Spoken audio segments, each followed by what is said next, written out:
Yeah, mic check. Let me know how level we are. Trying to get this right. Sunday on the Lord's Day. What's going on? That's what I comment that is so ridiculous. Yo, Strange Love, you wildin'. I'm gonna walk into that cover as soon as I get up here. How my levels are sounding? What's going on? Zach Riley, what's going on? Salute. YouTube channel, what's going on? Lydia Master, what's up? TG Bar, salute. What's going on? Beta Cypher, what's up? Mic check. How my levels are sounding? Wise, what's going on? J Mac, the OG. Salute to the Lords. Good to see everybody. Keep it respectful. You already know. Gaming since the 80s. I like that. The homie, San Diego in the building. Benjamin Amaru. What's going on? Strange Love, relax. Keep your baby oil to yourself. Black Conflict X, what's going on? The mic is good. That's what I want to hear. The Lord to the Glizzy Sis Sunday, what's going on? Beta Cypher. Legendary Yobi, peace, love, life. Salute. Mics is good. Sounding real good. Yes. It's gonna be an extra freaky show. Look, man, you about to get indicted. You better relax. You and your man. Anyway, we got a phone where we running a little late. We might get there on time. Spoke to Attic last night. Hopefully be up soon, and then it's all pulling up. Got some fun stuff to discuss. Lot of topics and debate. So anyway, see y'all in a minute. We'll make sure the levels are sounding good. Get y'all with the bar. Hear ye, man. Welcome to the show. If you would not mind, go ahead and find yourself a spot, get comfortable, grab a snack, do all that good stuff that we need to do, and we're about to get started. It's not important who I am. What's important is that you are pulling up to the Iron Lords podcast right now as we speak, and I guess I'm here to keep you entertained until it's time to get this show started. So look. Y'all done messed up and turned me to an animal, and haters be swearing they real, but come to find out that they really mechanical. And yeah, I be eating these rappers, but that's all a part of me being a cannibal. And they say I'm better than money because you can bank on me being accountable. I know a million rappers that don't wanna be on a song with me, that's understandable. I kill a beat and they wanna compare me to Freddie and Jason. I'd rather be Hannibal. They be like, why use a video game? Just be original, y'all too dramatical. I know it's random, but I am addicted to flipping the sample and making it flammable. This is that yoga, fire, flame. They think it's arson up in the apartment, they call it department and I get the blame. Still I be running, collecting them rains. You just a target when I'm in the range. I was the hardest to start regardless back when you was messaging people on AIM. Check my vocals, all on Twitter but I'm anti-social. Love my city but I'm still bi-coastal. Let's switch that up. What is you doing? What I want to do. Don't stop. Nah, that was dope. I'm Keep that going. Look, I guess you could say that I'm very spoiled. For them to be your dogs, they ain't very loyal. But I ain't gon' hold ya, I ain't here to boil you. You ain't gotta say it, I'm embarrassed for ya. Always been a nerd, never been a loser. Making Voltron with a gang of cougars. And I'm going places, better tell a Uber. Cause it's pretty hard to sleep on Freddy Krueger. Let's do that again. Hear ye, man. Welcome to the show. If you would not mind, go ahead and find yourself a spot, get comfortable, grab a snack, do all that good stuff that we need to do, and we're about to get started. It's not important who I am. What's important is that you are pulling up to the Iron Lords podcast right now as we speak, and I guess I'm here to keep you entertained until it's time to get this show started. So look. Y'all done messed up and turned me to an animal, and haters be swearing they real, but come to find out that they really mechanical. And yeah, I be eating these rappers, but that's all a part of me being a cannibal. And they say I'm better than money because you can bank on me being accountable. I know a million rappers that don't wanna be on a song with me, that's understandable. I kill a beat and they wanna compare me to Freddie and Jason. I'd rather be Hannibal. They be like, why use a video game? Just be original, y'all too dramatical. I know it's random, but I am addicted to flipping the sample and making it flammable. This is that yoga, fire, flame. They think it's arson up in the apartment, they call it department and I get the blame. Still I be running, collecting them rains. You just a target when I'm in the range. I was the hardest to start regardless back when you was messaging people on AIM. Check my vocals, all on Twitter but I'm anti-social. Love my city but I'm still bi-coastal. Let's switch that up. What is you doing? What I want to do. Don't stop. Nah, that was dope. Keep that going. Look, I guess you could say that I'm very spoiled. For them to be your dogs, they ain't very loyal. But I ain't gon' hold ya, I ain't here to boil you. You ain't gotta say it, I'm embarrassed for ya. Always been a nerd, never been a loser. Making Voltron with a gang of cougars. And I'm going places, better tell a Uber. Cause it's pretty hard to sleep on Freddy Krueger. Let's do that again. Hear ye, man. Welcome to the show. If you would not mind, go ahead and find yourself a spot, get comfortable, grab a snack, do all that good stuff that we need to do, and we're about to get started. It's not important who I am. What's important is that you are pulling up to the Iron Lords podcast right now as we speak, and I guess I'm here to keep you entertained until it's time to get this show started. So look, y'all done messed up and turned me to an animal, and haters be swearing they real, but come to find out that they really mechanical. And yeah, I be eating these rappers, but that's all a part of me being a cannibal. And they say I'm better than money because you can bank on me being accountable. I know a million rappers that don't wanna be on a song with me, that's understandable. I kill a beat and they wanna compare me to Freddie and Jason. I'd rather be Hannibal. They be like, why use a video game? Just be original, y'all too dramatical. I know it's random, but I am addicted to flipping the sample and making it flammable. This is that This is that yoga, fire, flame. They think it's arson up in the apartment, they call it department and I get the blame. Still I be running, collecting them rings. You just a target when I'm in the range. I was the hardest to start regardless back when you was messaging people on AIM. Check my vocals, all on Twitter but I'm anti-social. Love my city but I'm still bi-coastal. I got, nah, let's switch that up. What is you doing? What I wanna do. Don't stop. Nah, that was dope. I'm Keep just that, sick of keep this. that, keep that going, keep that going. Nah, go ahead. Look, I guess you could say that I'm very spoiled. For them to be your dogs, they ain't very loyal. But I ain't gon' hold you, I ain't here to boil you. You ain't gotta say it, I'm embarrassed for you. Always been a nerd, never been a loser. Making Voltron with a gang of cougars. And I'm going places, better tell a Uber. Cause it's pretty hard to sleep on Freddy Krueger. That's, whew. Let's do that again. Hear ye, man. Welcome to the show. If you would not mind, go ahead and find yourself a spot, get comfortable, grab a snack, do all that good stuff that we need to do, and we're about to get started. It's not important who I am. What's important is that you are pulling up to the Iron Lords podcast right now as we speak, and I guess I'm here to keep you entertained until it's time to get this show started. So look, y'all done messed up and turned me to an animal, and haters be swearing they real, but come to find out that they really mechanical. And yeah, I be eating these rappers, but that's all a part of me being a cannibal. And they say I'm better than money because you can bank on me being accountable. I know a million rappers that don't wanna be on a song with me, that's understandable. I kill a beat and they wanna compare me to Freddie and Jason. I'd rather be Hannibal. They be like, why use a video game? Just be original, y'all too dramatical. I know it's random, but I am addicted to flipping the sample and making it flammable. This is that This is that yoga, fire, flame. They think it's arson up in the apartment, they call it department and I get the blame. Still I be running, collecting them rings. You just a target when I'm in the range. I was the hardest to start regardless back when you was messaging people on AIM. Check my vocals, all on Twitter but I'm anti-social. Love my city but I'm still bi-coastal. I got, nah, let's switch that up. What is you doing? What I wanna do. Don't stop. Nah, that was dope. I'm Keep just that, sick of keep this. that, keep that going, keep that going. Nah, go ahead. Look, I guess you could say that I'm very spoiled. For them to be your dogs, they ain't very loyal. But I ain't gon' hold you, I ain't here to boil you. You ain't gotta say it, I'm embarrassed for you. Always been a nerd, never been a loser. Making Voltron with a gang of cougars. And I'm going places, better tell a Uber. Cause it's pretty hard to sleep on Freddy Krueger. That's, whew. Let's do that again. Hear ye, man. Welcome to the show. If you would not mind, go ahead and find yourself a spot, get comfortable, grab a snack, do all that good stuff that we need to do, and we're about to get started. It's not important who I am. What's important is that you are pulling up to the Iron Lords podcast right now as we speak, and I guess I'm here to keep you entertained until it's time to get this show started. So look, y'all done messed up and turned me to an animal, and haters be swearing they real, but come to find out that they really mechanical. And yeah, I be eating these rappers, but that's all a part of me being a cannibal.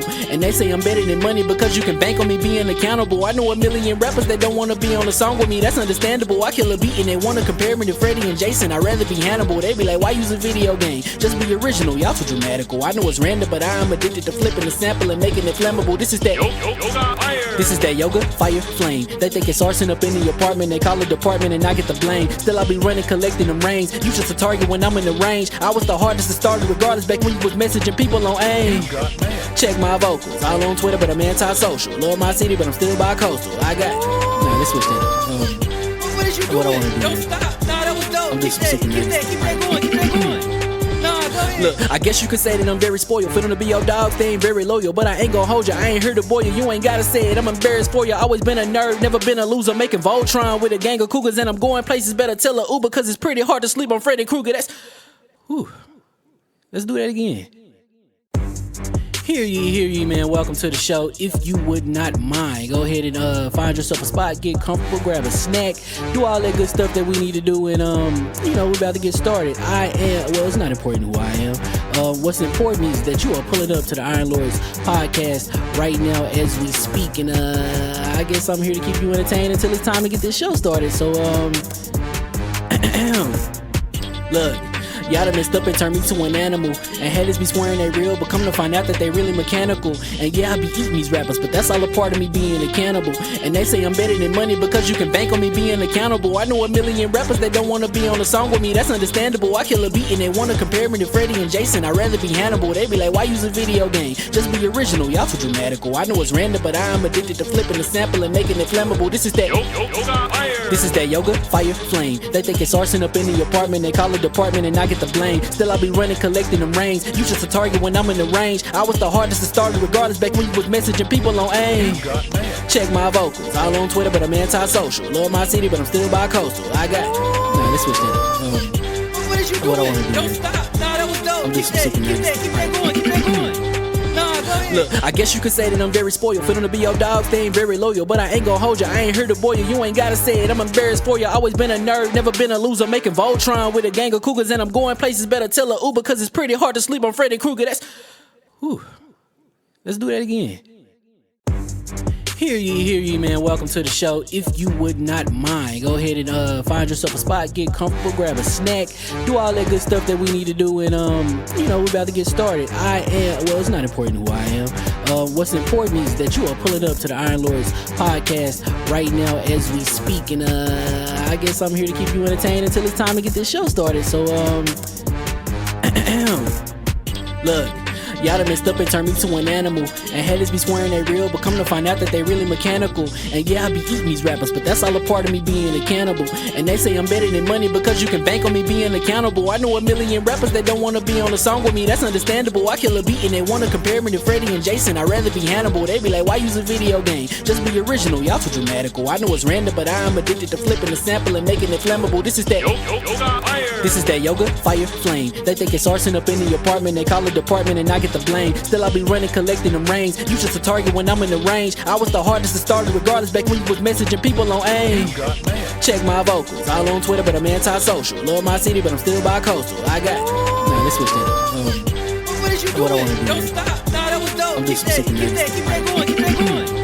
Nah, go ahead. Look, I guess you could say that I'm very spoiled. For them to be your dogs, they ain't very loyal. But I ain't gon' hold ya, I ain't here to boil you. You ain't gotta say it, I'm embarrassed for ya. Always been a nerd, never been a loser. Making Voltron with a gang of cougars. And I'm going places, better tell a Uber. Cause it's pretty hard to sleep on Freddy Krueger. That's, whew. Let's do that again. Hear ye, man. Welcome to the show. If you would not mind, go ahead and find yourself a spot, get comfortable, grab a snack, do all that good stuff that we need to do, and you know, we're about to get started. Well, it's not important who I am. What's important is that you are pulling up to the Iron Lords podcast right now as we speak, and I guess I'm here to keep you entertained until it's time to get this show started. So look, y'all done messed up and turned me to an animal. And haters be swearing they real, but come to find out that they really mechanical. And yeah, I be eating these rappers, but that's all a part of me being a cannibal. And they say I'm better than money because you can bank on me being accountable. I know a million rappers that don't wanna be on a song with me, that's understandable. I kill a beat and they wanna compare me to Freddie and Jason. I'd rather be Hannibal. They be like, why use a video game? Just be original, y'all too dramatical. I know it's random, but I am addicted to flipping the sample and making it flammable. This is that This is that yoga, fire, flame. They think it's arson up in the apartment. They call it department and I get the blame. Still I be running, collecting them rings. You just a target when I'm in the range. I was the hardest to start regardless back when you was messaging people on AIM. Check my vocals, all on Twitter but I'm anti-social. Love my city but I'm still bi-coastal. I got, nah, let's switch that. What is you doing? What I wanna do? Don't stop. Nah, that was dope. I'm Keep just that, sick keep of that, keep that going, keep that going. Nah, go ahead. Look, I guess you could say that I'm very spoiled. For them to be your dogs, they ain't very loyal. But I ain't gon' hold ya, I ain't here to boil you. You ain't gotta say it, I'm embarrassed for ya. Always been a nerd, never been a loser. Making Voltron with a gang of cougars. And I'm going places, better tell a Uber. Cause it's pretty hard to sleep on Freddy Krueger. That's, whew. Let's do that again. Hear ye, man. Welcome to the show. If you would not mind, go ahead and find yourself a spot, get comfortable, grab a snack, do all that good stuff that we need to do, and you know, we're about to get started. Well, it's not important who I am. What's important is that you are pulling up to the Iron Lords podcast right now as we speak, and I guess I'm here to keep you entertained until it's time to get this show started. So look, Y'all done messed up and turned me to an animal. And haters be swearing they real, but come to find out that they really mechanical. And yeah, I be eating these rappers, but that's all a part of me being a cannibal. And they say I'm better than money because you can bank on me being accountable. I know a million rappers that don't wanna be on a song with me, that's understandable. I kill a beat and they wanna compare me to Freddie and Jason. I'd rather be Hannibal. They be like, why use a video game? Just be original, y'all too dramatical. I know it's random, but I'm addicted to flipping the sample and making it flammable. This is that yoga, fire, flame. They think it's arson up in the apartment, they call it department and I get the blame. Still I be running, collecting them rains. You just a target when I'm in the range. I was the hardest to start regardless back when you was messing.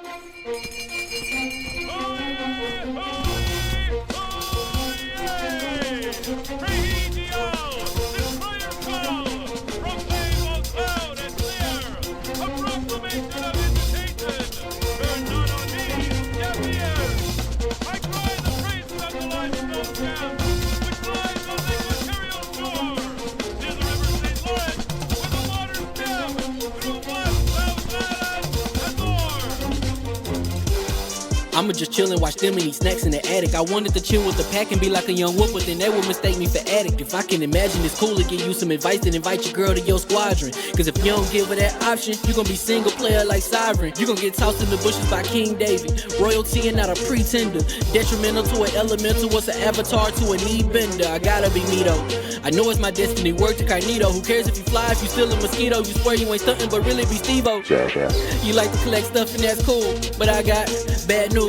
Even if you really was that dude, King David still be the king of the statues.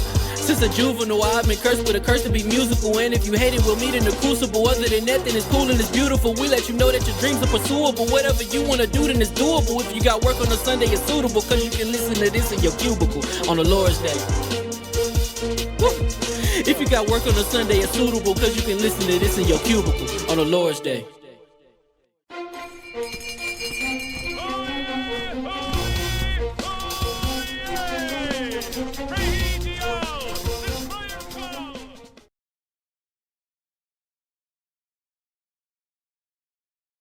Mics are hot, switching over. Yeah, so it was already an 18-hit combo. Then it popped up into the finisher, and then I dusted him off. Because he had beat my son. So you ain't going to go beating my son.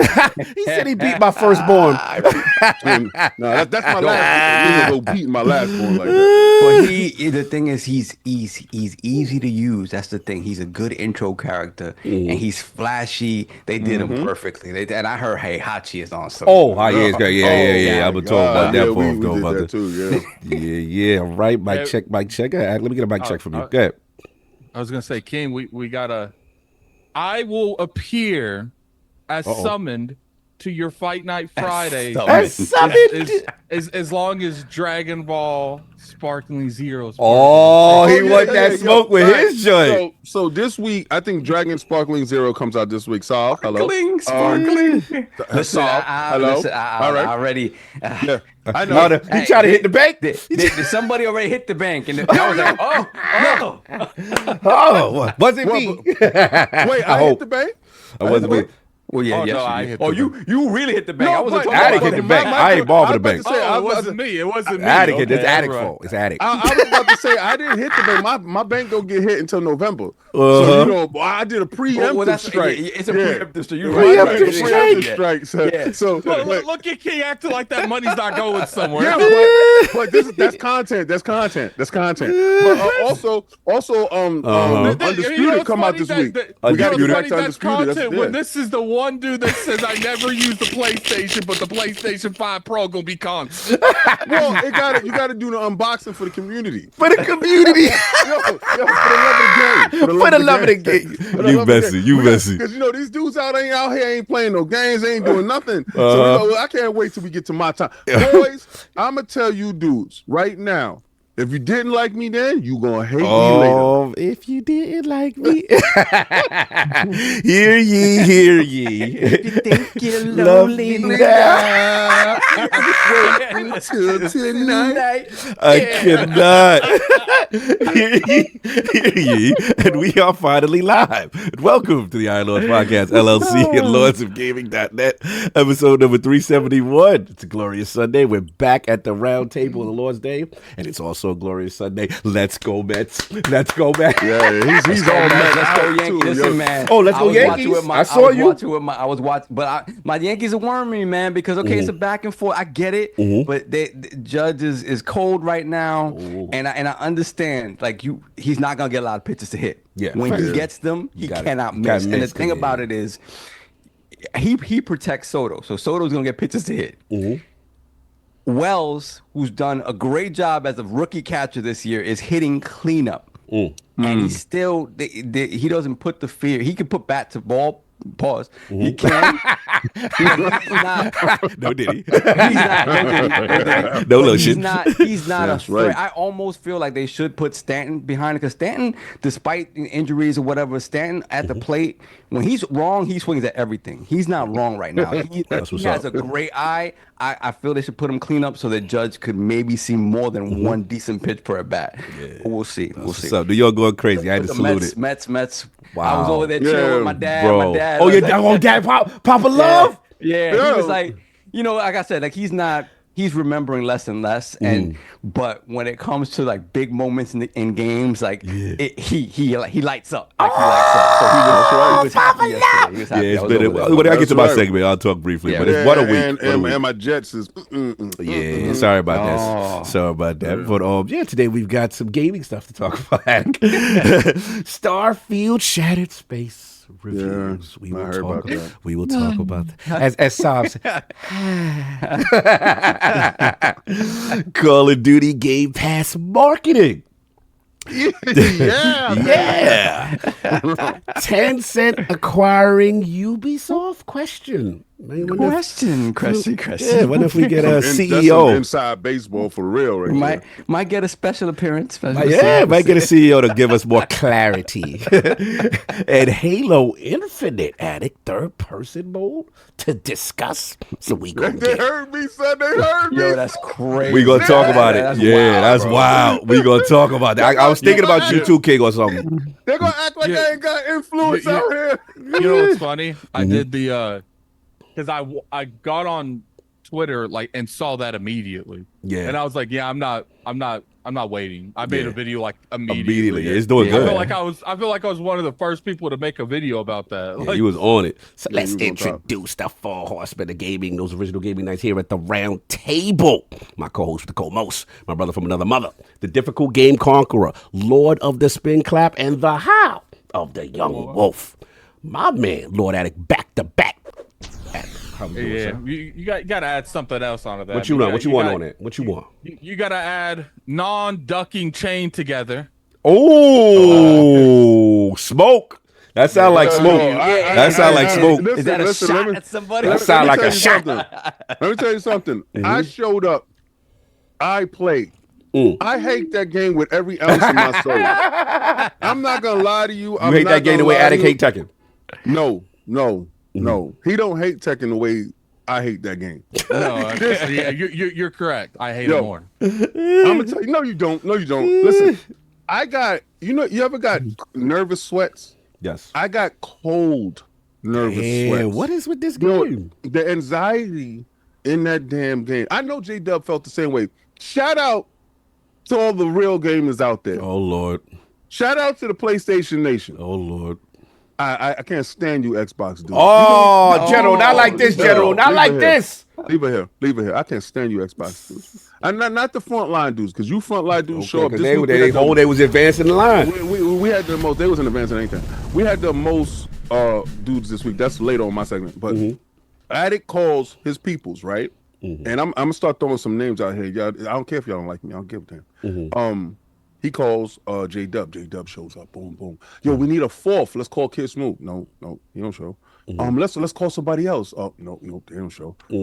Dudes in the stream see us. We like, yo, jump in. No, they don't show. So we sitting there playing, and I'm like, you know what? And it just dawned on me. This whole reality of the situation is, anytime I call somebody to show up, do anything, it's always the PlayStation dudes. I'm giving fair warning. If you ever jump in my damn DM, son, and ask me to show up for you, go to hell. all right, man, because like until you show up for me, go to hell. And this ain't got nothing to do with Boom. Boom calls me every week. We talk on the phone for hours. So Boom is good money. Boom is so good.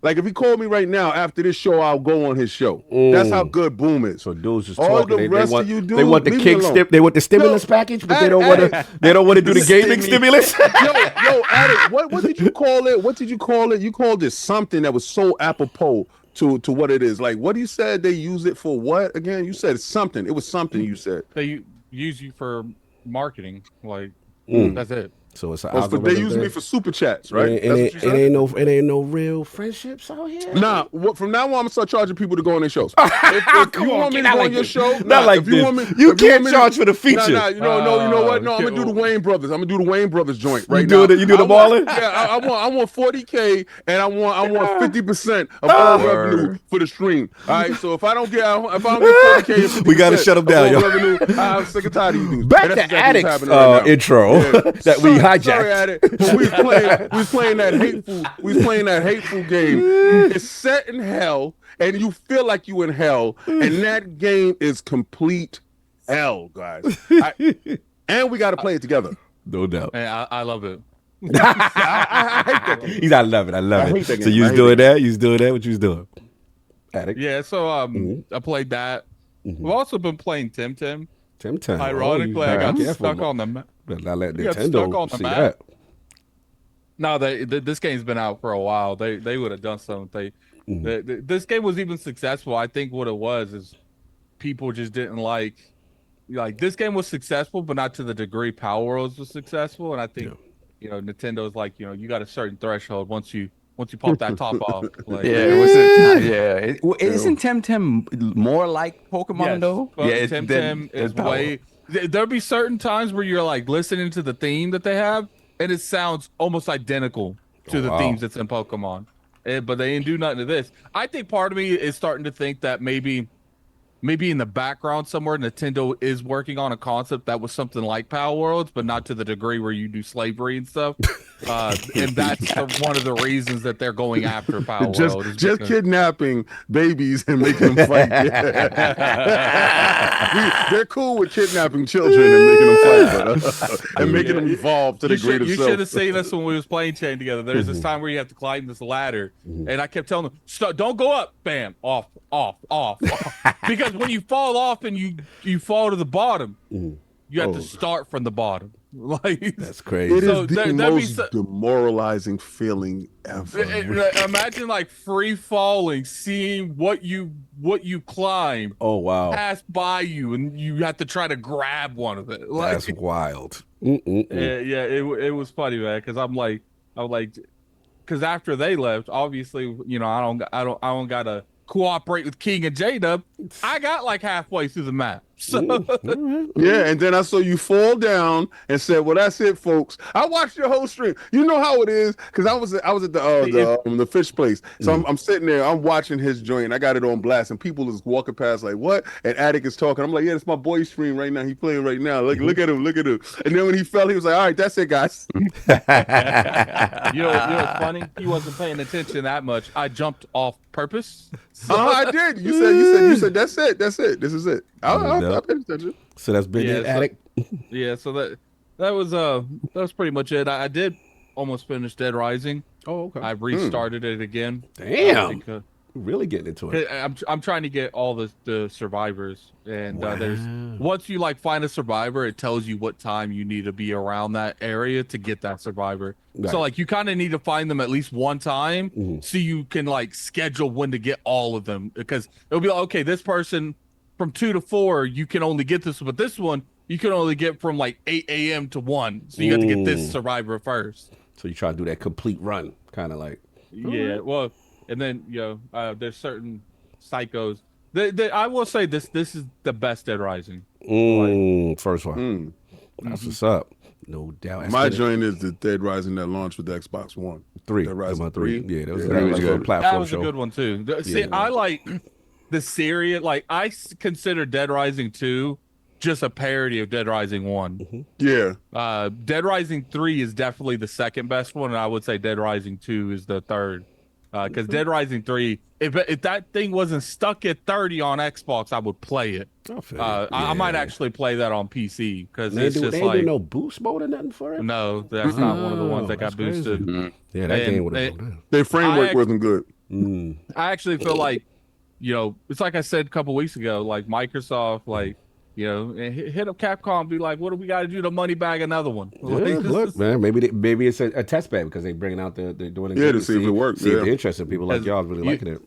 You can make the argument if it wasn't for the Xbox platform, Dead Rising would not be where it's at today at all. That's crazy when you broke down the science on that. Yeah, they've had the homework. They've had 3 of the Dead Rising games exclusive at one point or another to Xbox. That's crazy. That was back when they was competing. That's what you're talking about. But you like that they ascended. Yeah, I mean, listen, I got to take what they give us. So, do your homework on Peter Moore and the team. Do your homework on choking dudes out. Do your homework. Messy. Peter Moore and the team. And the team. Anyway, that's been it, Attic. Yeah, that's pretty much it. I am as long as it's not Peter North. That's For real. So the other day, I was talking to Cog. We on the phone, and I said something. I was like, wait a second. I hope that ain't a porn star dude. What's funny is tomorrow I'm going to be streaming Dragon Ball Sparkling Zero for probably a couple days. And I found out, how like when you look on Twitter, you see like these charts that's like, you get a point for this, like they're like pick your team and you get like 8 points and everyone has a different value. Yeah. They have done that in Dragon Ball Sparkling Zero on the PvP. So like, because there's certain characters that are just mad broken, but they're like 9 points. You got 15. So essentially, you can pick that dude, but you're gonna run a gauntlet with other people having 5 people because they didn't pick 9 variable people. Yeah, it's so weird to see him so excited about a fighting game. Like, it shows you when it's something you love. You gonna tie the genre because I'm sitting there, I'm like, this is a fighting game. You don't like this. Well, it's the anime aspect of it. Yup. It's a they throw bleach on it. It's over. I don't gotta learn all these frame rates and, and these timing. I ain't trying to do none of that. The frame data. I feel that. No doubt. And of course, we have the most technical gaming lord, the solo gamer lives for the single player selfish experience, and also the Nostradamus, the Lord of Clarity, Messiah, and Lord Patron of the Iron Bank, PC Master Race's own Lord Sovereign. How we doing, sir? I am good, doing pretty decent. Not a whole bunch of gaming this week. Just a little bit of you know how it is. A little bit of Zelda. Zelda, she's a beast in that game. Like she really is. Like just like she's crazy. And then it's funny. One of the first things, because what she does is you go out through the world, and there are objects in the world that you can learn to mimic. Right. And then you can basically use them in any scenario that you want in order to either solve puzzles, traversal, combat, like in all different scenarios, you can use them. Yeah. So one of the first things you get is a bed, right? Resting. So that sounds wild. Apparently you could throw that anywhere and just sleep. Even that sounds wild. Mid battle, you could throw the bed out somewhere. So you obviously try to. Why she have a bed option? That's her first thing. She got to lay down. What are we encouraging here? We got to lay down. What is going on, Nintendo? She's laying alone. Clearly, continue. Did she pull a sheet over? No sheets. She just looked like she's kind of in a coffin, something like. But it's kind of beastie in that way. Like you can just, and the bed is super pocket. The bed you can use like in combat scenarios. You can use it for traversal, right? Because you could stack them one on top of another and then get to a higher place. It's crazy. Like she has so many crazy powers. It's hilarious. So she's more powerful than Link? Yeah. Oh, wow. What she does, she's limited. She's limited in her sword power. I don't know. She does have sword abilities, but when she activates it, it's almost like she becomes like Link, basically. Like she takes on the masculine. I mean, she's been doing that. Like realistically, Zelda's always been stronger than Link. Link's just always been the highlight. Right. So you mean to tell me this whole time we was dependent on the weaker dude? On the weaker dude. Yeah. That's crazy. Well, see, no. The thing is he's like she is strong in general, but he's got the Master Sword that repels all evil. Yeah. Like that's what makes him strong. Without that Master Sword, Link is just another swordsman. Like, Yeah. But the thing is, like, so the Triforce is what? The Triforce is wisdom, right? So it's her. And then is it truth? What's the other part of the Triforce? I know power is Ganon, right? Courage, power, and wisdom. Yeah, and Link has courage. Where's Donald Taco? He'll break it down for you. Yeah, just think about it. That is his version of the Triforce. That he can take on any objective and not be scared. When Ganon can turn himself into, he can morph into multiple things. Zelda can control light, and he's just not scared. He's not scared. Yeah, he's scared. He about his smoke. He want all the smoke. He said, no matter what he turned into, I'm not gonna be afraid. Salute. So that, and then I just downloaded Silent Hill 2. So I'm excited to get into that. And I'll talk more about that next week. That would be on the PC set. Oh wow! XT Butters. Yeah, tell him about that. Yeah. Oh, so that dropped day and date on the PC. You heard me though? Yeah, day and date. Yeah. I might have to join that. Anyway, content. I will say, Solve. I put it on Twitter. Solve has agreed to react to stuff on his time. I want because people really liked your Demon Slayer reaction. So I want people putting the. I think you're gonna react to some Bleach. That's what I think you're gonna react. Yeah, he's gonna do Bleach. I'm gonna do Bible Black. I'm gonna be reacting to all the Bible Black stuff. Y'all get ready. It's gonna be crazy. Yeah, I mean, you could put me to react to Overfeed or something. That's we are not reacting to Legend of Overfeed. Anyway, that's it, sir. That is it, sir. Go Yankees. Go Mets. Go Mets. Go NY. NY in a building. That would be crazy. Until they face each other, that is on site. We don't like each other. I actually did think about having Solve react to Sukuna versus Magaraga, but I don't that's a crazy fight. Chill. Protocol. Straight love $2 super chat. I want to see Solve react to Peter North Classic. I mean, it's probably on another website, but you know. Yeah, bro. That's ILP OnlyFans. That's wild. ILP After Dark. Anyway, and of course we have the incredible Hulk of this, aka the XS Gamer, the prophet of Xbox, Swami, king of the statues, who demands nothing less than that premium experience, and is the ascendant one of the Xbox platform movement. Beloved Lord King, how we doing? I'm doing fantastic. Other than my Jets, yeah, tough one. Just a tough one. Sorry, Peace, I'm telling you right now, Suave is definitely feeling it. I'm upset with it a little bit, but my thought process when it comes to the Jets is I just want them to make the playoffs. I don't care about anything else. I don't want them to win the Super Bowl. I don't even think they would. I just want them to make the playoffs, and I want them to draft a quarterback to learn under Aaron Rodgers. I feel that. Is that your mentality with Xbox? You just want them to make the playoffs? You don't care about anything else? Well, the thing with the Xbox is they're already in the playoffs, right? That they got to win the championship. Okay. All right. They already cultivated their team. Their squad is already stacked. They're already doing numbers. See, dudes perceive selling consoles as the championship. If you listen to the stream with J-Dub, myself, and Addict, true gamers that were playing games, unlike you damn frauds. Damn. All y'all do is play Twitter. Yeah, all y'all do is play Twitter, man. I noticed that too, because we tell people to come out. Y'all not about that. But if it's something talking slanderous about somebody else, y'all about that. Like I've noticed, I put out tweets too. For the people that actually push the tweet with the awareness, mental health awareness, and depression and suicide prevention, and I put out the hotline for all those people that tweeted that out and pushed that out and was actually championing that. Fantastic. But you know what tweet got more than that? I put out a messy tweet on purpose. I do y'all as test studies. I put out a tweet with Diddy and that little puppet, and was like the puppet was at the freak offs.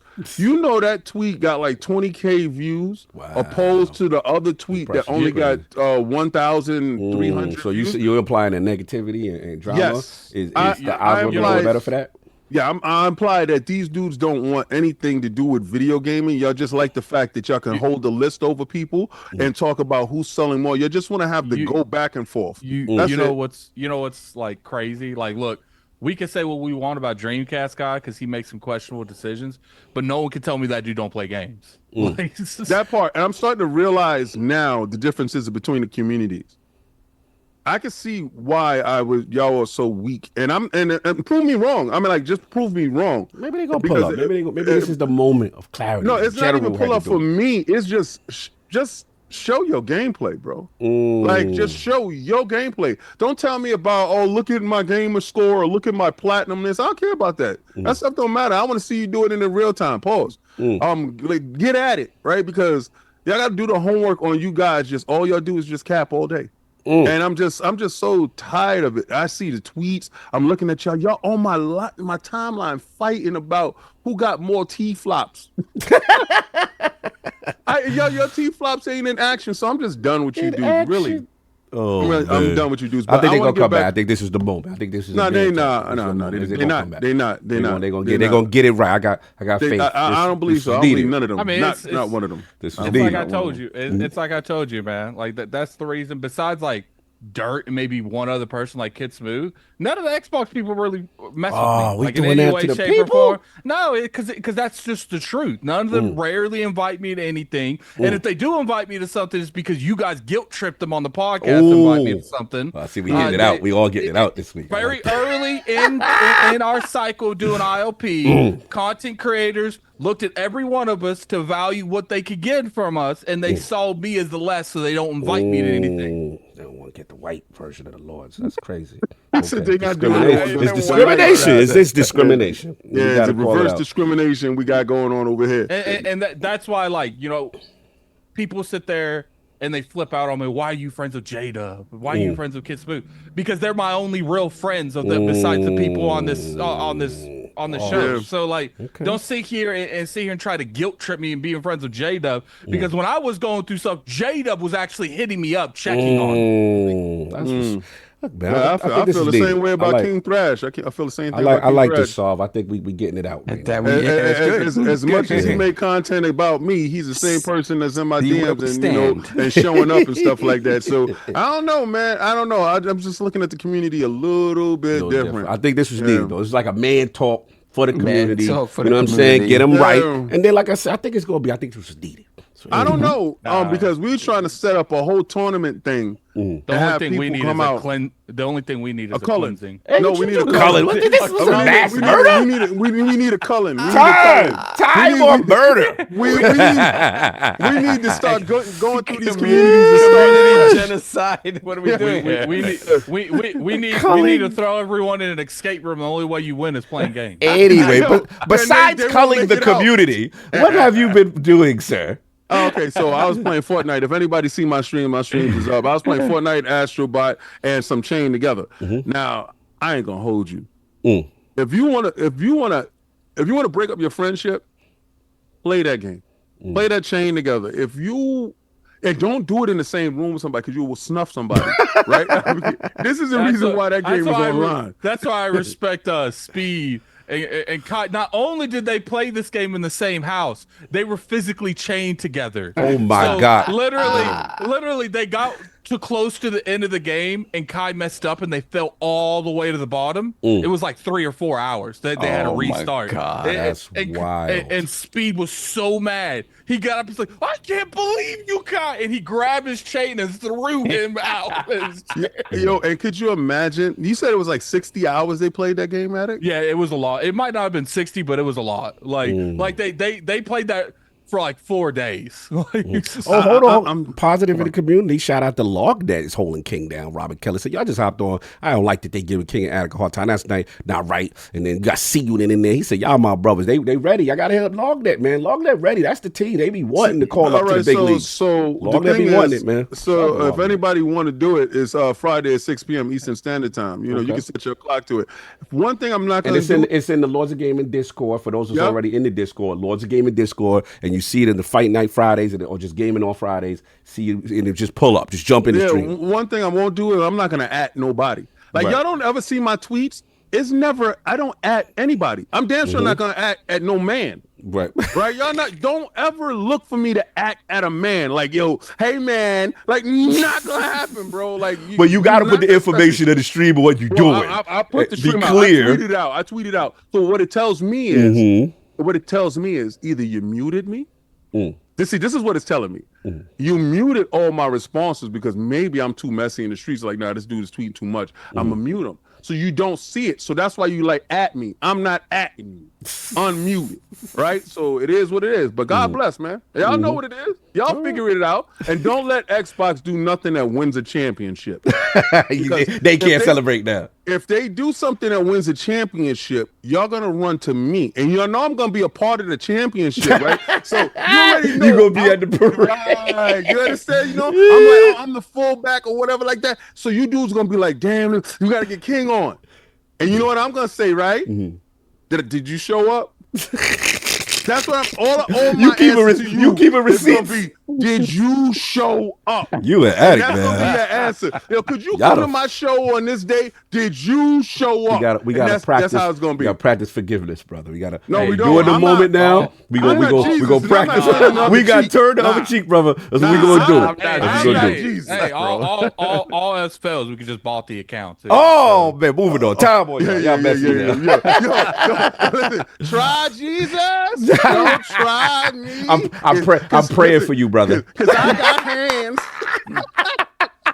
Anyway, that's the Cog literally just tried to get us to practice toxic positivity. Listen, I'm praying for y'all. I'm praying for y'all. Y'all in my prayers. Nah, you out here pushing toxic positivity. How am pushing toxic positivity? Talk about smile, everything gonna be all It's right. not my fault. Y'all the two hyperbolic of the group. Me and Saul with the chill. How much y'all practice now being hyperbolic on Twitter? Exactly. Maybe your hyperbolicness. Exactly. No, try to throw it on the toxic positivity side. Y'all hyperbolic. Maybe guys just a little scared. They don't want to be around that. Why do you gotta go hyperbolic with your neck? What is the? That sound hyperbolic. Maybe they not comfortable with your hyperbolicness. What is the word these days he used for? Cog's he's a positivity merchant. That's I'm what a they call positivity merchant. Positivity merchant. Oh, not after a certain topic. Not after a certain topic today. I won't.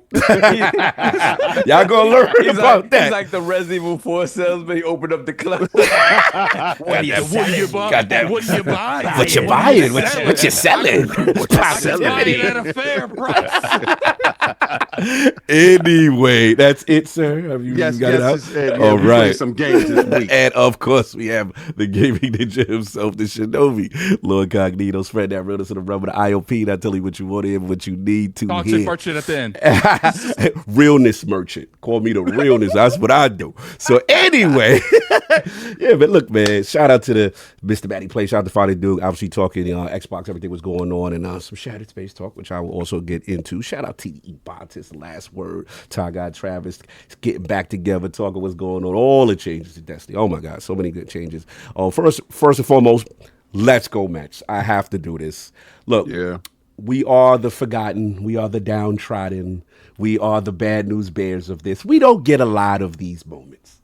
But it's this week, I literally saw two of the most amazing things in 1 week against, a very, very disrespectful rival to us over the years. Starts off with the Braves and, going back and forth in Atlanta, a place we never win. And to see them come back and pull that off, and just to see the town, and you see the people just remembering like, yo, we love this team, and something to clinch to get in. So I'm like, okay, you know what? That was my little World Series. They got in. They gonna face the Brewers. Not really a good matchup. All right. And I'm watching this game solve. And I'm like, damn, this is going to come to an end. This is, but look, it got nothing to be ashamed of. They wasn't supposed to be here. This team lost so many games in the beginning, Owen, whatever. This is the rebound season with Mendoza. You know what I'm saying? So I'm good. I see Pete Alonso, last game as a Met. Man, looking terrible out here, boy. Dropping foul balls, tripping over bats. I'm like, damn, Pete, you the most beloved man. You gonna go out like this? Even during the win streak, everybody contributed except you. I'm like, damn, that in New York we don't play. Like, we can love you, but you keep messing up in big moments, we don't play with you. You out of here. So to see that moment down bottom, ninth inning, 2 outs or whatever it was, and 3-1 down, down what they was down and hit a homer in that fashion was just against that pitcher was just crazy. The electricity just that fashion, that pitcher, the way he worked the count and got to it, wasn't swinging at bad pitches, protecting the plate, and then just got something he could drive. And yeah, man, that's what you like to see. And then yesterday wasn't great, but yeah, man, look, but still. Yeah, it's just dope to see. So salute to the Mets. Got me watching. I haven't watched in a while. I watch WFA and I watch the Benigno. It's like all the stuff I used to do. I'm like, it's coming back. You see people getting back together. You see the city electric. Obviously, shout out to the Yankees that they thing too. You know what I'm saying? So it's just real dope to see. You know what I'm saying? The city gets kind of doing what it's doing. As far as the games finished, obviously, Metaphor Refantozio demo. Absolutely amazing. Day one cop, ready to go next week. It's going to be crazy. Shout out to Tekken 8, Unforgetting Echoes. I didn't even talk about Terry Bogard and Hayashi, but my God, bro, you know you are happy. Yo, this Hayashi return, I ain't going front. They definitely. Shout out to your boy Prolific. Oh, Prolific in the building. Salute. No. That damn controller, you'll solve. Oh, that control's the illest. He told you about it? Solve. So which controller is it? Yeah, the Wolverine Volume 3. It's the Razor Wolverine Volume 3. Yeah, shout out to Prolific. Put me on game. It's funny. I thought it was the BBL Wolverine controller. It's funny. We got a spinning issue. It's called King. This is like the third time. King blew the budget 3 times in there. Like I said, this is the end of the year. We just went from the PlayStation 5 Pro to the Dragon. Yeah, Dragon Ball. Wait, time out. All the budget King. Time out. He said Silent Hill 2. Every game we play, he be like, He be like, I'm making content, bro. He said, Shout out to the Twitch. But Addict. I don't be saying nothing, bro. Don't let me have to start throwing you out there, bro. Start snitching on Addict. Let me have to start throwing you out there, bro. Addict resources. You got the receipts? Yeah, you playing everything. That Dragon Ball. And I have multiple streams on everything I do. Me too. You too. Me too. Go to my Twitch. They try to justify burning the budget. King David ILP. Go check it out. Anyway, it's funny. If I go to your Twitch, there ain't gonna be nothing there. Why not? You can pull up anytime you like. Go check it out. Anyway, after they're done arguing about the resources of the podcast. Sorry, sir. I was talking about Tekken and the return of Hayashi. Hold on. Somebody block this Tim Purd 21 What guy in the chat. Block him. Messes the team. Saying that the Yankees can fellation him. I don't want to see this in a chat. Let's go Mets, baby. Oh my God. Sing it, Saul. Oh my God. I already put my vote in for Halloween for you. All right, so we got to do that after COG is finished. We have to vote. Yes. And then we have to put the polls up for what we want to be for Halloween. Yes. Yeah, we're going to do that. All right, so remember, we're going to have the Halloween stream, and we're going to vote on it. We all going to get a chance to pick. I got some dope stuff for all of y'all. No doubt. So so again, rocking that. It's so dope because I wanted to see how they was going to bring them back. And then what's dope is shout out to them kind of biting the Mortal Kombat format, which is that we're going to do DLC, but we're going to actually put a story mode with the DLC characters and Hayashi. So shout out to Liddy, your man Eddie Gordo, and then obviously Hayashi. I was like, how they going to pull this off? The way Tekken 7 came, your man got thrown off into the joint. So I'm not going to spoil it, but they did it in a cool way. And I'm like, all right. Then they do something I'm like, oh, there could be a redemption arc for the character and a dope thing I've never seen them do. I'm like, oh, this is crazy. And then so shout out to, I was talking to your brother. You could tell all this Unreal Engine and all this in-time cinema and all, they blew the budget and it got to a point where it's like, all right, wrap it up, B. Wrap it up, B. We don't got enough time. We got to make this. And they just rushed the end to when he came back. But shout out to the Tekken Monk. Shout out to that. That was super dope. Yeah, man. Like I said, it's still worth picking up. And he's ridiculous now. So you can tell, what they setting up and stuff like that. I like how they doing the fighting games, being that, we do the Fight Night Fridays. I like now, because now I'm getting a chance to see that drop a character 3-4 months out. Right. To rebuild it right back up. Yeah. And it looks like to me that Street Fighter and Tekken is like battling to see who can drop the better characters. Yeah. And they dropping them in a week apart or in the same week. And it's kind of dope. Real quick, I know I'm going to break protocol before the super chats and stuff like that. I'm going to do a little promo sponsor segment. So just real quick, you don't have to mute your mics or anything, but I want to shout out Gunnar again. Y'all already know I'll be rocking the Gunnar's MLG joint. I've been rocking. This is a product I've been using, whatever. So shout out to them, what I'm saying, because they have partnered with Blizzard. Shout out to GunnarOptics, partnered with Blizzard, the Overwatch Butters. Oh, that's Tracer's glasses. Tracer's glasses. So I just want to let you know, shout out to the good people at Gunnar who sent this over. Are gigantic. Yeah, they crazy, bro. Look at the joint. So, say, oh yeah, this the Tracer joint, what I'm saying? To be fair, that is Tracer. That's how big her glasses are. Yeah, so keep up and get ready for, because GunnarOptics and Blizzard are launching their official new license. These are the Overwatch, Ultimate Overwatch. Let's see those on your face. I will put that on 1 second because I got to read the ad first. I need to see. These ain't for the prescription. Okay. I got the prescription. And then we got the Overwatch DVA Toki editions. These are the gaming glasses. These came up for the summer. So, for the ladies. Diva. For the ladies. You know what I'm saying? Salute. Oh, this Diva. That's what that is? Yeah. You see the Diva joint? No doubt. So salute to them. Actually, that's one of the characters I use in Overwatch. Salute to Overwatch with the joints on that. And then the glass case is crazy. Salute to the joint, the little bunny ears and all that. You know what I'm saying? So again, these glasses are perfect for the long gaming sessions. They protect your eyes from harmful blue light. Feature 0.2 diopters of focusing power and have a wraparound frame design to help prevent computer vision syndrome like dry eyes, blurred vision, eye fatigue, and headaches. The Overwatch Ultimate is a must-have for anyone queuing up to join Team Overwatch, featuring a precision engineered polymer frame with sturdy multi-barrel hinges, perfect for any fashionable girl gamer. We got, again, the Toki editions. The Overwatch DVA has the feminine cat eye design inspired by DVA and is made of premium handmade acetate with stylish metal bunny accents. You see the bunny accents? And flexible spring hinges. Both have Gunnar's G-Shield lens coating that is reflective and smudge resistant. A 12 to 24-month warranty, and comes with Overwatch-inspired collector's items, including the hard case, the microfiber pouch. I think I showed y'all one of those. And of course, hold on 1 second, and the cloth. So shout out to the cloth. Get your Overwatch on. You know what I'm saying? Salute to so salute to them, man. I wanted to give them, some love. Obviously, it's a product that I've been rocking for a long time, and it's so cool to be able to work them. So shout out to Overwatch for sending those glasses over, and hopefully we can do things in the future with the realm, because you got to get your eyes right. We be on these screens, we playing these games all these hours. You know how to go. Yeah. And all of the lords need glasses. I'm going blind, so get to it. You said you going blind? Or you been blind? I'm trying to figure out. Yeah, we all been blind. Listen, I have contact lenses on, and these are my reading glasses on top of my contact. You know what's funny?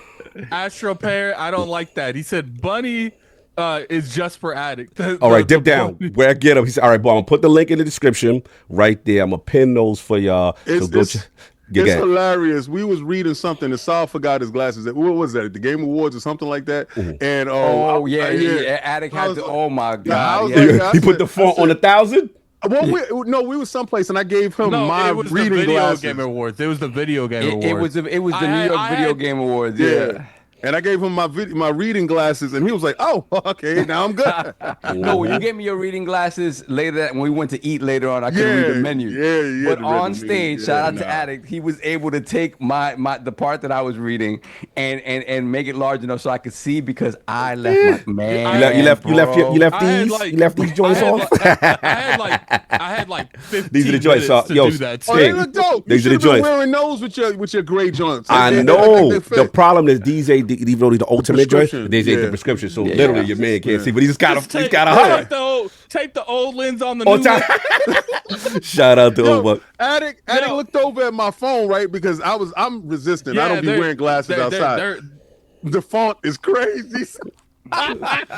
Yeah, Matt, you know we getting old because mad people be laughing at our font size on our phone. Yo, what font is that? Hold on, like this is my font. This is my font. Look at my font. That's what kids stuff looks like. That's wild. So real quick, just in case you didn't know, is Like, look, you can almost read it back here. One last thing I want to shout Gunnar with their collaborations, man. They're killing the game. They got not only, like I said, you saw the Overwatch joints, you already seen, right? You saw the Overwatch joints, but they also got collaborations with other gaming companies. They got like Diablo, they got the Fallout Vault 33, they got, I can't pronounce this, the Toki Doki. This is some Addict Dre. I think he know about that. I'm looking at it. Yeah, Guardians of the Galaxy, Loki, Marvel Studios Loki. I'm sharing yeah, Diablo. Yep, there you go. Yep, scrolling down. All those collabos is crazy. So they are in World of Warcraft, dudes. They got y'all mock Call of Duty, Iron Man, Stark joints. You know what I'm saying? Like, it's crazy, man. So yeah, just Addict. If you go to at the top where it says collabs, if you go at the top, Miles Morales joints. go to where it says collaborations. You know what I'm saying? Yeah, hit that collaborations, the main tab, just the first one, and you'll see all of them. That's just a wild joint. But scroll back up to the top. Scroll back to and just hit collaborate. Up. Just hit the collaborations word. Yeah, hit the word collaborations. You'll see all the joints. And you just scroll down and all that. But yeah, man, salute to Gunnar, man. Just want to give them some love. They smart. That's smart. That's a smart. We are good. I want to get those. Sorry, we got some super chats you want to get to. Oh yeah, those are the collabs right there. Yeah. Diablo joint. Yeah. The Warcraft. The Spidey Miles around the Wakanda. They got. Oh, I didn't even know they had the Siege joint. These Division MLG. Yeah, all serious partnership again. Salute to Gunnar for rocking with us, man. And the round. Where's the Chris Sabos? I need the Chris Sabos. How come they ain't got the Destinies? I saw Division. Yo, see, stop it. Anyway, so we got any super chats, sir? Yes, sir. Give me one moment. I had to go and realize my phone wasn't next to me at 4 o'clock. I got it. I went to get it. I just at 4 o'clock gotta let Mom Dukes to set up the game for Dad. Yeah. You know. All right, we got Forza Legend, member for 57 months, Lord Bronze. Well. So the PlayStation is exposed. It's officially the remaster station. Also, I've seen Terminator Zero. That was extremely good. Terminator Zero is what, an anime? I didn't even know about that. Put me on game. I didn't even know. Yeah, I think it's some animated thing, if I'm not mistaken. Yeah, it's in Netflix. It's dope. Okay. Then we have Dr. Strangelove, $5 super chat. The only thing shattered in the new expansion is my faith in Bethesda to make a good game. We will discuss. I guess we will discuss. You might want to wait around for that one. We will discuss. Then we have Dr. Strangelove once again, $5 super chat. Cog is wearing that hat to try to go incognito after being indicted for his corruption. Don't be associated with me, Adam, sir. He got his own fight to fight. Baby oil. Woo! Then we have TG Bar with the €5 super chat. Go Mets! Yeah. Happy for Cog. Baseball is literally timeless magic. Yes, it is. It is. It's beautiful when it's done right. Yes. We have TG Bar once again, €2 super chat. Forgot. Great hat, Cog. Yes, Cog always has the matching hats, the matching jerseys, matching T-shirts. Day one, you already know, son. Yeah, the curtains match the drapes. Hey, yo. Wow. Okay. That is an analogy I didn't expect. Okay. Surprise. Baby all season. Then this is Dr. I already read this one. Dr. Strangelove and Peter North Classics. Yes, we'll IOP After Dark. We'll be doing that. Then we got Prolific, $2 super chat. Morning, Lords. Sent for my Razer V3 Pro Chat GPT. He talking that talk. Listen, I looked at the price of that controller. Yeah, it's woo. Yeah. But it is the best. It is. I ain't gonna front for fighting. It is sick. So pause. The D-pad is good. Oh my God, it's amazing. Look, it is. You could the points of articulation. He sent me a video. He's like, Cog, I know how you feel about D-pads with situation. It is amazing. You can hit each click on the diagonals. Yeah, bro, it's a must. It's a must for sure. Yeah. You can tell when he hit the go hard button. Pause. Cause he be getting beat up, and then all of a sudden it's like he got an injection of testosterone. I remember it back in the day we used to the Ori pads. Anytime anybody was using an Ori pad on Street Fighter, and they just started spamming fireballs, and you're like, wait a minute. Yep. There it is. Then we have Mr. BLT's $10 super chat. So I managed to get a 30th anniversary PS5 Pro order in by some magical luck that day. I don't know what to do with it. I play mostly Xbox and now a 4090 PC. Should I sell it for a normal Pro and get profit? Yes. If you don't care about up there for $6,000 and sit back and get your bread, bro. Get your bread, buy a regular Pro, and you're good to go. For real. Yo, man, what's this MD Eric? What Cog is saying he does major pounding with the D-pad? What's going on? Wow. What's going on? We got to escort you out of here. You're doing too much. It's funny. Wow. You guys wonder why they continue to do it when you read that message. It'd be so outlandish. That's the most outlandish joint I've heard today. Okay. All right, let's go. Then we got Robert Kellett, $5 super chat with a super chat for the Hispanic help. Benditos señores del día, Transformers fue increíble. Yes, it was. Yes, it was. See, now I don't speak Spanish. You have to tell me what he said. Transformers was incredible. Yes, shout out to Robert Kelly. He hit me up yesterday. Get on that. He never watched G1 like that, so I had to put him on the G1. Yeah. Then we got Apollo Dingo, $2 super chat. At King David at PC Gaming Frontline News. Yes, that's right. That's right. He's a platform warrior now. Nah, I got it. He be wanting me to read that. This is King David for PC Frontline News. I mean, at this point, man, you're going to get outlawed by the Xbox community. You're going to have to go to PC. Yeah, you sounding like more mustard heart by the day. Listen, I don't care nothing about them dudes. Like, if y'all dudes fail, that y'all have the power to ostracize me out of the Xbox community, you imagine what damage I would do to you, bro? Like, do you understand what I would do to you? He's the king for treason. Y'all thought Tim Dog hurt you? I would break you. Your community would be destroyed. Heel turn. You about to do your NWO Hollywood Hogan. I did that. Heel turn. Yo, do you know what a podcast would look like with me, J. Oh, man.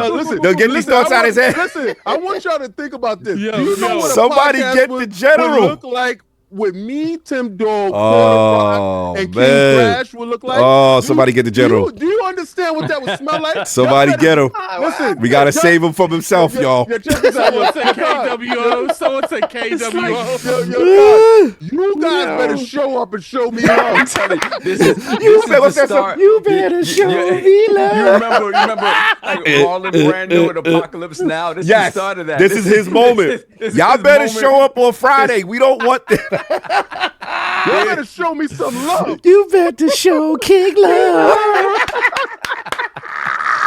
Y'all want this to happen. His heel turn will be crazy.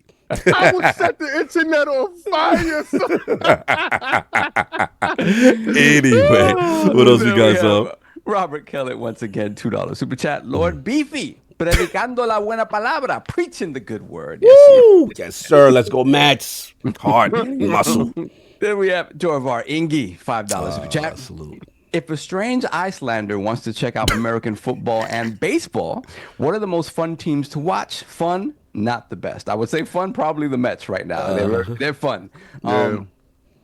Football, I don't know. You can ask these guys. I don't have no idea. It depends when he comes through, because I think him and wifey coming through next year. I think for the Cup and all that. So what is Cup? Is Cup is summer? When is the World Cup? I forget. The World Cup wasn't. I don't know.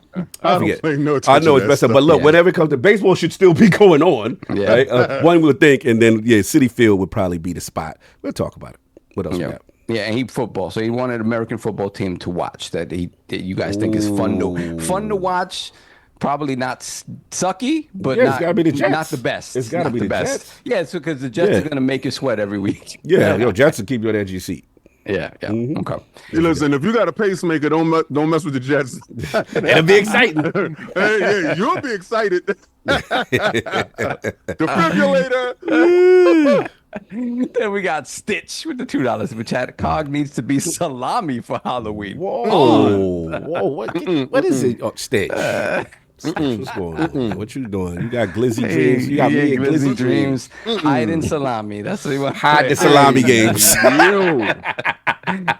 Stitch. What you doing? Then we have Briarius, $2 super chat. MBC3 Ultimate King. I want my fade. Oh, you ducking fades? Well, nah. He's a member. So on Friday, Barrius, we can put that up, and I'm gonna beat your butt, send you about your way, then we're gonna play something else. You know, because Barrius shows up every week. Oh, shout out to Barrius. Shout out, yeah, because he's a member of the Frontline News. So Barrius shows up every week with all the other 70 true Xbox. Yeah, see, salute them. That's what I'm talking about. No, I give respect to my squad. Yeah, like my squad is real. You sound like you NW. You know, it's, you know what it is, Kyle? Yep. It's like when you say it's about games and it's not about games. That part will make you mad, bro. I feel that. What else Then we have Prolific, $2 super chat. Yeah. I'm 436 hours into Tekken 8 with just Sayu. It's earned. Prolific. That's dojo time. That's Prolific, real shout out to dojo. Sin too. Prolific, you with that baby oil controller that you got. All lubed up.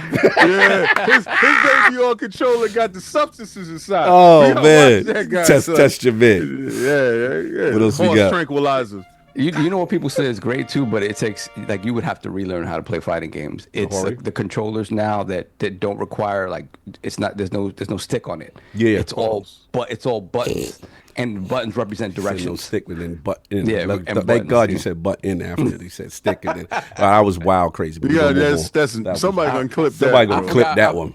It's a real thing. That was wild. I feel you. I ain't never heard about no sticking buttons, boys. Pause, bro. You need to join with the stick. I don't know. You're doing a lot of deep dives. No sticks. A lot of D-pad action. What D-pad you That's using? too much D-pad. Too much D-pad. That's too much D-pad. Pause, bro.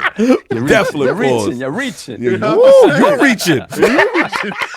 For the D-pad. Did the words "too much D" come out of King's mouth? Yes. Too much D. Why you wake up on too much D, pause? Like, why you wake up on that conversation? That was wild crazy. Let's go, man. Anyway. Briarius, $2 super chat. I hate Prolific's controller. Jesus, man. You running. Nobody like him, through bro. these He running, yeah, he's a beast, Yeah, man. he did He's a beast. 14-0. He did 14-0. Damn, that's wild.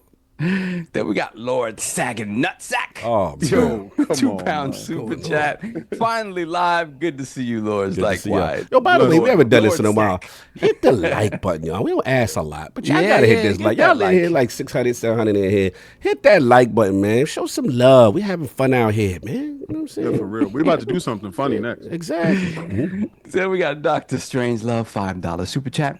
COG, you need to be oiled up Barrett with a Speedo for Halloween. Watch what I got for COG. Listen, man, Yo, as that long was no wild. pepperonis out, that's it. I Yeah, don't for real. They trying, we ain't trying to get Well, watch what I got Listen, man. next. chest naked stuff going on. And for my next trick, No. Continue. That's like when Woody Woodpecker be like, oh no. Continue. Yo, you stupid. We got Black Rodent 357, member for 32 months, Lord Silver.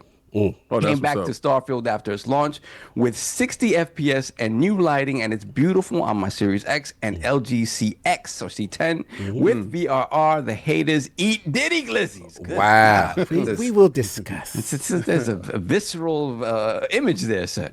There we have Apollo Dingo, $2 super chat. Frontline got PC Gamers too, King. Don't forget us. That's right. No, y'all do show up on Fridays. I'm not gonna hold you. Y'all be there. That's why I said Lord King here from the PC Frontline. Reporting live from the PC Frontline. He's ridiculous, bro.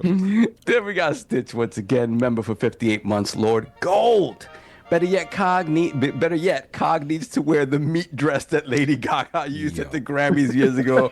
Pause on all that meat hanging out. Wow. Wow, Stitch. All right, so we get ready to get to our first topic, right? Yeah, right. no, I still got bills. We still got something we got to do. I mean, we can do that now, though. No, take that. Let's do that now. I got LogNet.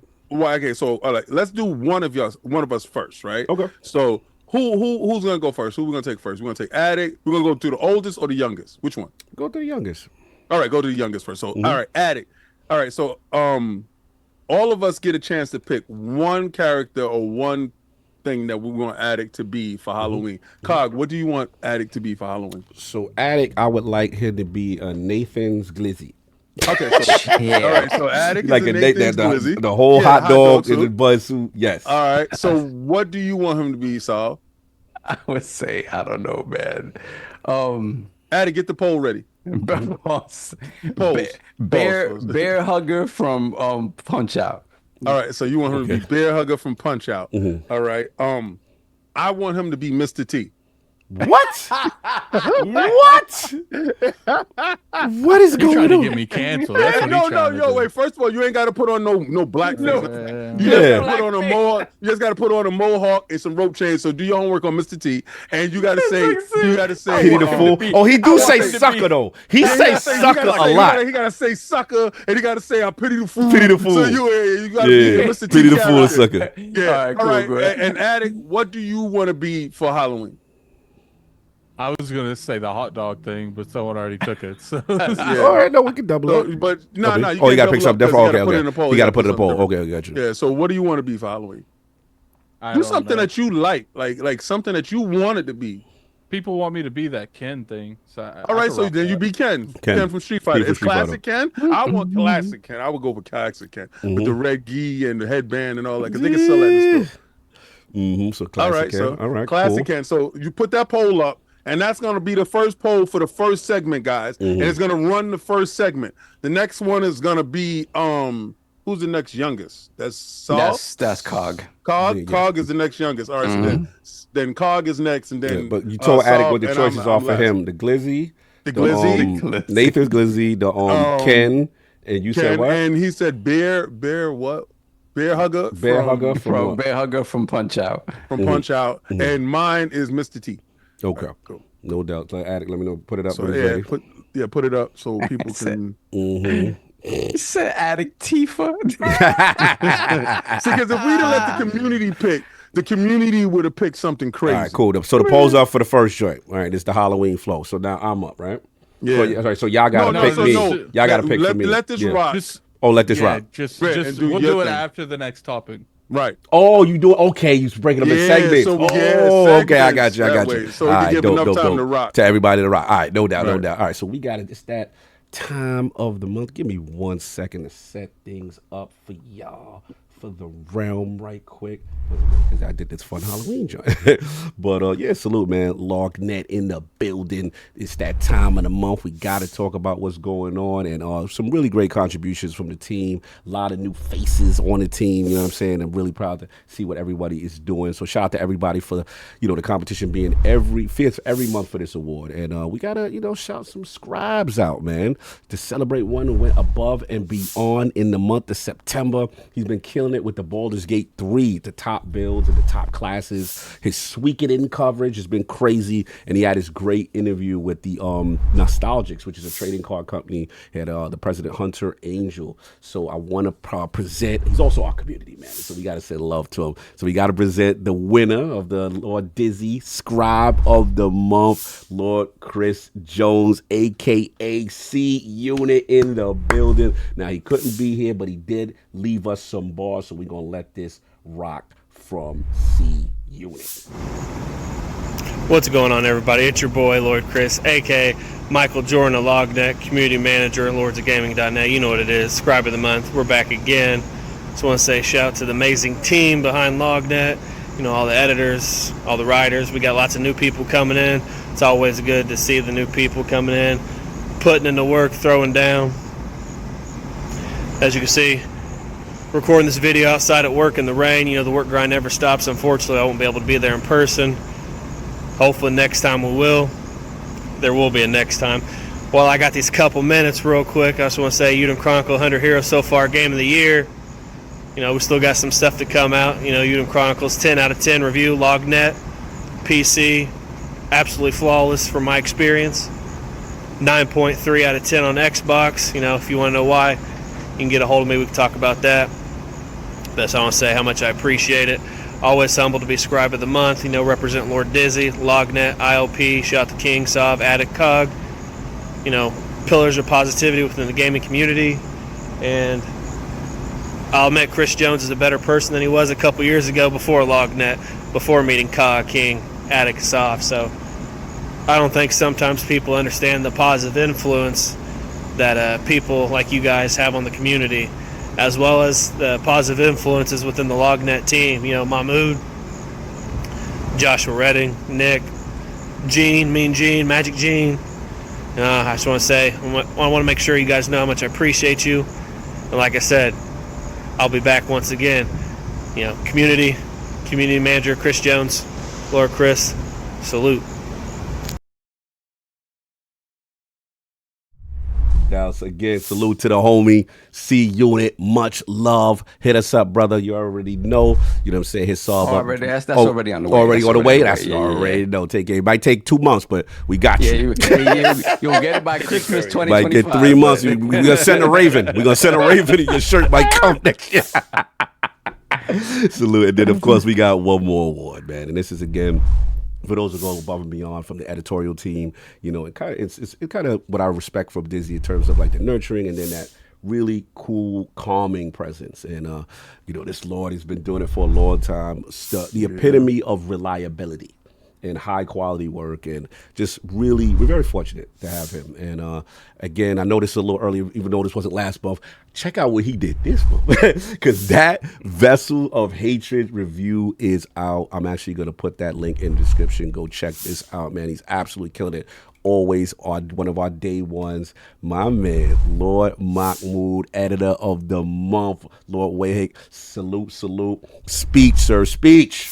Appreciate it, Cog. You know, I just want to say shout out to all the team, to the editors, RK, Paul, Joe, everybody, PD. Shout out to the writers, you know, Subeg, Connor, Jacob, everybody. C Una, you guys are great. You guys keep me going. Yeah, so it's been almost 5 years now. It's been great. It feels like just yesterday I submitted to you guys, and I'm honestly, I'm just honored to be here and just honored to continue working this to see the platform grow, you know. And check out the LogNet YouTube channel when you guys are here. So please, everyone here, just subscribe to that. We got more content on the way.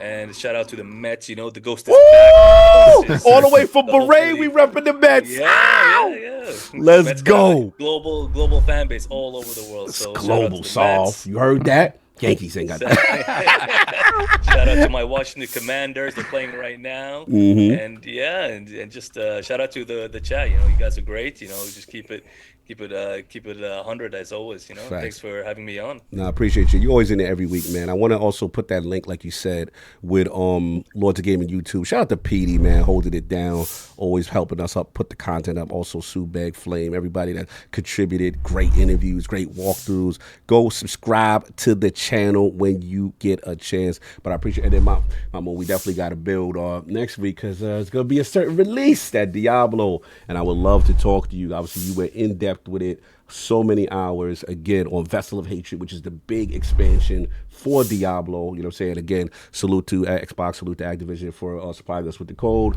And in respect of embargo, we did have our review. It is up. The link is in the description as well. Go check that out. But we will talk about that, because by then I'll have some hours in. You know what I'm saying? And be able to catch up with you, bro. I appreciate you, brother. Always good to see you. Bro, when we going to get you to come out to a show, man? Come on now. It's been we got to figure this out, man. For sure. Maybe we can get somebody to babysit my kids. I don't know. Do you want to do that? We'll just let it out. True that. Indeed, man. Enjoy your day, brother. Always a pleasure. Thank you, fellas. You already Take know. care, guys. Mahmoud in the building. Salute. Take care, guys. Much love. You already know. So we got that taken care of. And shout out to PD laughing. Yeah, somebody can take care of both of y'all kids, then we can get them come through. All right, so we got Patreon question, just two. We got a couple more super chats, and we'll jump into Patreon questions. We've got a Truckle Chuckle, £5 super chat. Hello, all. I'm excited to hear your thoughts on third-person Halo. I think it'll be fun to try. Hopefully, it will be available for campaign. That would be interesting. That'd be awesome. No doubt, no doubt. Then we have Black Cobra, $5 super chat.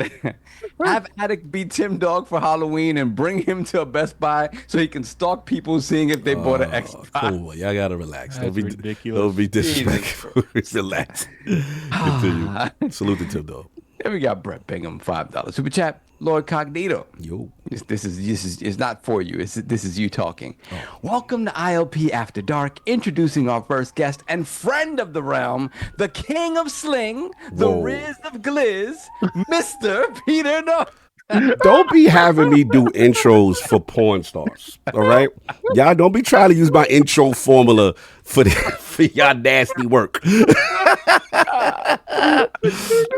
The king of sling. This man really put an intro. He did a COD intro. That's why.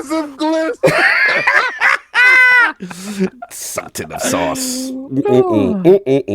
Then we got Michael Mooney, £5 super chat. No love for Unreal 5.5. Oh yeah. I gave mad love if you watch the Xbox Frontline News. What else we got? Then we got Dr. Strangelove, $5 super chat. This Halloween should be Addict as Tifa, Sav as Bald Cloud, King as Aerith, and Cog as Oiled Up Beefy Barrett. Why everything gotta be oiled up with me? Like it just can't be regular with me. It gotta be oiled up. I did not know Diddy affected you this much. It's crazy. We can move on now, sir. Yes, please. We good? Oh, okay, you got it all there? All right, my bad. Good. All right, Patreon. Damn, it's been a long one. Subag, man. Shout out to LordsOfGaming.net again in the realm, but this is actually different, man. He's sending some love. So he's giving away, you know what I'm saying, a copy of Plucky Squire. So that's dope. Before we do that, y'all ain't getting it until y'all subscribe to the channel. I'm strong arm in the realm. Y'all want this code? We're about to give it out. Subscribe to the damn Lords of Gaming Network channel. I want to see them likes. I want to see them subs go up. Hit that up, and then we're gonna take care of this right now. So, Attic, how should I do it? Because it's a Steam code for Super. You want me to just give it to you? Just plug it in there because you know they quick on the trigger. Yeah. How you want me to handle this? I'm looking at the I can send you the subs code right now. Oh, okay. He said they ain't getting it. I'm gonna put the code in our chat, and then You should put the code over there. But then no, they can still for get it. subs. Yeah, they can't get it though. Give me the code. I'm gonna put it in one of the random videos over there. Okay, all right. So what I'm gonna do in the comment section. I like that, but they can still grab it, not subscribe though. But it's cool. I don't know. Let me not do that. That might be Let's not do that. Let's not do that. It's an addict doing Shout out to Subag against the law. He said he violating policy. So right now we're at 237. I want to see that hit 250, and then I'll drop the code in the chat. That sounds good. Okay, that sounds good. That sounds good. And by the way, I'm gonna put Subag. Shout out to the homie. He did a fantastic video review on Lords of Gaming channel. So I'm gonna put that in there. So go check him out because he's giving back. He's like, yo, he loved the game so much. He feels y'all should play it, so go check that out. It's a dope game, so salute to him. So we go, Attic, you'll let us know when it feels like code out, right? What is it? Media Molecule made it. That's what it feels like. It feels like because if you ever played a Super Sackboy, Big Sackboy, Big Sackboy, I can't. Already got 4 subs. We just need 11. All right, Big Sackboy. You know this is fun. So we need 9 subs. No doubt. So Attic's gonna let us know, and then we got Dip Down. He's back. Here we go. All right, yo, this might be too late. Yeah, it was late. You're lucky I was up and saw this. But it's okay. The world is in trouble once again, and only the Lords can save it, even though they're not known for doing a good job of that. The timeless Taiwanese tiger shark is going to destroy the world unless you all can agree. The top 4 shooter games of all time. Doesn't matter if it's first or third person. It's time to save the world. Maybe. P.S. King, I look forward to going 28-0 on, I think it's Killer Instinct this Friday? Yeah, Killer Instinct. He said KI, right? Yeah, KI. He said KI. So, all right. We need to agree on the top 4 shooter games of all time. I think it's undisputed that I think we will all agree Halo should be on this list. Yep. Yeah. Okay, so that's one. I don't Call know. of Duty. Doom. I would I'm say. not saying Doom. Okay, what you saying? Because you like to be disagreeable. Yeah. Call of Duty. Go ahead, Lord Disagreeable. What you gonna blow up now? Call of Duty, right? Definitely. No, I want to hear what Lord Disagreeable got. I would How say do you not say Doom? You're not playing first-person shooters without Doom. I would say you're not playing it without Titanfall. Wolfenstein. You would say what? Okay. Titanfall. Okay. He said Titanfall. He said top 4 shooters of all Titanfall. time. Yeah, he said Titanfall. Titanfall is lit though. But it's not Titanfall's not on that list. Top 4? But let's establish because Titanfall And is Titanfall 2 after. is better. And then You can make the argument, but you can say You can if say we the franchise. franchise. You can say the franchise. You can say the Titanfall, franchise. I but- love but Titanfall. So if it's But franchise, it has to be Doom. Then Doom has to be there. Doom is iconic. Then Yeah. you might as well just blow up the planet now. Come on, Addy. Like you just being disagreeable to me. Have you played Doom? Have you played Doom? Yes. You played Doom 2016. 2016. And I played the other one too. And Doom is not Eternal. impressive to you. You can't see, this is the problem. You got 3 guys that are out of time, and you got Addict that's in his time era, right? So he doesn't understand how significant Doom is. Right? To everything that he plays now. Okay, Right, but he didn't. so- he didn't ask the most influential shooters No, in the he world. didn't. No, asked he the best- didn't. Like, Yeah, so So and Addict, what's our your top opinion 4? Would be different than What's yours. Addict's top That's what I'm 4? saying. What's Yeah. his top 4? Well, yeah, what's your top 4? So are we doing franchise or are we doing games? It says games. I would but say- I I would would say say franchises. Yeah. so is this multiplayer or single player? It Like just he says, doesn't really. yeah, he doesn't specify. He just Yeah, says he the top specify. 4 shooters games of all time. Halo. Yeah, right? We agree. I want to say Gears, but I don't want to say Gears. Yeah, I would say Last of Us. It's first or third. That's right. He did say first or third. Yeah, I would say You consider Last of Us. a shooter? Yeah, it's a shooter. We're dead. Yeah, we're done. We're done. Like, We're dead. Because I damn sure ain't putting that on. But let him there. finish. Yeah, What's the yeah. other 4? What's the rest of his 4? What's right out your 4? I don't know. I would have to like sit here and actually think about it. Like like it would be different if he just said first person or third person. Like it's did. such an No. open area. But No, I would argue that any of the first person games kind of outdo even the best third person games. I would say, like, you really, like, you have Gears, and then what else is kind of in that, like, as a like team is Team I don't remember, is Team Fortress third person? All right. We did. Moving on. we definitely ain't gonna agree. We definitely not gonna agree there. Yeah, dip down. That one was a crazy one. That was crazy. That was Yeah, crazy. you need to be more specific. Yeah, he tried. No, He did it just last like- minute. Yeah. What I'm thinking, like shooters, I'm thinking of like how the world reacts to the fights, how the actual like the animations, how detailed they are. Like there's almost nothing that's better than The Last of Us Part 2 in terms of combat and shooting. Like I wouldn't consider it a shooter. I would consider it an it's action definitely adventure. a shooter. Last of Us is not a shooter. Yeah, Well, I mean, definitely that a is shooter. Here's the thing, though. But if we're talking, see, the thing is, like, a lot of people consider Resident Evil 4 a shooter, and No, like this is shooting. Yeah. that's just not it. They have a yeah. shooting. But you know what mechanic. you should have done? Is just because a lot he of should have third-person lived. games. Dip Down should have 'Cause locked us into whether it To was first first or person, third. Yeah. third 'Cause person. Yeah. I feel like in those scenarios, like the Division's not a shooter, like Resident Evil's not shooters, like no, to me, Division is a looter shooter. But everything, like when you think about the third-person stuff, you kind of associate it more with the third-person action and adventure as opposed to just being a straight shooter. None of the games really do that. Like if you think about the best ones, like you have a Max Payne, you got like Gears, you got Spec Ops, The Yeah. Live, So yeah, nah. Returnal, like. So yo, I yeah, think please, I think dip the down next question's time. flawed. Just I think yeah, the question's Yeah. flawed. yeah. Give us a better question next time. Dip down. No, the question All was good. He right, just so- should have locked us down to one. Locked us down, Are we yeah. getting to the first topic now? Yes. All right, so now we already got we got to pull up the poll, and Attic as Mr. T has won. All right. That's So wild. we gotta get that costume for Mr. T, for Attic. All right, so next up is Cog.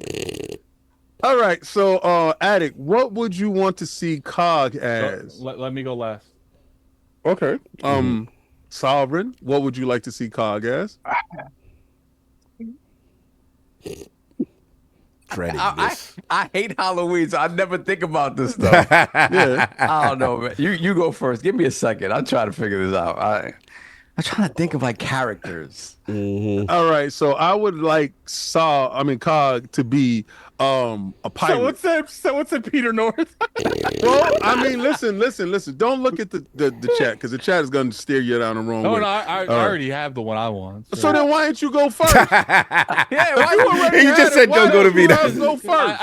I want to see if you guys come up with mine. No, why don't you go first? I went first last time. Oh my God! The attention. Could we get this over You with? did not go first last time because Get you were on last. with the ceremony. So all right, Attic, what would you like to see Cog as?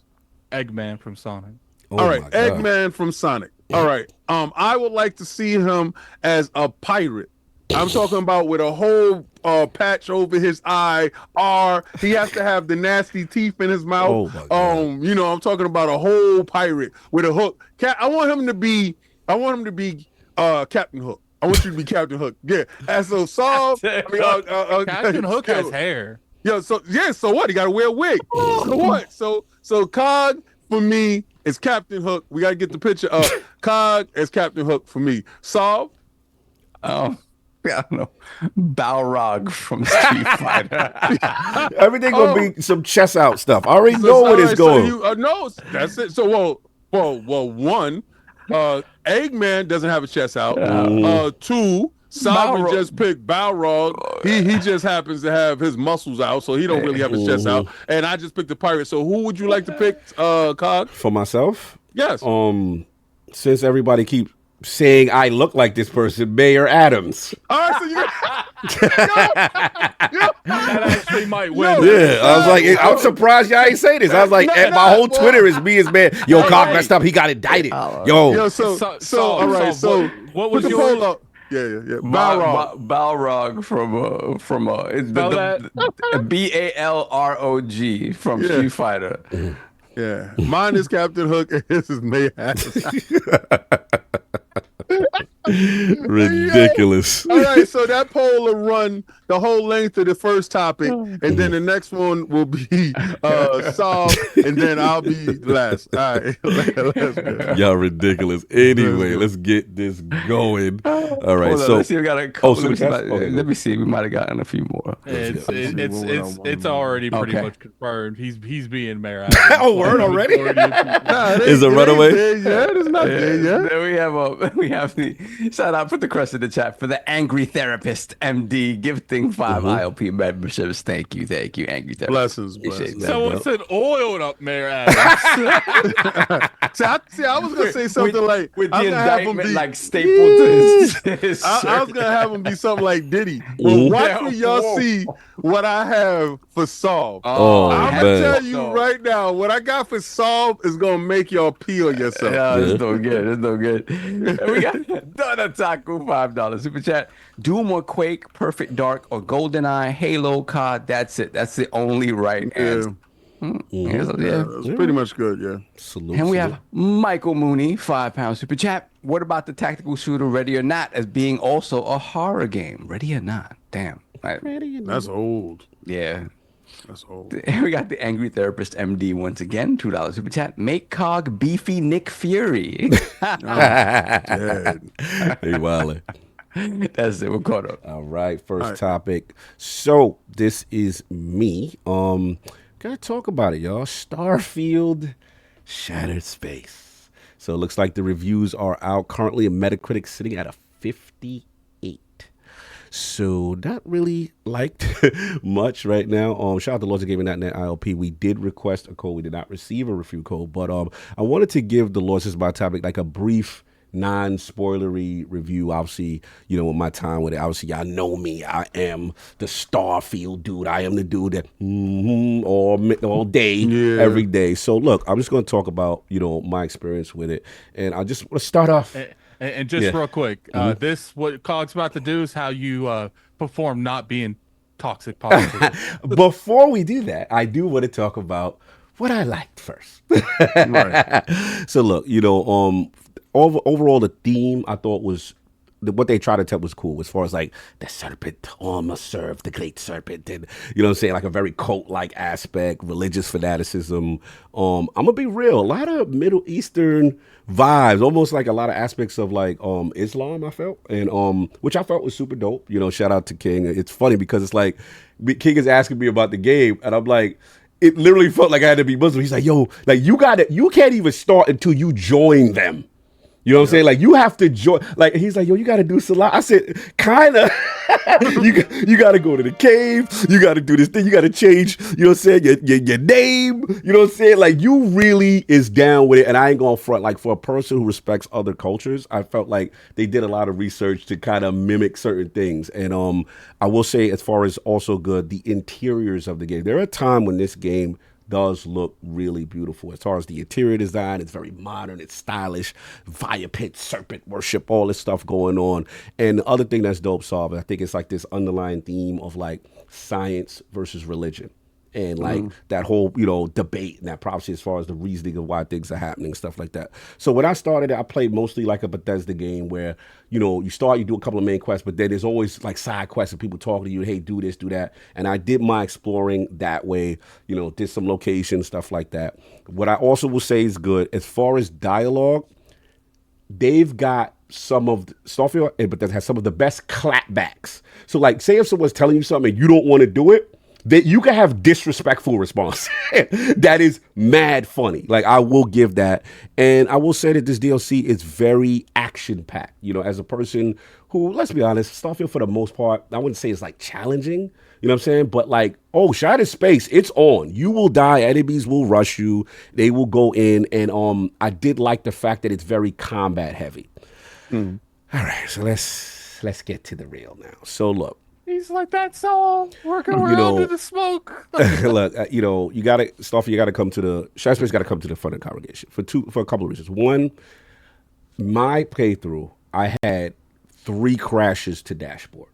Oh, right? Word? Off rip. Like, yes, I found companions, anime, yet there are companions in the game, but to the I heard there was no companions. Right. There are companions, but to the people who think they're not, in defense of them, ShatteredSpace does not, shout to my man, yeah, shout to man. Like but he cleared it up. He said they are, but he said it in the way that he wouldn't consider them the companions like Andraja is, and like you know what I'm saying, whatever. You know what I'm saying? Like they're like a step above the people you meet in the bar that be like, you know, ship technician or whatever it is. So yeah, get at it. They essentially travel with you, but they don't interact, from my understanding, on anything going on in the world. And you can acquire them from quests that you do interact with them, and they're very fleshed out in the quest. But after the quest is done, they leave after the quest. Right, and there's really no indicator to let you know that you can pick them up. You know what I'm saying? You got to keep playing. Once you leave the planet, it's a wrap. Like they don't really do much after that. Yeah. Oh, okay. So then there's an isolated buddy system thing, opposed to a complete buddy system where you can take them to other planets and do other things with them. I don't know. I didn't. So essentially, no, you can take them with you. So then you could take them. So after you finish the ShatteredSpace stuff, you can have them with you, partner up later on in your crew. Yes, absolutely. Oh, okay, so then you do get a buddy. Yeah, there's Maddie's definition of companion, because I think we need to explain that to understand this, is they interact with every conversation you have. They're part of the crew. Right. These people do that on the planet you're on. I don't know. I'm just going off of what has been told, because I don't do companions. I don't go look for them. I don't do none of that.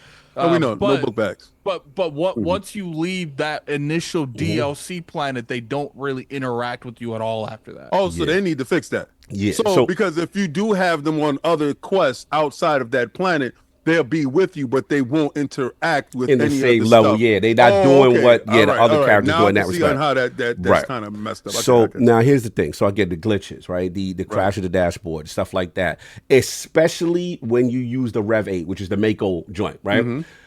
When you put the scanner on with that, oh boy, you are tanking the frame rate. You are, pop up abound. It is really rough. Like to the point on certain things, either drive without the scanner on, or when you are on foot.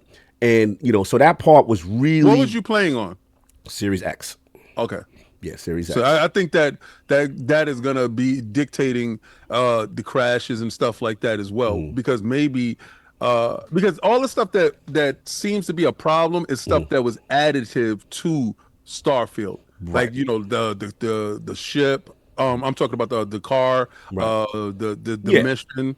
So I think those you will have to have patches along the way to fix it. Yeah, they definitely got to patch that, because you could tell the game systematically wasn't initially built for that, and this is more added in. And you could tell, like I said, when you throw that scanner on, that's when things get rough. And it's a shame, because there's parts of the game, when you look at it, it looks beautiful in the world. Like, it's this purples and the blues and the stuff like that. But when that frame rate hit, when you doing you on the rover and you trying to do the boost and you moving fast, it'll go to dashboard on you sometimes.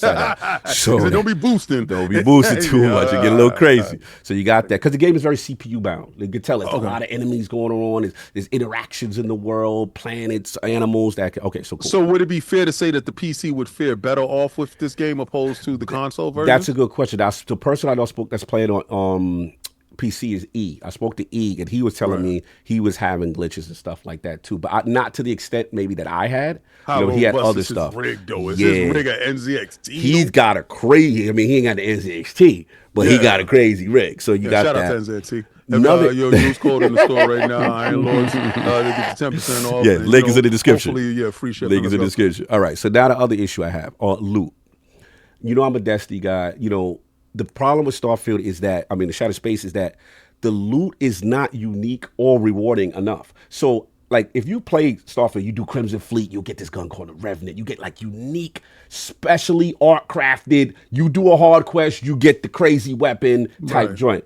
You do that. There's really no unique design weapons. And then it feels like the AI or for the RNG of the loot is off. You'll get stuff that is even lesser. Now, they do have a few Varun pistols here and there and stuff like that, but nothing to the point where it's powerful than any of the stuff that you already have. And sometimes what level was you during this expansion? I was probably, they said recommended was 35. I came in about level 55. Okay. Yeah, I was about the same level. Yeah, I was about 55 on this. So the loot is all over the place. And then, like, this game is lock-picking everything. Like, they want you to lock-pick. And sometimes it'd be expert locks, master lock. I'm like, if I'm taking all this time to do the lock-picking in these dungeons and all this stuff you're doing, please reward me with some better loot and unique handcrafted loot. So that's that. And I'm a person You keep saying handcrafted. What is it? Do you feel that it's AI procedurally generated? But I heard that this the ShatteredSpace was supposed to be a handcrafted situation. Now, that's a good question. Now,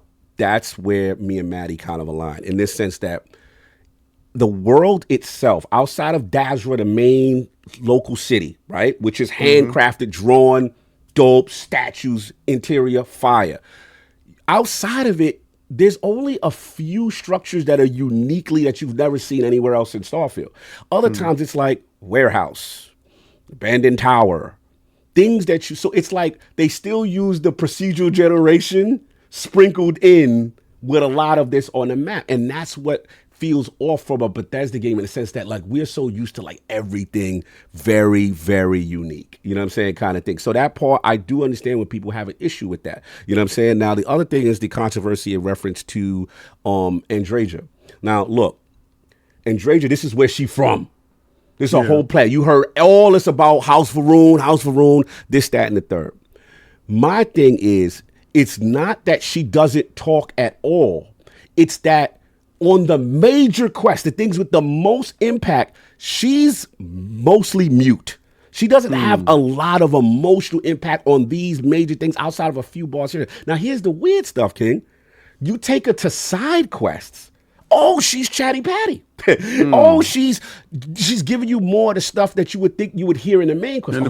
Yeah, this is my home. This is this, that, and the third. Like, there was a thing, I was with this botanist quest, and she was like, look, y'all guys talking too much. Y'all just want to send us out there back again. Tell us what the hell we got to do. Or she's more of a persuasion check. Like, if your persuasion skill is whack and you got a major decision, it'll say Andraja, and she'll jump in like, look, for House Varun, we need to do this, that, and the third. You know what I'm saying? So, my Midnight Drew Cog, how often do you use unique weapon? It's the fact of the matter is, don't make me go through a long dungeon, long quest, get to the bottom, and there is nothing unique or powerful that I already have.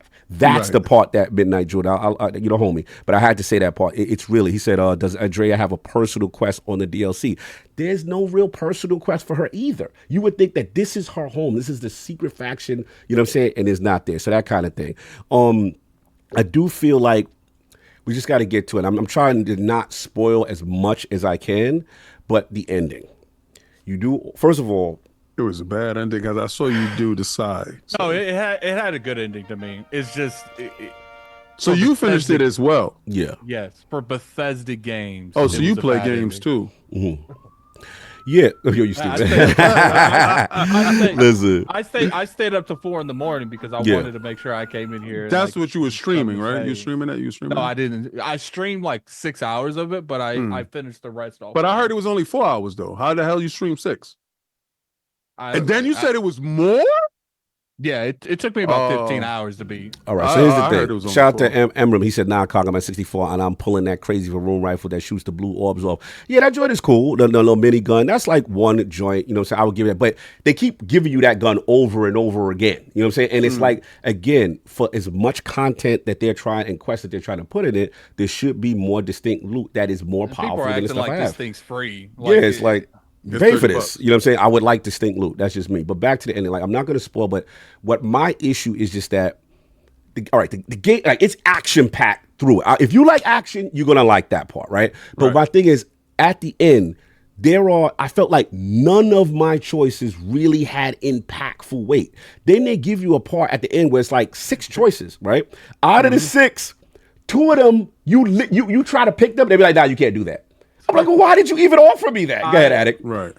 I was on the phone with Cog when I was making the last choices, and I was deliberately doing things that Cog didn't do just to see if me and him would get different endings or different scenarios. There were things that slightly changed, but it was nothing that was in your face. Yeah, and it's just like, so there's no truly divergent paths with real consequences, right? So it's like, put it for example, you play, look at the competitors in the space like Baldur's Gate, even Outer Worlds, right? You do like, remember when we was like, yo, we gonna side with this, and we gonna side with them dudes with the horns in their head, and you know what I'm saying? We ain't gonna side with them. I mean, we gonna side with them to protect that town, but then we did that. We pissed off the Elven crew. Remember when they came with all You the could goblins?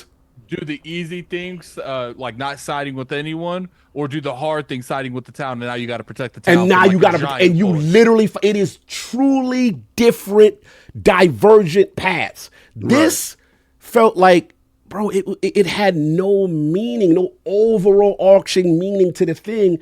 And there was one choice that I'm like, oh, this would be a wild choice. And they really was like, nah, you can't do that. There's like, no, be serious though. What do you want to do? And I'm like, oh, so you couldn't pick what you thought would be crazy. yes. It's not that you couldn't pick. It's just that they would give you the illusion. Oh, you could pick a decision to end, but they're like, no, we ain't doing that. Like, Right. Oh, okay. So then when you do pick the wild out decision, they be like, not really. Yeah, Not really. Get back I to would what we rather- want you to pick. Yes. I would rather it not be there as an option before you give me. Yes, the illusion don't even it's give me the option. exact, because there's only one choice, and that was one that you picked at it, where there is a different path in terms of you were like, oh, the game, they kicked me off. You know what I'm saying? There is one of those, right? But the others is really stuff that I either didn't want to do. Two, that is another one that I did want to do. They said no, and there was another one that I want to do, and they said no, you can't do that. So I'm like, so what? Why did you even give me those choices if I couldn't even do those 2 out of the 6, so to speak? So you got that, and then again, back to Andreja. This is one of the biggest decisions in the game. Again, non-spoiler at the end. There's no aftermath conversation. There's no, hey, let's talk about the impact of what you just did. No, it's like business as usual. Like we just, nothing happened kind of thing. And that part was really and here's the other thing, King, I don't want to spoil, but it's so dope. If you're a person like me that searches every nook and cranny, searches every tablet, there's one thing that you find about this religion that is a huge secret, and you go, oh, I see the angle. Oh, this could be crazy, Reverend, make me rich or something. You know what I'm saying? Like, oh, they don't even touch it. They don't even address it. I'm like, really? Y'all had it right there. So again, it's just a missed opportunity. So again, if you like Starfield and you like, hey, I like, you playing for the 60 frames, you're playing for the Rev 8, you haven't played in a while. Look, is this Fallout 76 the worst thing? Nah, I'm not going to say that, but I can't get this no more than a 7. I can't, like, this to me is a faction quest that could have been a part of the game. Right. This is not a transformative expansion. And again, the reason why people are coming at them, I do think it's valid. And what I'm saying is that, but that's the Yada OGs, respectfully. This is constructive criticism. This is not being hyperbolic. I'm just being real with y'all. Because again, my motto is not telling you what you want to hear, is what you need to hear. What you need to hear is you are being lapped into space. You are being lapped in your space. And the reason why, because you guys created this genre. You guys created the Skyrims. You guys created these Far Harbors, the Dragonborn expansions, where you take expansion to the next level, where it's a truly transformative experience, where things have consequence and effect, and that price to value composition. Like, you asking 30 balls for this, right? So if you're going to give me just a faction quest of Varun, this literally feel like any other thing I would have did with the UC or the Freestar Collective, all the other Crimson Fleet, all the other factions in the game. It's not that the content is the worst I've ever played, but for that price composition, it's also based on the bar that you yourself have set. That's why you are going to get the smoke, and people are disappointed. You know what I'm saying? And again, I'm pulling for y'all, because what scares me is when I hear comments like, oh, this is the best game we've ever made. What? Now this ain't better than Fallout. This ain't. Talk about influencers being hyperbolic. Bro. That's being hyperbolic. And listen, y'all know I ride for this game. I thought the main game, the main game I feel was overly criticized, right? So my fear is that maybe they got too defensive because of the criticism. Like, okay, y'all just hating, but this that y'all just dropped right now, no, that's not enough for the standard that you yourself set. And I just want y'all to get back on point to what I know from y'all. That's why it's out of love. That's all it is. So again, I know what y'all capable of. Tough love.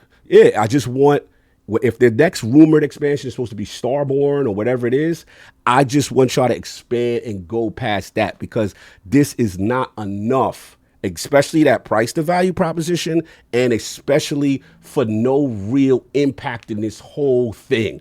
Like, this could have been some side in the corner. It didn't affect nothing. So look, that's where I'm at with it. I just wanted to be real. Attic, I know you played as well. So I just want to get your thoughts on it. Obviously, you finished the DLC. First thing I want to bring up in this game is you shouldn't buy this game just off the performance. On stream, it went down multiple times. My Xbox hard reset twice. And it dashboard like 3 times. Yeah. When you're walking around in the general facility in that game, if you're playing on performance, one would think that you want a 60 frames type of experience, but to me it felt more like 30 half the time because it was just bouncing back and forth so much. So I'm not going to spoil the ending. I don't have an issue with the ending. Okay. I actually felt like the ending was an ending. Okay. Cool. A good ending. But the problem is in most Bethesda games, the ending would have been one side of an ending. Right. Most Bethesda games, you can take the ending mission in multiple scenarios, depending on who you faction with, who you side with, who you get around. Most of the time in Bethesda games, you can bring people together, separate them. To me, this felt like a story that you just so happen to be part of. Right. Yeah. I like the religious aspect of the DLC. I did like the religious aspect. Bravo. But I did feel like the people participating in this religion was crazy crazy forgiving on me saying anything negative about their religion. I can literally say, yo, your religion ain't it. And they're like, oh, it's okay. We understand. Like, we forgive you for now, brother. And keep in mind, these are supposed to be from a cult mentality on this planet. Yes. I didn't like how open everyone was. Now you come in there and you say, yo, I'm an outsider, and they're like, come on in. There was like one NPC. I think, one NPC was like, yo, I don't really like you, so I don't care what nobody else. But to your point, yes, the majority is not.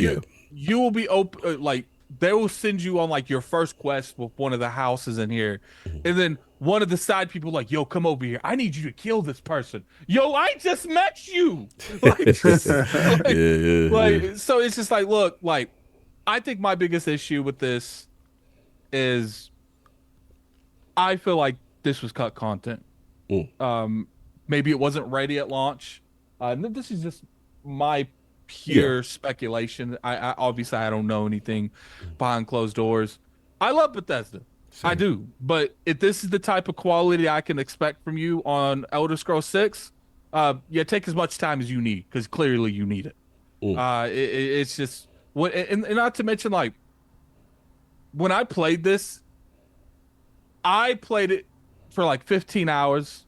I would say the length isn't the issue. The issue is there's not enough branching paths from your initial start. Most of the time, these expansions aren't that long if you just mainline the story. True. But the problem is most Bethesda games and most RPGs of modern era, they have like 6 branching paths from the original path that lead to the same thing.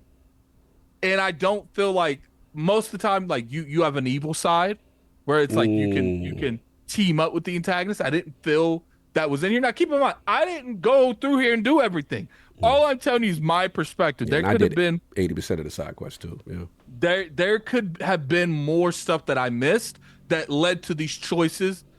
But from the way I'm feeling on COG, he did most of it that I didn't do. Right. Like I said, I was literally at the end of this game, guys. And I called COG. I'm like, okay, I think I'm at the end. First off, the final battle, that's what I'll call it. I won't go into much detail. Some of the best set pieces Bethesda's ever made. Yes. If you like action combat, I will say the action is intense. The game pushes you in that respect. And they do some cool things. I don't want to spoil, but like we'll just say the battle, right? That part's cool. Like, you know what I'm saying? But if you're here for what we know Bethesda for, you may be disappointed as far as the RPG stuff. But continue. Yeah. Let me Black Rowan. Uh-oh. Wanting more isn't a bad thing, but thinking you're supposed to get it more is. I'm not wanting more because I think I should get more. I'm wanting more because this isn't the Bethesda that I've played in the past. Like I said, I come from a Fallout 4 Pearl Harbor. Yeah, the Fall Harbor's sick. Fallout 3.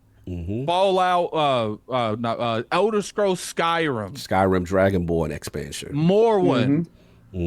Oblivion. I come from that, and you would expect some of the same concepts to carry on between games, but this, and the core, this doesn't feel like a Bethesda game. Oh, okay. Like this particular DLC. There's so not like much is AI run? I will say, procedure generation may be a factor here. But they did tell me it was handcrafted, though. I'm just saying, though. Well, see, here's the thing. I mean, I found out some truth about this game. I feel like the city was handcrafted. That was it. Yeah, that's what I heard. Yeah. When the scale of a game improves and expands, you expect more from the scale of the game. You know, for instance, this is a universe type of game. Right. I expect a universe scale of an expansion. But what we got was one planet, one city, and a couple caves. Yeah. You know, you go to any of a lot of the other planets in this game, you're going to see something similar. Maybe not a detailed city in the middle, but you're going to see something similar. Like, the expansion, the core content's not bad. The problem is it's not what Bethesda makes. Correct. If other people would have made this with other stuff, because this is too short for like a full-fledged game, it wouldn't be an issue.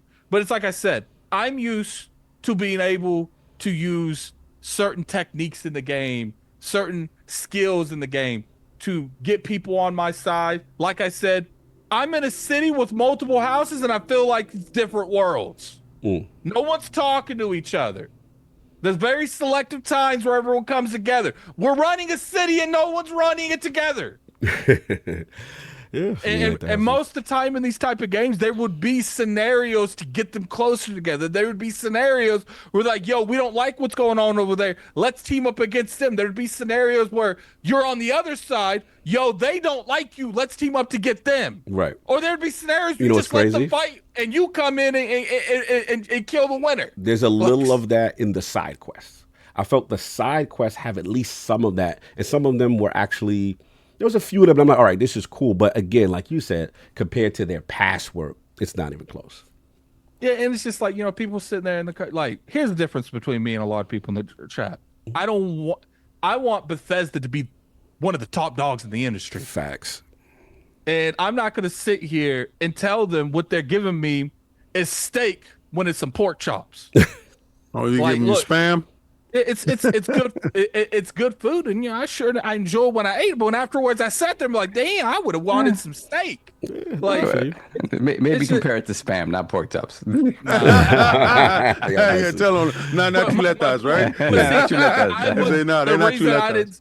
The reason I didn't say spam is because I don't consider this spam.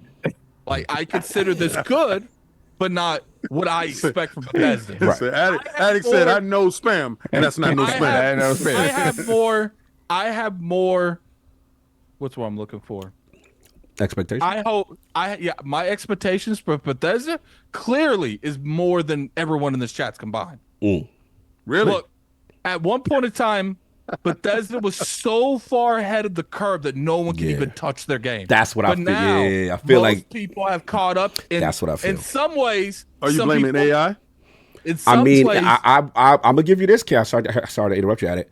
We can make the argument. Even this is not something I'm saying. This is something that Todd Howard said. Todd was like, you know, when you're looking back, he said, first of all, like our games are egregiously too big. That's the first thing he said. Second, that might be an issue by itself. Right. And then second, he said, you know, when they challenged him about the procedural generation pattern, and he was like, you know, even though they're proud of the team and what they've done, they said, you know, now looking back, maybe that wasn't the right. And this is why I give Obsidian credit, because Obsidian, remember when we first saw Avowed, everybody was like, yo, this is about to be their answer to Skyrim. And then when they started, they changed the scope, and they said, you know what? Let's not do that. Let's do what we do. We do hub world. We do impact and consequences. Like, bro, no disrespect. And I mean this respectfully. I played Avowed, right? Behind the scenes at the thing, at Gamescom. Shout out to Xbox for that one. In one scene with that dude that looked like the Golden Silver Surfer, had more impact and more consequences than anything I did in ShatteredSpace. That should let you know. You see what I'm saying? Like, and this is Bethesda that's coming from, these are the people that made Megaton and Fallout. Remember all the things you could do? You're like, oh my God. Like, that's what we want. So to see this effort from them, it is a little disappointing. I can see how people could be upset about that. That's what we say. We like, bro, you know how it's like, you used to be the champ, and then people, the young guns done came up now? I gotta talk to y'all, because y'all right now in the space that y'all created, that y'all the legends, right? There is zero reason why they've let people laugh. They now every Larian, Obsidian, they here now, and graphically with the engine. That's the other part, right? So that's why it's a plea. This is out of love, I'm saying. It ain't out of disrespect. It's just like, I don't know if y'all not listening to the feedback, or y'all feel like, yo, you know what? Y'all just hated on Starfield, you know, because you know what I'm saying, or whatever it is. But this hopefully is the moment, because this ain't just me. This ain't just, oh, y'all want to come at Maddie? All right, fine. Look at the Metacritic of this game. 58.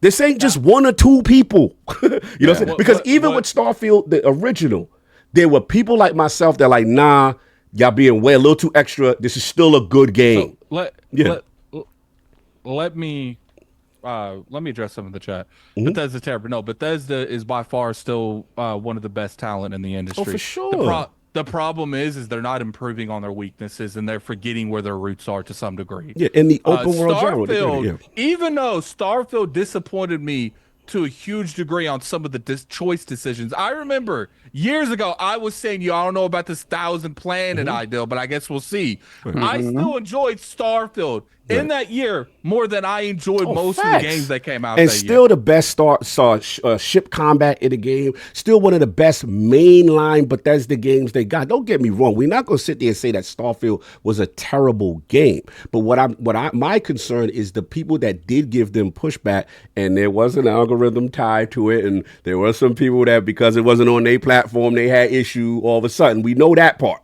But what I'm worried about is because they looked at, maybe they said, yo, everybody's just hating. And with this ain't the same case that everybody's just hating. That's what I'm trying to say. There are some fundamental issues here. That's all I'm saying. But I'm sorry, get off. I think to the point that you made about comparing it, the Obsidian comparison, how they were like, no, we're not going to do that. We're just going to stick to what we're good at. I think and this was some of the concern we had before Starfield came out, was like, hey, this 1,000 planet thing, it may be too much because it's going to take away from the parts that are crafted, the parts that are. And when you think about it, the leap that they made in terms of scope from even a Skyrim to Starfield is considerable. So even in doing that, I think it was hard for them to apply what they're good at, making these open worlds feel alive and sort of lived into the scope of a Starfield, right? So I almost think they have to kind of think the same way and be like, okay, are we ready to take on a game of the scope of a Starfield and all these galaxies, right? Yeah. Right. And or should we, and looking forward to the next Elder Scrolls, should we go back to, hey, okay, it's going to be a smaller world, but it's going to be denser. It's going to feel more alive. Is exactly what Sweet Baby Ink's saying. I can't believe your name is that, but okay, we'll go with it.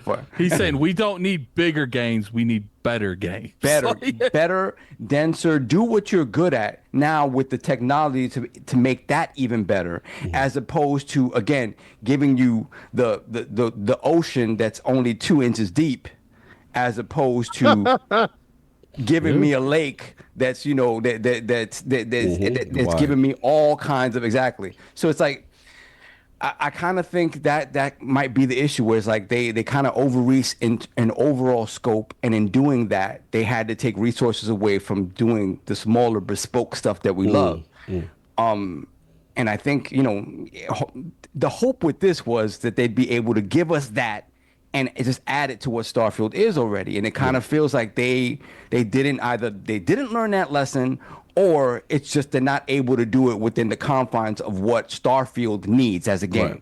Right. And I mean, I haven't played it, so I can't say, but it's always felt that way just from the beginning. It's like maybe Starfield was a leap too far. Right. I'm not really necessarily too much into the density when it comes to Starfield, because I've always been, if you're not going to be populated, make it make sense. And I do feel like if in the universe we live in now, the bulk of that sucker is empty. Yeah. So that made sense. Sucker. But he ready for Mr. T. That's so Mr. T. I love it. So Mr. T. Yes, sucker. But the places that are populated, make that populated, make that dense, make that glow. Yeah.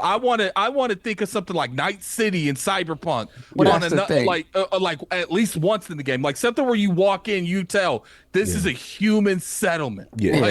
But I think that's the thing though. When you're trying to you're saying okay, half of the real galaxy is probably empty.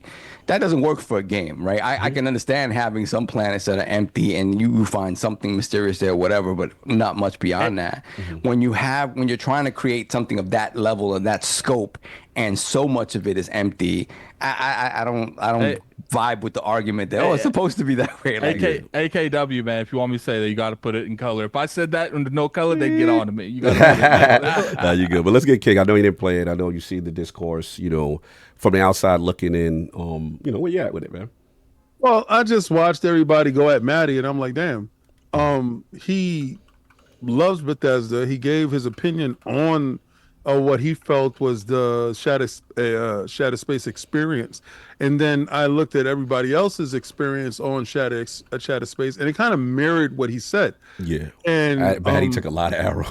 Yeah, he did, because you know what? This is what happens when you have a different opinion of people, and I've learned this very quickly, very recently. If you're not hive mind, and if you're not Bawi Grana, we Mr. Tokyo Geisha, how dare you don't like it? Yeah, exactly. How dare you not have an opinion about something that you love, right? How dare you? And it's usually the people that don't love it as much as you. That part. Right? So it's usually the people that, to go on, to be on, to get on. And I just felt that Matty took too many slings and arrows for being honest in a space where toxic positivity is the way. That's how you go when people go in already having. You already know that people are going in wanting to either give it more props than it deserves, or crap on and it. I'm guilty of that because when I heard, I was like, man, I'm gonna play this. I'm gonna prove Maddie. And here's the thing. Here's the thing. One, I understand where some people come with Maddie. Yeah, because he said statements like strong statements like no companions. Because even though the companions weren't exactly how you would envision them to be, they're still companions in the game. Yeah, it's compared to the game. And again, Andreja does have role in it. I'm not gonna say that she doesn't, but yeah, that was my only slight pushback. He should use phrases like they should have done this to a different degree or executed it differently than I would have wanted. He did put up a follow-up tweet to try to correct it. But then keep in mind, tweets only let you have an X amount of characters before people stop caring. Right. Two, shout out to Mr. Maddie Play for being the poster child for anti-toxic positivity. Because this man just had Todd Howard on, and he could have easily went up there and be like, ShatteredSpace was amazing, guys. I understand where people are coming from, but I'm here to tell you they lied. He went up there and he looked at that because it's just like I am with Zelda. It's just like I am with Kingdom Hearts. Like literally last week, we were saying that I refuse to give Square Enix any props because they ruined Final Fantasy to me. Because you don't get a plus when you get the ultimate negative to me. They ruined Kingdom Hearts 3 to me. And shout out, most people, you need to be harder on the things you love the most. And me and Maddie have always shared that. And with the biggest thing, you said you are Maddie Plays? Huh? You're ridiculous. Shut up. I'm just saying. I'm just ridiculous. Saying, continue. The biggest thing I respect on him is we've seen so many people get in situations where they get that kind of access and they're like, oh God, like I can just visualize him playing this game and ending. It's oh God, you just put me in a really bad spot, Bethesda. I gotta go in on you and risk getting blacklisted. Like, why you gotta do that to me? Well, hopefully people they respect exactly honesty. Hopefully, unlike other companies or publishers or whatever, Come on, King. Hopefully, if you have a differing, this is my thing. If you have a differing opinion on something that you love, it's okay to say that and say, look, I was disappointed. Now, granted that we keep it respectful. That's what I'm saying. Don't demand someone's job and do all this craziness. That part. We ain't got to get that part because, look, at the end of the day, these people are working hard to make games, right? We know games, making that is not easy. But if one would hope, King, that because you say something you love ain't it and you giving constructive freedom, that shouldn't preclude you from getting access or sending people things. Because another, criticism, and we just got to talk about it, was that a lot of people didn't receive copies to this thing, right? That was already a bad sign. So some people said to me, hey, Cog, like, did you get it? I'm like, no, or whatever. And I'm like, okay, cool. Obviously I saw guides and stuff like that, which is fine. And they could choose to do what they want to do. But again, one would hope this type of behavior this is for all companies. Doesn't put you in some light just because you didn't like something. You know what I'm saying? And you give your constructive criticism. And that's what I hope in the industry that improves. I think the industry. Well, I just never got a chance to talk about it, but go ahead. Oh, sorry. Okay. I'm sorry. Go ahead. I'm just watching. No, King, go. My bad. It's just the fact that I saw all the negative stuff about it, and I do have it because we do have like the consolation edition of it. So I said I didn't have enough time to put into it to give a deeper assessment of it. So I left it to the other two that actually did have enough time in it. But I also did my research around it, and I got the talking points of everyone.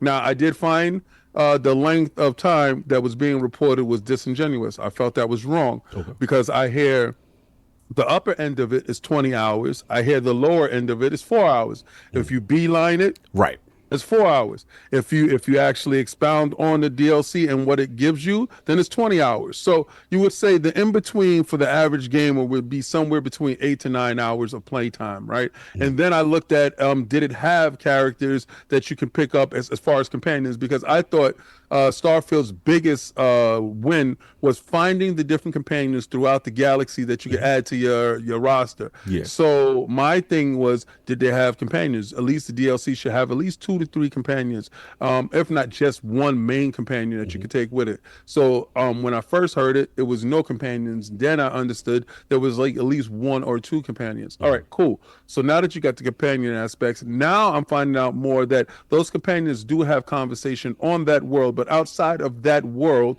and this lends to the tacked on effect to the DC DLC. Does it? Do they have conversation off the planet? Now that we're finding out, real quick, King, I just want to add on to what you just said. I do want to point that, and I'm pretty sure me and Cog have not went back and replayed the original expansion, so we can't 100% confirm if these people don't talk the entire original campaign. Right. But the little things I did do outside of that planet, I didn't really. What's what I'm looking for? When the other feel people that talk, they was active? well, see, I didn't get them. But what I'm saying is, like, when the other people are with me outside of the campaign, they give a lot of input on a lot of stuff. Yeah, different like scenarios. the robot. Yeah. I haven't been told that the other people have even spoke outside of that planet. Right. It might happen. I haven't seen it. and what I agree to this is all the problems that I'm hearing is, let's say, the rover, the Rev 8 or whatever it's called. Yeah, that's a Rev 8. The rover itself causes problems as far as the boosting and all this stuff. All that stuff is patches to the game. This is why I asked, what was they playing on? Because if you're playing on the highest specs of it, then that means this is probably where they was testing it, opposed to testing it. Me personally, I think all of them should have been testing it on the Series S, right?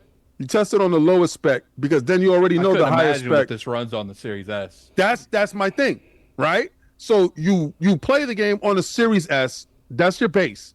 That's your lowest model. You play it there. If it runs great there, then you damn sure know it's going to run great on your NZXT. That was my thought process to it. So I hear that it's a mid, right? Yeah. So it would have got a 5 from me. And You messy. and what I'm saying is, sometimes, like Addict said, the people that love it the most is going to be as harsh on it as possible. And sometimes you got to delve deep within their criticisms of a game, opposed to having your own thought processes without playing it, without ending it, without being along with it. And also, I felt that a lot of people don't like Maddie in certain aspects, so y'all look for a reason to go at him. Not trying to make this whole segment about Maddie, because it damn sure wasn't. It was really about Starfield's DLC. Was it worth the price of admission? From what I'm hearing, it's a no. As far as $30 for the X amount of hours and the brokenness of it. I think maybe after they patch it up, it'll be a little bit better. And just for clarity, because the chat is talking about the performance.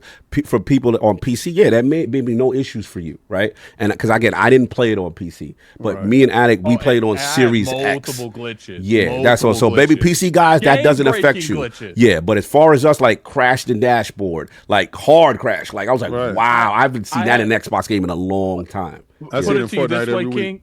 Put it to you this way, King. I had 2 main glitches that could have just wrapped up the whole playthrough. One of them was I went into to talk to a individual, and they were having like a meeting, and she would get like 2 words out, and then the dialogue would cut. And it kept doing this over and over again. And this is like a main mission. Yeah, so you had a glitch where you couldn't even get into the dam. You were so frustrated. Yeah, and I told you to use an old save so you could go back, because he put in the access card. He did what he was supposed to do to access this location. And the door wouldn't open. So he was doing it, telling this while I'm playing. He sending me. I was like, Addict, I never had that problem. Show me where you at. He sent me the screenshots. I'm like, bro, you touched the computer, you did the access, you put in the card. It's supposed to let you in. He's like, bro, it's not. I said, well, try an old save. He had to do some old content all over again to get back to that point. And then he's like, now it works. So it is. There are issues. And that wasn't even like one of the worst ones. Like I said, I had 2 big ones. I had multiple crashes. I had multiple hardware crashes, like 1 or 2 dashboard crashes. But like I told you, like I'd come out, talk to this chick. She'd get 2 words out. Dialogue would cut. Oh, no. I'm sitting here, I'm reloading saves. I'm like, what am I doing wrong? And I knew it's a glitch at this point. So I shot someone in the ring. and I guess the dialogue of them, like, you know how I shot them once so they didn't respond. They just said that don't do that response. And then when I talked to her again, it worked after that. I'm just so you got to shoot somebody first. Yeah, so I'm just sitting here like, how many people would get if they had this particular situation? How many people would just openly just shoot someone like that? Yeah, or just quit the game all out. Yeah. So, just my assessment of it when I do get a chance to play it, if I do get a chance to play it, is that okay, it's mid at the moment and it does need patches. Yeah, and I expect Bethesda and Todd Howard to look at it. What I didn't like about it is, and see, I went to a channel and I forgot the guy's name. He explained to me that the city structure itself is handcrafted. Everything outside of the city structure is procedurally generated. And then that kicks back off of what you said to me. What you said to me that it was a fully handcrafted situation. No, you're disingenuous because it's just the cityscape of it is handcrafted. And then everything outside of the cityscape is procedurally generated. And I'm like, listen, this AI, mixing AI in it to make it easier is actually hurting you guys. Go back to exactly who you are and what you are, because the people are speaking and it's going to get loud to the point that, because I thought it was a conspiracy. I'm gonna tell you right now, my conspiracy thought was that the PlayStation dudes is hating on it so they can lower the score so it can be released on the PlayStation fan page. Right? So that was my tinfoil hat to it, really, be honest with you. I'm not lying. I know you want it. I know you want it. I was really on that type of time. I said, you guys are really pissing me off now because, I give props to all your stuff, even though I could tell you that Astrobot is 100% Mario Odyssey, right? But I'm not gonna do that to you. I would say like 60%. All right, but then we got other stuff that we did. I did put that in chat. God bless. Anyway, but I thought it was you guys, and now to come to find out now, it's really Todd Howard and the team. Listen, step away from the AI for the next DLC. Yeah, really step away from it. Like, step away from it. Don't use it. I don't care how good you feel it with that tool. Step away from it. Stop picking it up. Put it down and just you gotta show your homework now. Now you gotta show your homework. You gotta show these people that you can get back to who you used to be without the performance enhancers. Put down the testosterone and just make a world or make a planet or make craft a story that these people get back to form, bro, because right now you're not looking like your old self and these guys are tearing y'all up. That's all I'm saying. Yeah, no, I feel you. And when I get a chance to play it, I'll let y'all know. Yeah, and last thing I'll just add is that, to your point, I think at least the sign that I saw from Todd Howard in one of the recent interviews was that, this is something that they look like they were second guessing. And like Saul said, the scope of 1,000 planets and all that stuff, maybe something now in retrospect they look at and say, you know what, let's get back to what we need to do. And hopefully this feedback helps towards Elder Scrolls. You know what I'm saying? And because we know that's one of the goals. So you think it's too late for Starfield? I don't know if it's too late. I'm just saying. Because y'all keep talking about Elder Scrolls and... No, because Starfield, they said they're going to continue to put yearly DLC. So my thing is, if you're going to do that, I'd rather wait... I think he was just pointing out the next big game. Oh, I see what you say. Yeah. Okay. Yeah. I'm just talking about the next big game. But as far as apparently they're going to do DLC every year, maybe something that's going to address the Starborn stuff. And, maybe what I'm trying to say, what would be dope if we get, Phantom Liberty kind of moment from them where they really do some transformative things in the space. I do want to comment on Santi and Hargeet, who are saying that they're playing it on PC. They got a DLC bug that's not letting the DLC load. I didn't know about that. That's crazy. And Hargeet said, I can't play it on PC either. He said the same bug as Santi, a bug that has existed for over a year. Wow. And I didn't know that. That's my biggest thing. It's like, we got to get out of this pocket where we're just releasing games that don't work half the time. Yeah. Like, it's just like, I told you I had 2 game-breaking bugs. Right. Hargeet Shini just said he had another one. Yeah. That's 3 games, and I would say theirs is a game don't work bug. It's Shout just like we gotta stop this. Shout out to Cole Eastwood in chat. Love Starfield, but ShatteredSpace didn't add to the game like other Bethesda DLCs did. And that's what it's the level that they set, right? The high bar that they've set. They didn't get a chance. Who they used to be. To me, playing this felt something that their competition these days would give us a free update. Oh, here's a new faction you guys can go out there and try out. Our expansion's coming out at the end of the year. I'm not saying don't go get your money, but I'm saying if you don't practice and you don't feel like this is to the quality where you can actually, give media, give influencers the game ahead of time, if you feel even for a moment that you can't let people touch it before it comes out, you should probably go back to the drawing board and see why you feel that way. Fair enough. All right, that was a wild pause. That was funny. Anyway, let's get this in the chat, so let's move on. Real quick, I just want it. Yes. We just want the game to be we just better. want the game to be better. We want Bethesda to win. Like, I want the king, I want the champ to show, like, I'm the guy, bro. Like, I rep for them. You know what I'm saying? Like, so if anybody wants them to win, it's me. There's, like I said, it's out of love. I don't care. Like, if I criticize, oh well. Like, I'm not going to sit here and lie to people just so I could be like, yeah. You know what I'm saying? 10 out of 10. Like, I'm not doing that. So if y'all think that's what y'all going to give me, my whole motto is telling you not what you want to hear, what you need to hear. I'm born in that. People, King, y'all know, like, I'll cut friends off. You know what I'm saying? Because I'd rather tell you the truth. You be mad at me. You know what I'm saying? But I'm not going to let you run around like the emperor with no clothes thinking that you fly out here. I'm not going to do that. With the baby I'm going to tell you, bro, like, man. they laughing at you. You know what I'm saying? I want to get you back right. I want to give you that honest feedback. And that's all. You could disagree on our opinions on the thing. You could say what it is, but one thing you can't deny is these are our opinions. It's not swayed in any way, shape, or form. Look, we would love to work with Bethesda. We'd love to work at the Xbox, even PlayStation when they get their head up out of their ass. Like, language. We would love. I needed it for that one. I know, we you would wanted to get love your to smoke work off. with these companies. But one thing we will not do is tell companies that would hurt them in the long run from having bad feedback that hurt the industry in the long run. We will not tell them something just to continue to work with them. And respectfully to the companies that do work with us, whatever, there are companies that say, you know what, we really respect the Lords and we respect y'all because it's like, we know at the end of the day, y'all gonna give it real. You say, what happened? Shout out to Ubisoft because we say all kinds of stuff when they still work. You stupid. Anyway, we good. We got the balls off. They really are good though. Ubisoft, regardless we could say about what they went, like they've always been, give us your solid feedback and we won't take it to heart and we'll still work with you in the future. No doubt. All right, hold on before we get to the super chats. I don't see the COG's results up there. Could we have what was COG's results? Was it Mayor Adams? Ending poll. You're about to see it in the chat. What is it? Mayor Adams? Oh, it's a tie. I see 28%. Balrog COG and Mayor Adams COG. Okay, COG, you pick it then. They voted. Mayor Adams. All right, so wow. I'm coming with the suit. You got a three-way tie? Two-way tie? It was actually the Captain Hook was the worst one, but mine was 2% off, and Balrog COG and Adams was the top. So Mayor Adams. Hold up. Whoever super chats right now, which one? That's the one we do. Nah, we ain't doing that. We can't do that. He gets picked. I get to pick now. Yeah, Mayor Adams. They voted. You going with I'm going Mayor Adams. I'm going to indictment. I'm in Now my you going with indictment you. suit. All right, so cool. So, all right, so yeah, all right. We can have jokes with that. We can have fun with that. So you're gonna do Mayor Adams with the bags under his eyes because he didn't sleep.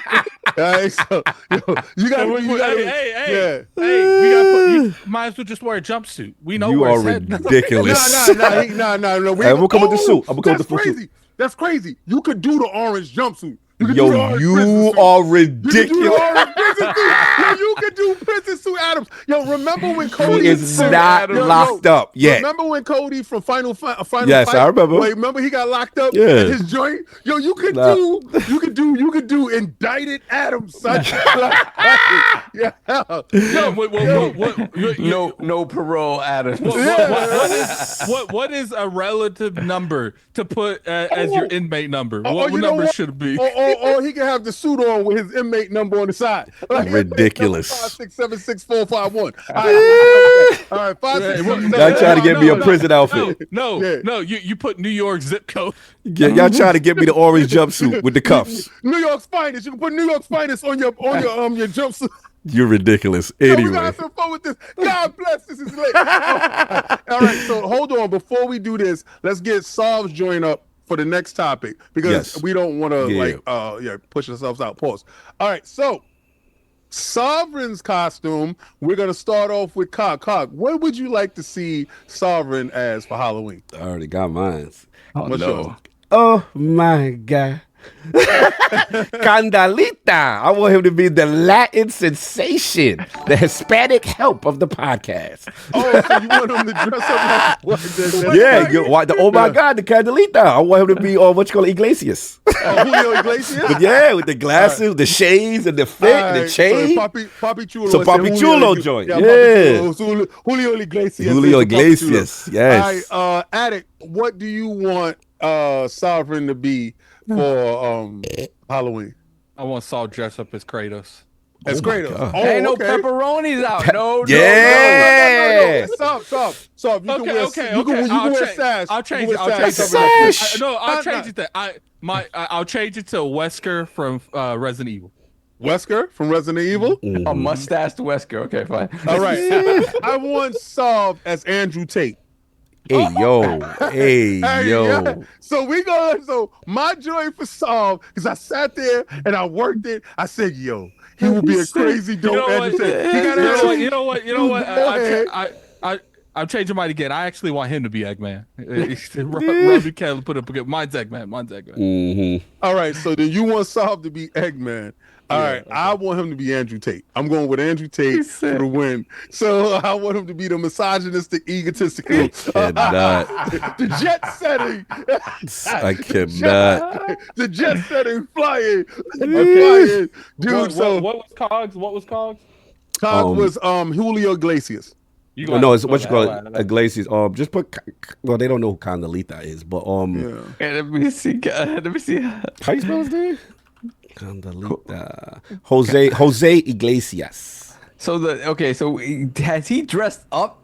Yeah, the video. You ain't see the Oh My God video? That's the sweeping Venetian. Someone spell it. Oh, but his name Candalita? Yeah. I'm gonna send you the link so you got all the information. Okay. Yeah. So he's the Mets Okay, outfielder. That's right. He did it live as no, but he's got the video. He the hottest thing moving. They're calling you Bad Bunny Sovereign. What's yours? It's just one of the baseball furies from the Warriors. That's it. Yeah. Okay. I remember that. Be the Warrior Furies. Fury. Furies from the from the Warriors. Let me give Cog his reference. That's dope, right? The Yankee suit on with the face paint. The main guy, though. The main guy, he's lit. Yeah, which one? The one. I gotta see which one because a couple different. The patches under the eyes. That joint. That dude. Yeah. Is this? Okay. I'm gonna put the video in there so you can see. So he has the chance to dress up as two baseball players. No, the Candalita, he's dressed different. He's not dressed in a baseball uniform necessarily. Yeah. As long as he got any of that fit on right there, so you can see from Candalita. I think Andrew Tate gonna win. All right, so you got all the choices? Yeah, I'm right now. No doubt. Oh. I see the video right now. He got the Bret Hart glasses. Yeah, with the Bret Hart glasses. Oh my God. Yeah. Bailar. Yeah, y'all gotta see Candalita. A lot of y'all don't know. I'm put the video in there so y'all can see. Think he's gonna be a ball Candalita. Ball Candalita. That's what I need. Yeah, you gotta have a wig. You gotta have a wig. Gotta have a wig. No doubt. We got it all set. Oh, the Candalita's starting to bounce up there. Yeah. Oh my God. 5% difference right now. Candalita soft. Because it makes me laugh because it reminds me of the meme with the African dude. He's like, oh my God. Andrew Tate gets some serious numbers though. Andrew Tate gets some serious numbers. Andrew Tate is gonna do it, son. I'm telling you. I think Saul would look funny with Eggman. I won't be real with you. Eggman got the vote. You've been pushing this Eggman for a minute. You try to get the egg. It's Robert Kelly. He want to see somebody with this Eggman. Yep. Yeah, he should put Eggman for himself. But all right, let's get to these super chats. All right. We got a few. We got a few. So yeah, we got a few. We got Edward Walton. Welcome to put the crest in the chat for Lord Bronze. Edward Walton. Shout out to you. Bless me. Then we got J-Boy on the Run, $2 super chat. Cog as D-Lo Brown. You better recognize Halloween. D-Lo Brown, we're moving his neck like this. We got Midnight Druid, $5 super chat. If you don't do Andresia quest till after joining Varun, it gives a lot of different dialogue options, some making it better for her quest. Okay. Then we got Brett Bingham, $5 super chat. Cog got the Dollar Tree experience in ShatteredSpace. I did everything Cog did, but didn't dashboard and got a ridiculous amount of legendary gear, level 115. Everybody's experience is different. That's crazy though. That is like a night and day experience. We got Hollywood Rules, member for 32 months, Lord Silver. On vacation with a Lady Hollywood, but had to wish my boys a great show. Salute General King. Hey, yo, Cog, how about the Mets, baby? Let's go, Mets, LGFM, let's go. Hashtag Gamepass COD marketing. Yeah, we're going to talk about it shortly. Then we got Robert Keller, $2 super chat. Lord Sonic working under Eggman.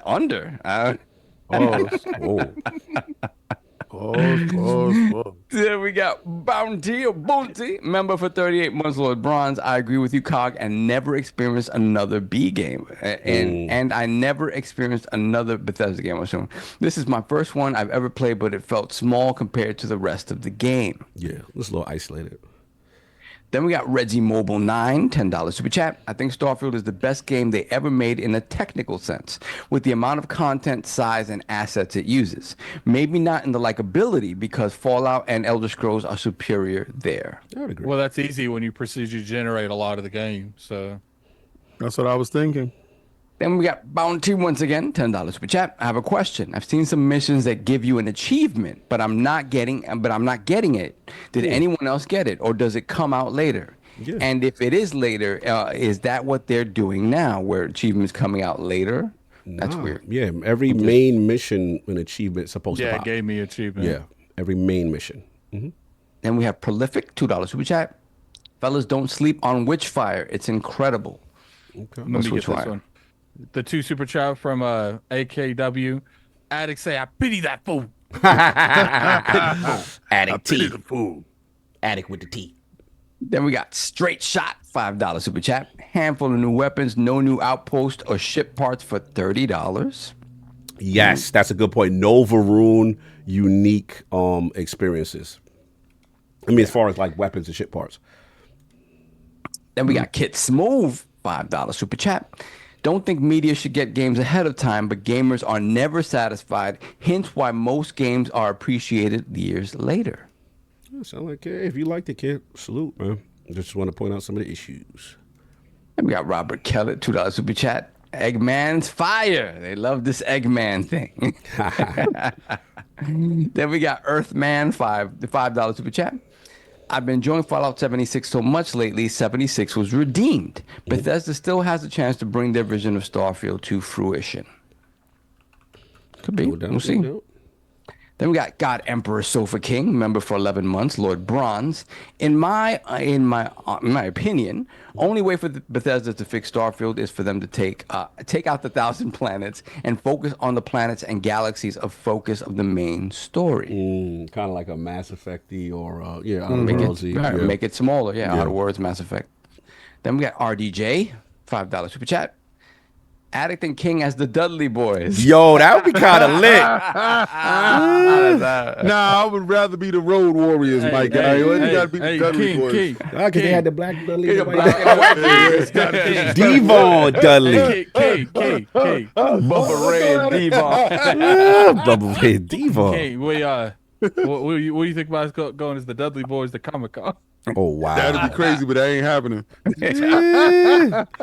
You know how much they got a super chat for that? Come on, man. Yo, listen, for a tattoo was $1,000. You got me outside in public dressing crazy, you fucking. Hey, but we dressed up as the different Dudley Boy, if you know what I'm saying. No, I'm not messing with you. Sure. I don't know what OnlyFans Dudley Boys you talking about.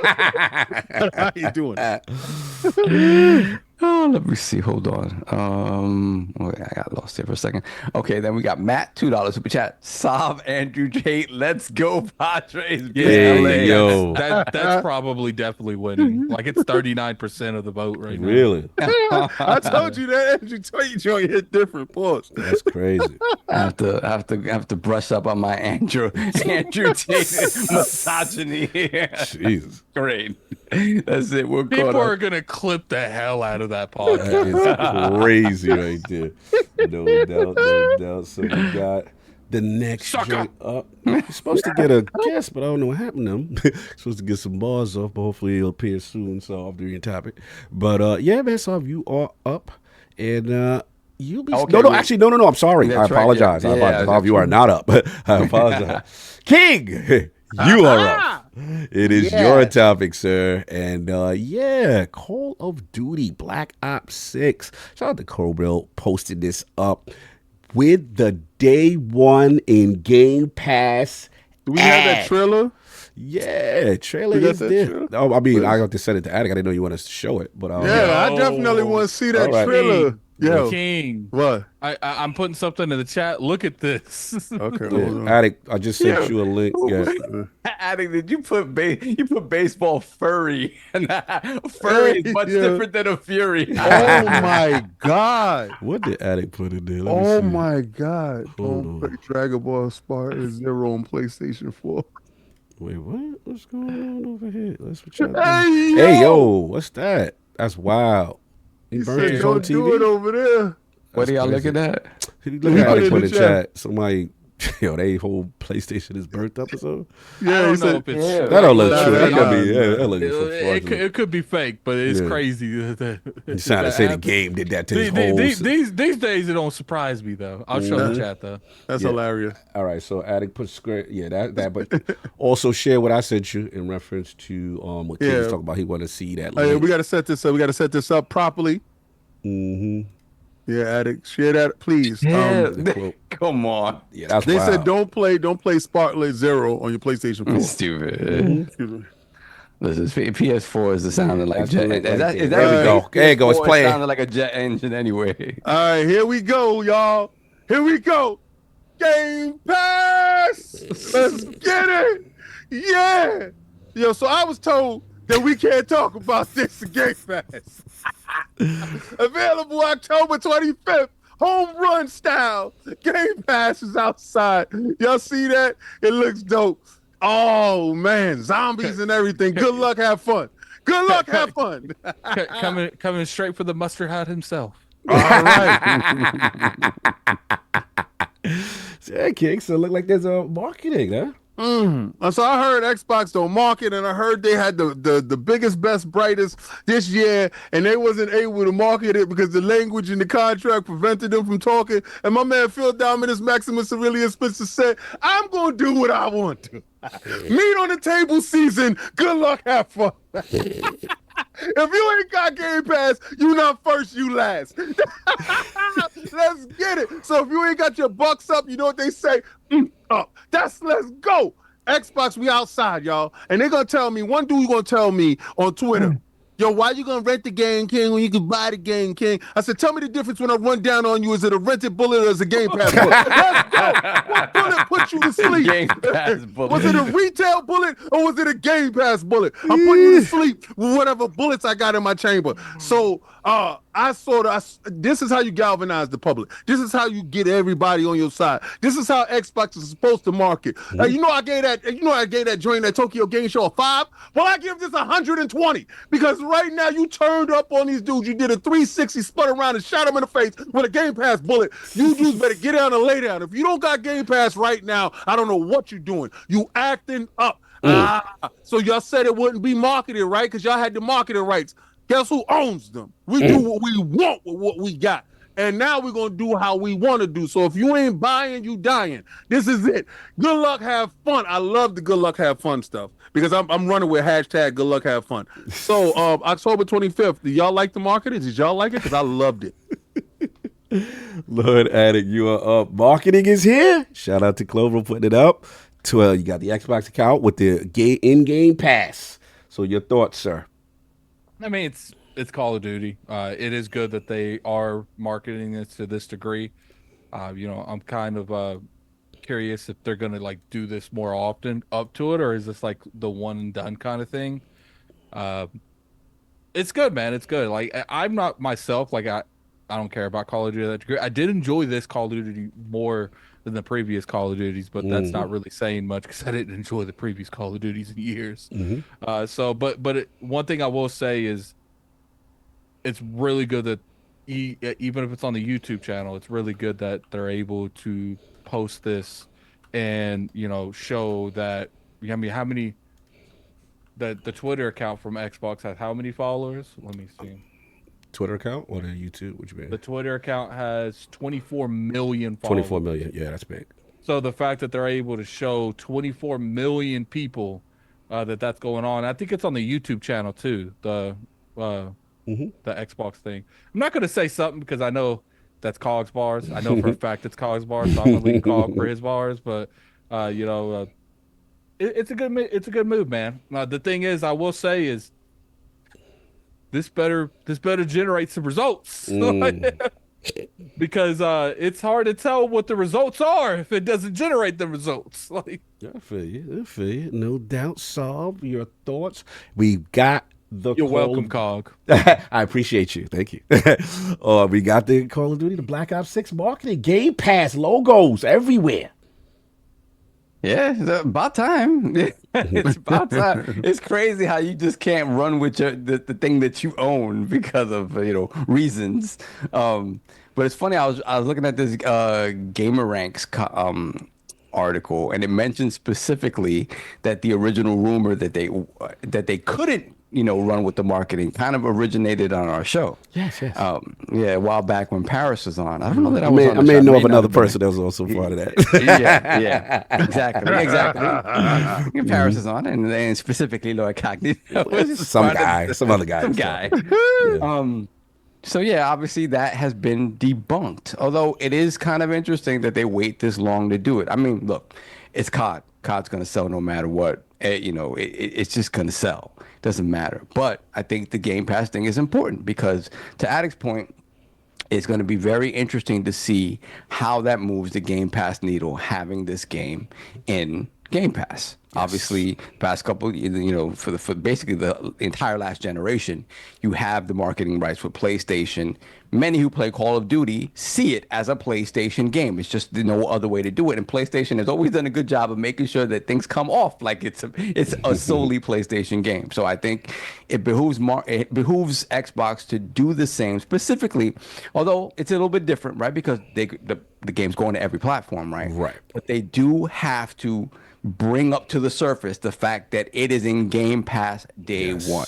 If they really, if the game plan is Game Pass, as we've been hearing for the past, almost decade, you have to really show out with this. And you really have to let people know, hey, if you're interested in paying $70 for this game or $100 whatever for whatever version of it, this is an alternative game. I have got to tell you how many casuals that I work with that come to me for gaming advice and have no idea what Game Pass is. And I'm just like, how has this thing been around for so long?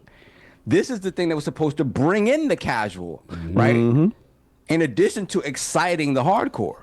And it just has not been talked about. And it's sad that this thing that's been around for so many years at this point has not proliferated the way it should have. So again, this is your chance. There is no other game, I don't care what game we're talking about, short of GTA 6, that is going to move the needle on, or should move the needle on Game Pass, other than a Call of Duty game. So. I hope, again, I don't think it's too little too late. I would have wished that this would have been plastered all over every billboard in every single place. And that's another thing, talking about places where you advertise. Old school ways of advertising work as well. Like big sporting events, billboards, plastering the New York City trains, things like that work. I remember when they did it for Horizon, and I was like, wow, they really put Horizon everywhere. That was Herman Hulse. Yeah, there you go. So I don't know. Like I want to start seeing that. I don't know. If they're gonna do it at this point, but I would love to start seeing that because again, not everybody's always online. People you're walking out in Times Square and you see a big billboard that says Call of Duty Black Ops 6, play it on Game Pass. You're gonna get people interested. So I really want the marketing sort of push to be to that level. I don't know that they do that anymore, but I would love to see it because I really do think this is their really big shot to push the narrative on Game Pass and to move the needle on those Game Pass subscriptions. So I really hope they do it. Well said. Yeah, jump in. Look, obviously I was part of this discussion, what I'm saying, of what things I heard. And I definitely, have no problem taking the L if that is the case. What I've heard is obviously not true or things have changed. But look, this is a great thing. At the end of the day, Xbox marketing the hell out of this. I have no problem with that. And I'm with you, Sov. Like, if they want COD to succeed in Game Pass, this is the biggest bet they are taking on themselves on the biggest service in gaming. Right, it behooves them to yell this from the rooftops and to see the Xbox account do that, and now you seeing it, in game, huge. Not gonna dispute that. However, I do have some things that I want to point out from what I heard that I still need clarity on, and I'm not willing to completely concede on what I heard. And what I'm saying is, if you go to the CallOfDuty.com website, right? You go there, great, right? You see Game Pass, you got column, you got a widget, dope. Black Ops Play, I hear it, y'all. Fair enough. However, if you go to the YouTube channel, right? And I noticed this thing, Xbox YouTube channel, almost 6 million subscribers, right? It's there, right? At the end of the marketing, it's there, Game Pass, Xbox, whatever. But if you go to the Call of Duty YouTube channel and you look at they got a Canelo, they got some replacer, they got the zombies. In all of those trailers, no mention of platform, no mention of Game Pass. And that's my problem. If you go to the Call of Duty Twitter account, they don't even retweet the Xbox Game Pass not thing. At all. They don't even retweet it. So I think it's very interesting to me that they own the game. And let's be real, we got to, like Saul made a good point. If you're in the Xbox ecosystem, the difference is the casual is not going to the Xbox YouTube channel. The casual is going to where they've always been going to before, the Call of Duty website, the Activision. It's not even on the Treyarch Twitter. That makes the game. So again, not saying that this could not change. They don't want to mess up the bag, bro. Exactly. So that's what I'm saying. It still doesn't dispute what I've heard, because at the end of the day, Activision and those, for whatever reason, they still are not promoting that aspect on the main and the biggest platforms where people go get it. And there's a part of it that says, well, maybe that's part of the logistics aspect of it. Maybe that's part of some still deal in place with FTC place. I don't know. That's what if you want to keep the dumb, deaf, and blind, and allow them to continue to purchase how they've been purchasing, right? And it would behoove you, right, to let them dudes know, over there they got it for that. Now give me your $120 for the Prestige edition that you wanted to buy, and then you find out later on. And here's the thing too, where I got to push back a little bit too, is that, remember, one of the biggest things they also had with the open beta, right? It was like, play it in Game Pass early. Again, if you go to Xbox, if you go to the Call of Duty website, when there's a what you need to know as far as like everything you need to do to play the beta. Right. All of it is just pre-order the game.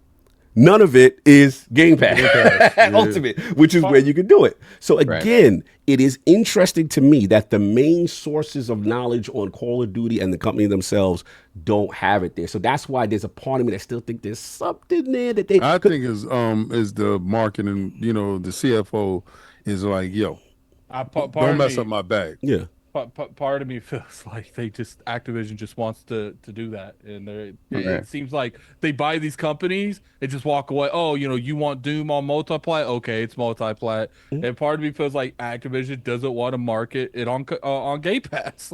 It could be, or it could be something in place. That's all. But that's all I got to say on it. But look, all jokes aside and all that, like, bro, I was very happy. Like, I want to be wrong. Like, for the record, I want them to say, "Cog, shut up. Here's it is next week. Boom. Activision channel, YouTube. What's up now? I will gladly take my L. The knees were bent. All that, you know what I'm saying? That's all I'm saying. But nah, but no knees was ever put on. True. No knees on it. But you know, I was just getting slings and arrows, and I'll just have to take that for now. But now, all jokes aside, I did like to see the Xbox account do that, so that was super dope. But we do have a guest that did pull up really quick before we on this topic. Look, Mr. EverbornSaga, what's going on, sir? How we doing? Can't hear his mic. His mic is muted. I don't know what's going on. So we're on to the next topic now? No Almost. question. So before he got to talk about something. He got to give his bars. Yeah, he got to get his bars, and then he got to talk about something else that's going on as soon as he get his mic situated. All right. You know what I'm saying? So the reason why I'm saying that is because we need to have the results on the Solve. results. Yeah, you can do the results now while he get his mic together. What's the results on Solve? Well, let's wait for him to finish his conversation. But we could do that while he while he's fixing the mic. He's trying to fix it out right now. Yeah. So what's the results on Solve? Super chats too. Yeah. It's Andrew Tate. Andrew Tate. Wow. So far today, King has been right on 2 parts this year. So we got Mr. T, we got my man Andrew Tate. There we go. Woo. There we go. Salute, EverbornSaga. What's going on, bro? I wanted to give a suggestion for Saab, and I don't know. Chill.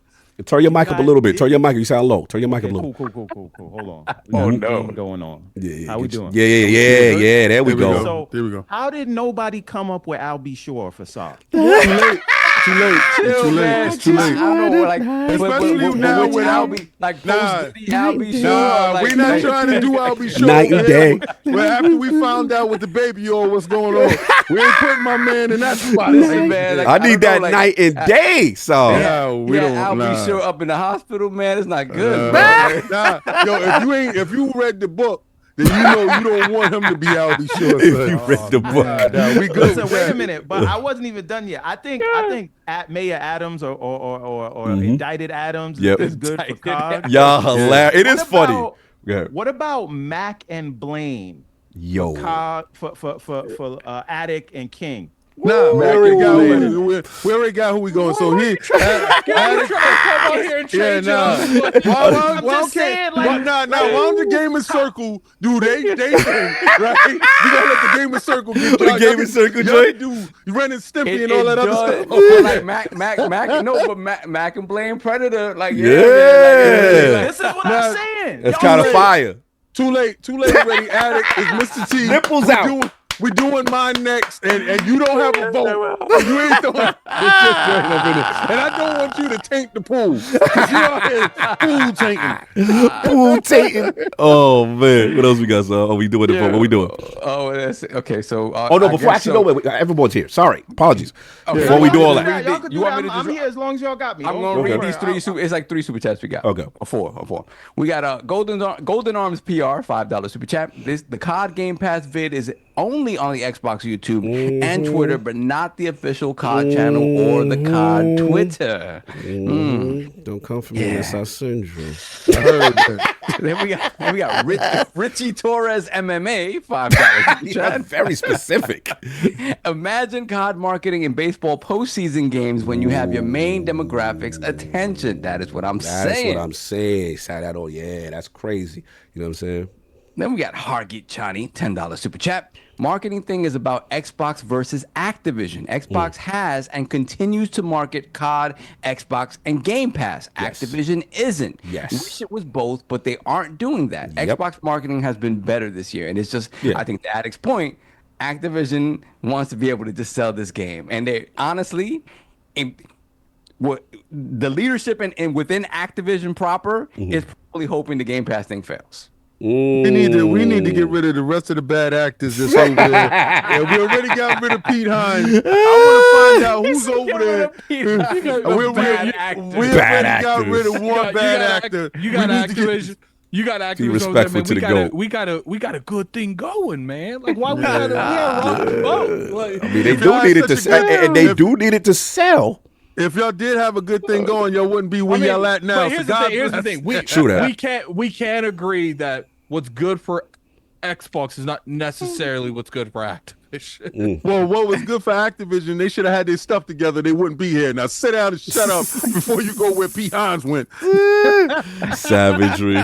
Continue. Then we have Dr. Scott C, member for 4 months with bronze. Addict as Zangief. Cog as 1987 LL Cool J. You gotta be licking the lips. Oh man, that's wild. King as Don King. Yo, made in America with the money would be lit. Saab as Mahatma Gandhi. Hey, yo. I'm not gonna lie. All of those is dope. God, thank God that none of y'all got that. And then as a bonus, we have Everborn as Loaded Lux. Wow, they got him as Lux.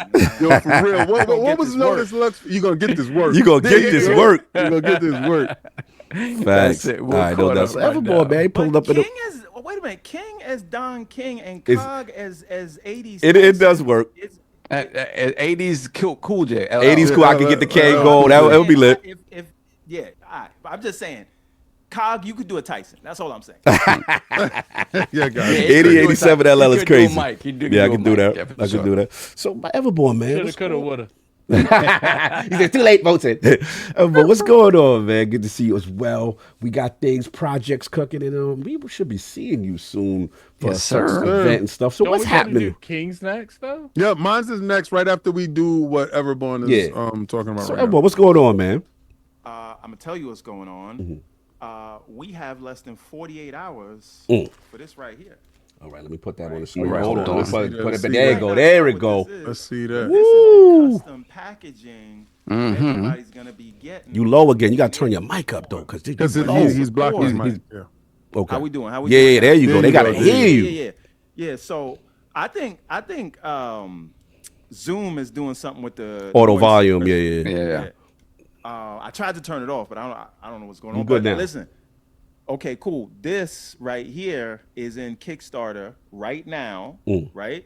This is the whole collection, and we got 48 hours left. We hit the goal already, but we got a stretch goal going. Stretch goal going on. We have another book. Oh. A new fighter has entered. See, the Kickstarter is for Ariel's Adventure Chapter 1. That's done, and as a matter of fact, that is printed, and the books will be here on Tuesday when the campaign ends. Nice. And so we will literally be shipping the books out immediately. Right now, the Remnant, which is the next new Everborn series that is launching at the end of 2025, is going to come in a 2-part series in a hardcover like this joint here.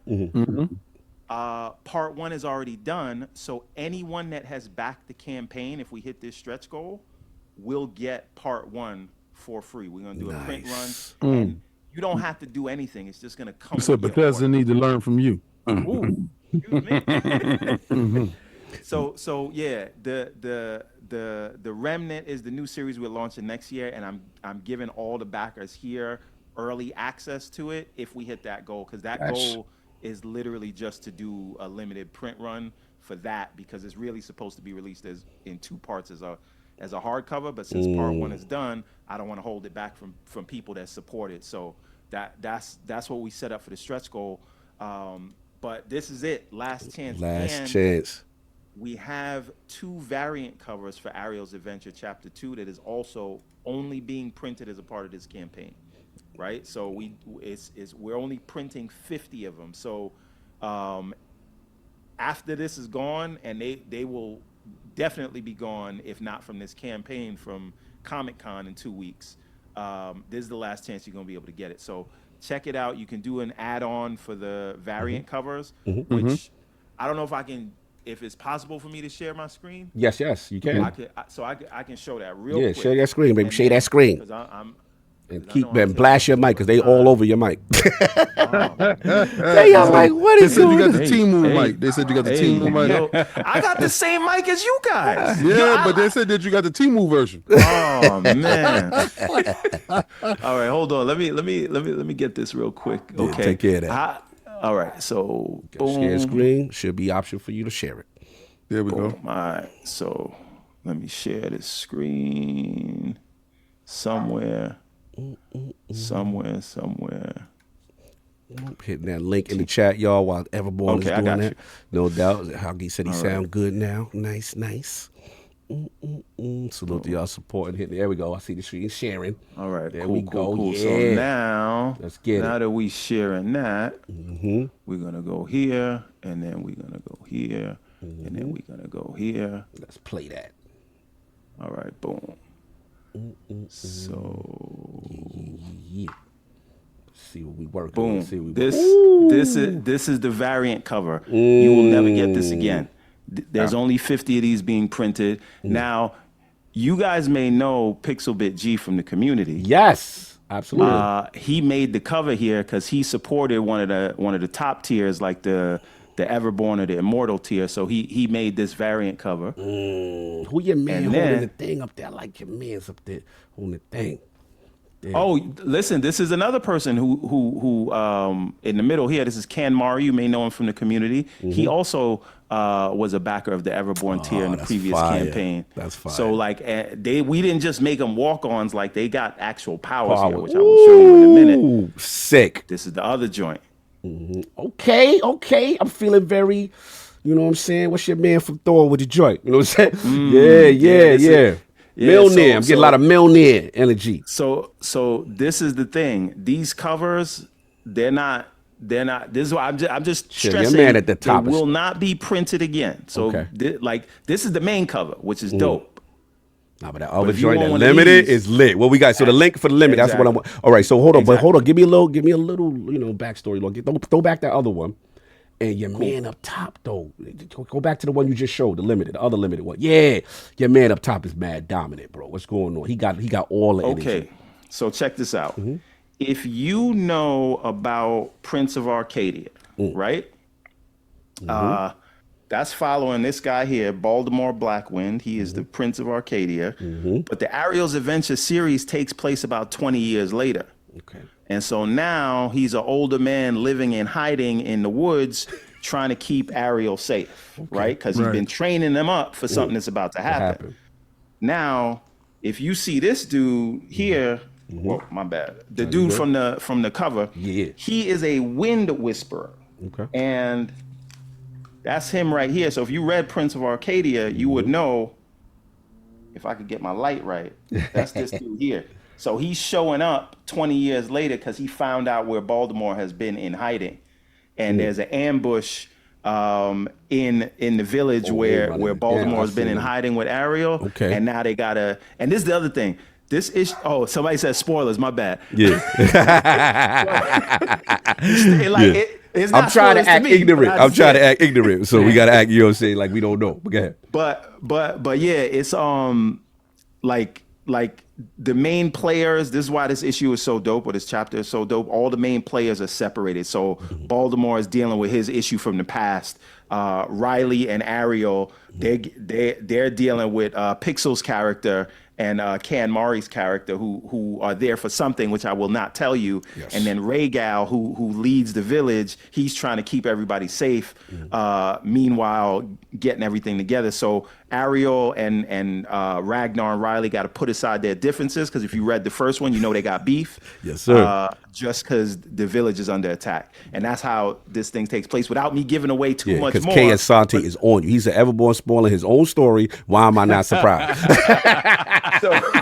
Listen, get the book. But listen, the book. Link in the description. I will spoil. Listen, let me tell you what we're doing here. Can you technically tell the creator your spoiler alert?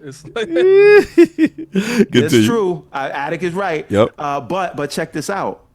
Because we believe in this book so much, because we believe in part 2, this is chapter 1, which some of you guys have. Yes, sir. If you don't have it, go hit that link in the Kickstarter. We giving it away for free. Oh, free 99. Y'all gotta hit this link now. Come on now. Go get it, because we don't want anybody to come in like unprepared, not knowing where the Lord. Hit the link, y'all. And it is a way to give you a signal of how confident we are, because this is the quality that you're gonna get. So you doing like a metaphor demo, like you like, yo, okay, you doing a refantasia. You like, bro, we so confident in the product. You hit the link right now. We gonna give you that PDF, get you caught up before you get the new. Now you know, Sav, we got to talk about metaphor because you know that's a signal of knees that's about to be given up. Oh, don't worry, I got his knees prepped. Don't worry about it. We were just discussing how there's a lot of talk in the community and not any action.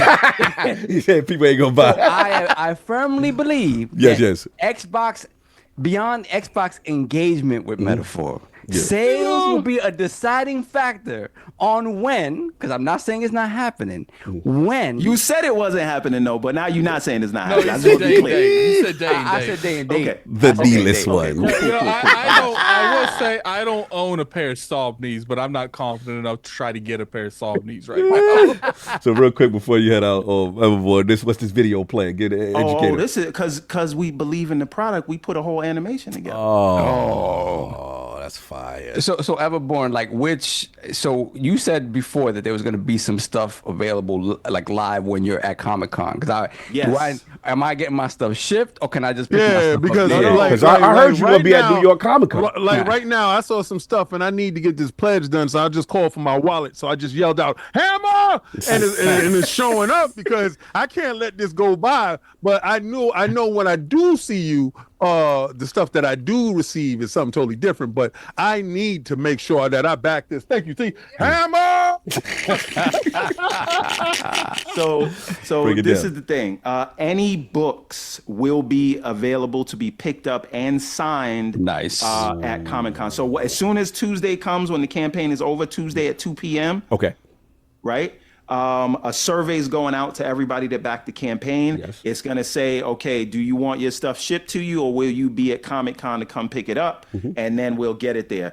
The only thing is if your pledge includes some of the Adidas joints and the apparel, Adidas might take some time to send that to me so that we will ship to you. But books, I'm in control of. So everything, any books you will be able to pick up right there at Comic-Con. By the way, speaking of Comic-Con, did you know that we are giving, this is the biggest thing when you go to a convention, a bag, right? Because you going around picking books up. So we are giving away these durable, this holds 30 pounds, by the way. So you get 30 pounds worth of goods, and we are giving these away for free to everybody who comes to the booth. Oh, I got to post on the Lords. The Lords will be at New York Comic-Con. So I'm about that life. we will pull up. I think your joint should have just hit. You should see what I did. I'm down for that right there. You know, Everborn's Ariel's Adventure Chapter 2. Yes, sir. I'm in on that. Let's go. We in. Make sure. Let me shake. I'm in. I'll make sure my joint is in too. Now check this out. You also get custom packaging when you order from us. We don't play around. That's what I'm talking about. Right. I got to get with you because we trying to do our projects, but I want to see how your successful project goes through because you have always reached your goals and you're on to stretch goals now. It's a different thing when you pass regular goals and you on to stretch goals and he's giving so much more. Bethesda, please listen to Everborn. All right. So I'm looking at the promise. If I do the Adventurer, you get the signed physical. Okay. You get the loyalty. We got that. Okay. I see the ears. Now, the last thing I want to tell y'all about. Let's go. Y'all still see my screen, right? Yes. By the way, look at these pages. Look at these. Look at this. Yeah, sick. Look at this. Sick.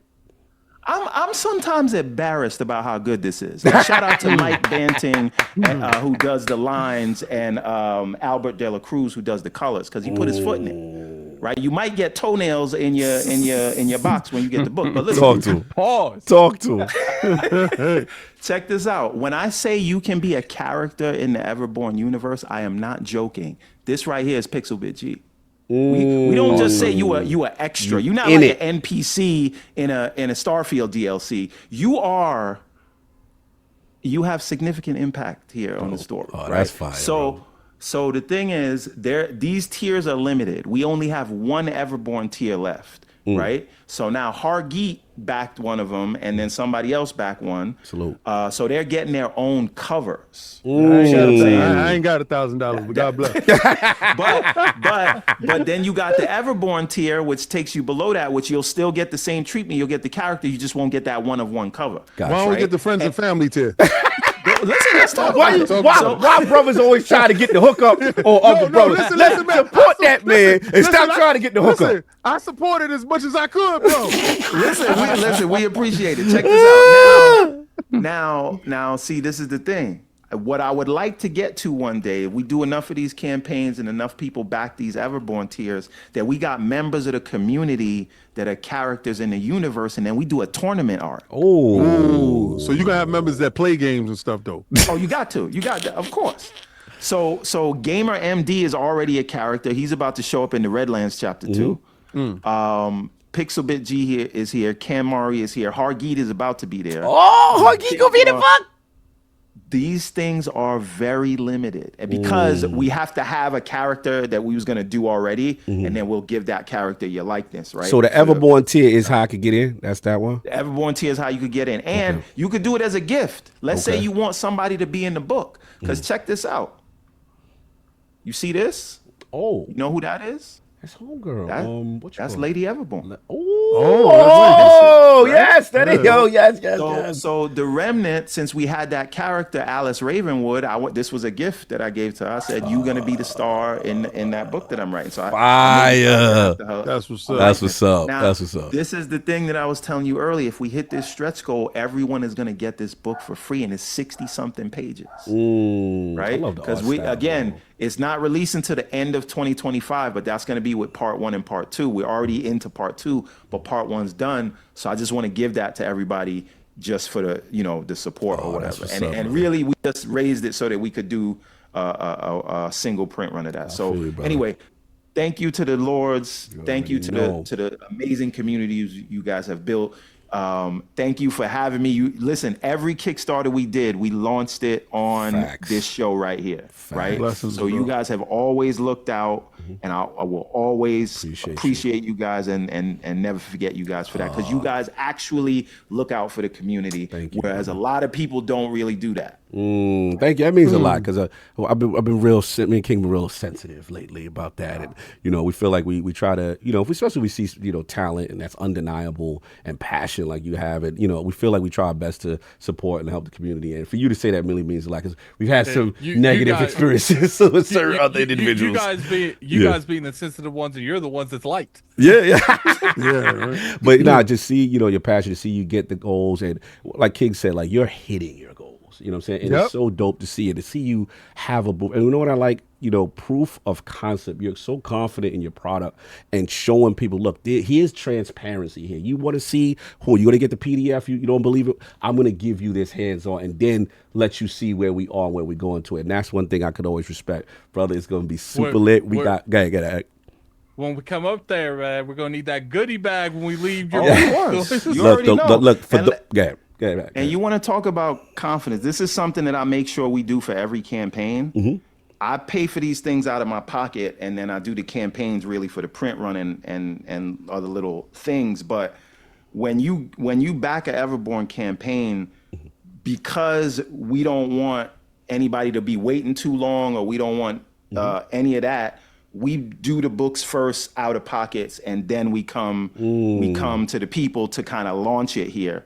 Right. So this is what I'm saying. Like, not only did we do the book out of pocket, which was whatever it was, we also did the print run out of pocket. That's why it will be here on the day that the campaigns ends. So you got to think of this as more as a pre-order than anything else. Nah, that's love, brother. And again, last thing before you head out, I wanted to ask, because again, I don't know if the information is out now. You will be at New York Comic Con. You will have a booth situation or an area situation, I'm assuming, and if not, where can people who are in the New York area, can they come, or will that information be given at a later time as we get closer? No. That will be given right now. It is booth on the main floor, booth 2039. Okay. Right. 2039. That is in the middle. As soon as you walk in. You walk in and you got the two doors to the left and the right, and then you go into the main hall. If anybody's ever been in the Comic Con, we are right in the middle of that. Yeah. So I don't even know how I got that placement, to be honest.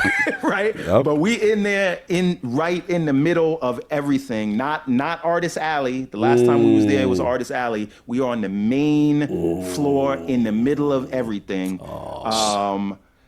booth 2039. Yep. The books will be here. The books from this campaign will be there. If you will be there, you can pick up your book there. We're doing giveaways there. We're gonna have a bunch of some of the apparel, so you will be able to get T-shirts and posters and things like that. This is really a coming out party for the Everborn IP. We did a lot in terms of marketing, and on Tuesday we are doing the relaunch of the Saga website. You do not want to miss this. So EverbornSaga.com.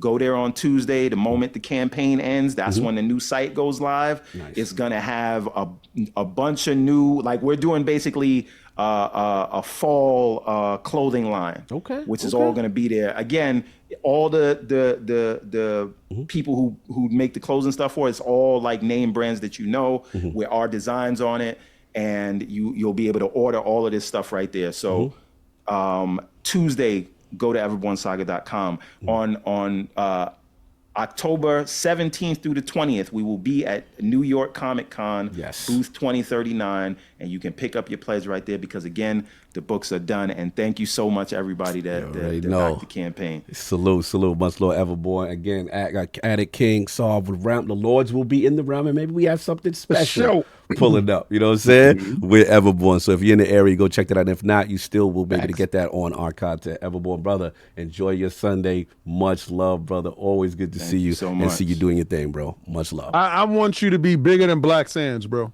I feel that. Oh, that's my man. And listen, I'm talking about Black Sands is doing it way big, and I see some of the same quality, if not at a greater extent. Oh, shout out to Nerds and Other Legends, $100 pledge just done right now.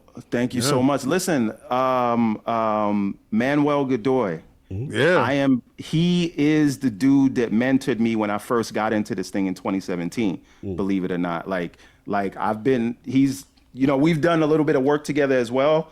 I've published some of the older chapters with him, but anytime I call him up, like, shout out to that dude, and I know that's my man's man. So appreciate that. All right, I'm bro. not gonna lie, man. I see some of the similarities, and I'm gonna tell you right now, bro. This is it. This is the wave. Yes, sir. All right, guy. I'm gonna let you go to get the screen back right quick. Yes, sir. Yes, sir. Yes, sir. Enjoy your Sunday, bro. Always good to see you. All right. Thank you, brother. Have a blessed day. You too. Yes, sir. All right, How we doing on Super Chat, Saul? We're still caught up. We got to pick my thing. Pick your now. thing. Yeah, pick your thing. Yeah. All right. So now that we got everybody else out the way, I think the last time we got one more topic, right? No, we got two more topics. Good. More topics. So we got and then we can tell y'all guys at the end where the super chats and stuff is going to go as far as us reaching the goal to have these costumes on. All right. So I'm up next. So I want Sovereign to pick first and what he wants me to be for Halloween. We need Uh-oh. the Shogun of Harlem. Hey, yo. Show enough. Who's the baddest? Yes. Sweetest. Oh, prettiest. yes. It's my Converse. Bruce Leroy. That's ill. I didn't even think about that. Oh, we need the hair. We need the wig. We need it all. I got the Jerry curl. Gotta make that happen. Then I gotta dye the bed for that one. Man. Yeah. All right. So we got that one. All right. COD. Damn, that's ill. I want that. I want that. I don't Too even. late. Here we I got want that You got though. that. So where you at with it? Oh man, I was thinking something Fortnite for you, and I was looking. I see Fortnite DJ Shaq. I don't know. I was laughing. You had the hat. Did you see Shaq? Yes. On Fortnite? And Fortnite is hilarious. I gotta get that one, yo. His package just showed up. I just saw it. I 2 days said, ago. yo, that so king. Yeah. All he do is play Fortnite. I need Fortnite Shaq King with the little hat, Alright, the derby. Because I used to wear the derbies back in the day in the hood pictures up against the wall. So why don't you go with me with Shazam Shaq? Remember that? Yeah. When he was Alakazam? Yeah. When he was the genie? Yes, sir. Or Steel. Shaq is Yeah, Steel. Shaq is Steel. So Yes, all right, sir. so let's let Cog peg it down. What Shaq version you want me as? I like that DJ Shaq. All right, so he wants me as DJ Shaq. Yes. And that black and gold look lit. It looks sick. That black and Yeah, gold that's what I look want. lit. All right, so I gotta have a bucket hat. Yes, with the that, bucket. and the shades for DJ Shaq. Mm-hmm. All right, Lord Attic, the messy one. What would Lord Attic want the king to be? Eggman. This guy Everything is No, Eggman. I'm joking. No. I want you to be Cloud. Cloud. With the yellow hair and the busted sword. Oh man, he tried to get me The canceled, spiky son. hair. He gonna be tried to spiky have hair. me- He tried to have me white face. You're gonna be Black Cloud. All right, so he wants me to be Cloud with the giant busted sword. All right, cool. For myself, What you got? I pick Blade. All right. Mother suckers always trying to skate uphill. What was yours, Saul? It was show enough. Yeah, show no. Yeah, show Spell enough that. from the SHONUFF. Who's the master? Show No, enough. no. Show enough. With the big shoulder pad. With the Oh man! So I gotta find a Shogun of Shogun. Harlem. The Shogun of Let's Harlem. stop with this R. Kelly and this Diddy. Hey, yo, Diddy. That's wild. Yo, see, that's why I didn't let y'all pick, because y'all would have had us as Baby All Diddy, and R. Kelly, and all types of wild stuff. So, The votes in the chat, guys. The votes in the chat. all right. So, and let me tell you guys how it's gonna go. Once we like peg it down, because after this topic, let's let this finish and then let we'll this tell. finish, then we'll tell them. All right, sorry. It's literally between me and Saul. Like the other two aren't even close. Which was early? Which was early? It's show enough and what you call it. DJ Shaq just put up like 6 points. Let's go. Get up on the 1 and 2s with that derby. and now down 6. Showed up. Who's the master? I could imagine King being Cloud. That would be fun. That'd be That would hilarious. be hilarious. So we all good. We got some caught up now. We Yeah, moving we'll on? cut up. We'll cut up. All right, cool. Solve. This is you, Tencent, man. What's going on with the potential buyouts? What's happening out here? Hold on a second. Hello? Leroy. Yeah. Oh, what's up, babe? What's good, baby? chilling. That's strange love. Oh, you want to talk to the people again? Okay, I got you. I'll bring you in. But just one thing, like you keep telling people your last name like they don't know who you are. Like you just gotta say hi and start talking. Okay, like all that stuff is weird. Stop mentioning your last name. Okay. All right, so I'm gonna bring you into the call. Okay, no doubt. I got you. Exclusive, y'all. All right. I'm dead. All right. I'm dead. Hello, everyone. Yves Guillemot here yet again. We need the props for this man when he does this. Like I don't know why I'm seeing like the way you're speaking. Like what's that? Tales from the Crypt. Like it's very awkward. the narrator. Are you saying that I, the CEO of Ubisoft, sounds like the Crypt Keeper? Is that what you're saying? I'm gonna find that picture. Keep going. Hello, and thank you for welcoming me back once again for what is now my weekly update on the company that is Ubisoft. So first and foremost, I wanted to say thank you to all of you who commented on our recent updates to Ubisoft's Star Wars Outlaws. Yes, this Alex, is who I think of when Saul talks like this. The Crypt Keeper. Yeah. You wildin'. Continue. What's So going I on, just wanted Yves? to say that with our recent updates to Star Wars Outlaws, the game is now running at a ripping 30 FPS with all kinds of everything turned off. All effects have been turned off at 30 FPS. Enjoy. So that's what we're getting at a base level, Yves? No, that is after optimization. After optimization.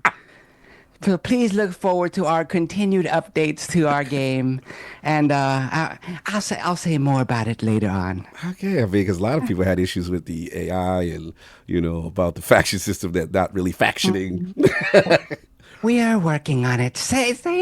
Just know. As I said last week, day and night, night and day, blood coming out of our eyeballs. We will get it fixed for you. But for now, play it at 30 FPS locked. I appreciate the hard work that's going on over there to get us that 30 FPS lock. Absolutely. Appreciate you. This is what we do. So no ray tracing, no reflections. no shadows whatsoever, but it runs beautifully at 30 FPS. So please enjoy. Much appreciated, man. Thank you for dropping in and always giving us the updated situation. Of course. Ubisoft. It's really appreciated. And now to speak on recent speculation that Ubisoft has been in conversations with. I need you to say, but wait, Cog, there's more in that voice. But wait, Cognito, there's more. Oh, your Tom Edison in the chat. Can I hire Solve to voice Eves in an upcoming documentary about the fall of Ubi? Tom Edison, but put a lot of your business out there, by the way. I'll be waiting. Thank you. I pity that fool. Continue, Eves. What's going on? There's a lot of talk. Speculation on the internet that I have been discussing potential buyouts with our friends over at Tencent and the People's Republic of China. And I'm here to tell you all that they are all 100% true. Oh, you taking a bag? You taking a Chinese bag? Listen, man. Things are not going well over here at Ubisoft. The only thing keeping us afloat is Rainbow Six Siege, and people are getting mad at that too. So I have to say that the offer that has been put on the table is very, very, very tempting. So lucrative. I will say this. What are the conditions of your offer? The conditions is that the money be in the bank, sir. If the money is in the bank, it is going down. But why not go private? Such, I'm sorry, please continue. Well, they're buying us to then take us private. So that's probably the way things are going to go. As long as I can keep control of the company. They don't want a public relationship. They want a private relationship. Exactly. They want to take us off the streets. So, as a result of this, I'd like to let you know in advance of some of the changes that will be coming it's a new day. to Ubisoft, specifically with Assassin's Creed Shadows. I'm nervous. Launching in 2025. What's going to happen? As a result of this partnership, our friends at Tencent and the People's Republic of China have made certain suggestions. Changes that we should make to the game. What changes is happening? As of now, our February 14th release date is on hold, and we will give you a firmer release date once these changes take effect. But one of the first things that they suggested, as we all know, there are no people of color in China whatsoever. We making omissions? So the role of Yasuke will now be played by someone else. But what about all the hype and the build-up you brought for this character, E? This is going to be a tremendous blow if you remove this character. The hype went out the door just like our company went out the door. As it turns out, Yasuke was a drag and drop character. We could put Sam Fisher there if we wanted to. Oh, man. Oh, Black History Month at that too? Well, all I have to say is just wait and see. It'll be fine. It'll be fine. Damn. In addition to that, there's more. Our more traditional Japanese character of now. Gotta say, but wait, Cog, there's more. But wait, Cognito. There's more. Yeah, ridiculous. Very spicy. In addition to our traditional, to the changes coming to Yasuke. Omission. Our traditional Japanese character of Naue, a ninja. Yes. Will now be the first ever Chinese ninja in the history. We getting Tencent involved, right? Games. So Naue's origins will now be different than they normally are. Okay. I'm assuming this is going to affect the co-op mode as well that you've announced. The co-op mode will still move forward as planned, but obviously, once we determine who will be playing Yasuke, we're currently in talks with Jackie Chan. Damn. Man. Please look forward to our new release date for Assassin's Creed Shadows later on in 2025 as we go head to head with that imposter game. What is it called? Ghost of Yoda? Imposter game. Yoda. But there are arguments that they did this better than you. Ghost of Yoda DLC coming to Star Wars Outlaws in 2025. So our chat wants to know, what is your thoughts and what is your plans with like stuff like Splinter Cell? Let's say that Splinter Cell is in a holding pattern right now. As you all know, Michael Ironside is just has half a foot in the grave already, and we have to determine who our new Sam Fisher is going to be. So again, I will rely on our friends at Tencent and the People's Republic of China. This seems like an over-reliance based on the bag. I know, right? No, that's not true. I'm in full control. But needless to say, but you can't tell us right now. You need their sign off. That's what we're kind of getting from this. No, it's in flux, shall we say, Lord Addicts. things are happening, and I can't pinpoint it yet. I don't want to say something and then it be different when the game finally comes out in 2035. Your new potential overlords that seem to have you compromised potentially. Partners, LordCognito. Partners. Fair enough. I'm sorry. Please continue. With all of those things said, unless you have any questions, EGMO out. I appreciate you, Ease. Thank you for always spending the time and giving us, the information straight from the horse's mouth. The source is always good to get that directive. That would be all. Yeah, I said, I really appreciate you using ILP as a platform to, always, quell. just like EverbornSaga. All of my Ubisoft updates will be here on I Know It's Got podcast. You know what would be a funny skit? Keek's PlayStation persona talking to Saul's Ubisoft persona. Well, there you have it. So, Saul, man, I appreciate your man coming through. Yeah, Eve got the bars. Yeah, you got the bars. And, so what's your take on Eves and everything that's going on over there? Yeah, so there's different people. Everybody is saying, Ubisoft circling the drain, like it's really like not looking good over there. Yeah. And look, up until now, we heard the name Tencent, we heard about them, getting the tentacles into everything that is gaming. Mm-hmm. But up until now, they still haven't proven a lot of people right in that they're trying to exude control over these companies that they own portions of in a way that feels like the Chinese government is kind of exercising power over them and the decisions they make within this company.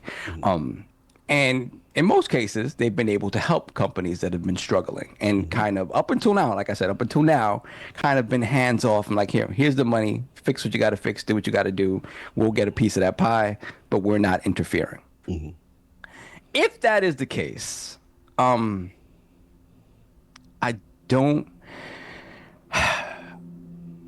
can see a scenario where they come into Ubisoft, partner with them, buy them out, whatever the case may be, and then make considerable changes to the obvious bloat that exists at Ubisoft. There are way too many games, way too many teams, resources spread across I don't know how many thousands of employees, something like nearly 20,000 employees, something like that.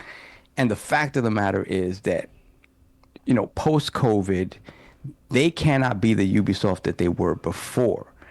They have to sort of whittle down a little bit and focus on what they know they're good at and work on that. Mm-hmm. Get away from this yearly cadences with some of these games, which they have gotten. They did it with Assassin's Creed to great success. People were appreciative of the fact that the games weren't coming out yearly anymore. But now they have to sort of reinvent Assassin's Creed again because, people got tired of the big, huge, bloated RPGs, especially with Valhalla being like the most bloated of them all. And they just have to figure out who they are moving forward. But I think they have to do that as a smaller company to be successful. They just have way too many things going on. And, it's just not working for them. And again, they made that big service games bet like a lot of companies did, and a lot of those games are just not hitting. The only thing in that regard that's kind of been, keeping them afloat is Rainbow Six Siege, and that has been a huge success after that game did not launch to the greatest reception. And you remember the original game, it was Patriots, and it was supposed to have a single player campaign and all this other stuff, and they nixed that completely to go the route of Rainbow Six Siege. And in addition to that, we've heard X Defiant is not doing great. The other stuff that they have that is sort of in that vein, we have For Honor that kind of keeps trucking along, but it's not a significant player base where they're making money like that off of it. So the bets that they've made in that space have not hit. So they have to rely on what they've been good at till this point. And the fact of the matter is that, again, people are getting tired of those formulas because they're running them into the ground. We have to see what the next Far Cry looks like. We have to see what the next Division looks like. And then we've already seen the early reception to what Shadows is. So they have a lot of things to figure out. And I think if they should partner with Tencent, it will be helpful. But I do think Tencent will exude some pressure on them to kind of whittle down and become smaller than what they are now, which means sadly people will lose jobs, studios will close. It's something that I kind of see in the future. But if it is as bad as people are speculating it is, and wanting to take the company private once again, I think by necessity it has to become smaller to do that. And I think, hey, if it means that the focus of the company is going to be stronger and the games moving forward are going to be stronger, I'm all for it, because ultimately seeing Ubisoft go away is not something I want to do, because we talk about a lot, like, Ubisoft, this formula's tired, whatever. But the basis for what the open world game is today is largely built upon what Ubisoft kind of started. In addition to obviously GTA and things like that. But nobody can do something similar to GTA except for Rockstar. So every other open world game takes most of its kind of influence from the Ubisoft model. So yeah, I want to see that work, but they have to figure it out moving forward. And this might be, again, a lot of people say you're getting in bed with the devil, but I don't know. If things are that dire, what are you going to do? And who's going to pay for them? Step up. Yeah, no, good point. Lord Addict. Tencent, maybe potential considering, a buyout of Ubisoft. There's talks going on, deliberations. What are your thoughts about this thing, man? How, is anyone of relevancy said this? Yeah, that's from Bloomberg. It's from Bloomberg. Yeah. Oh yeah, it's kind of everybody's Bloomberg, and the thing is, non-gaming publications are talking about it. So it's out there. Yeah. Yeah. This is a classic example of F around and find out.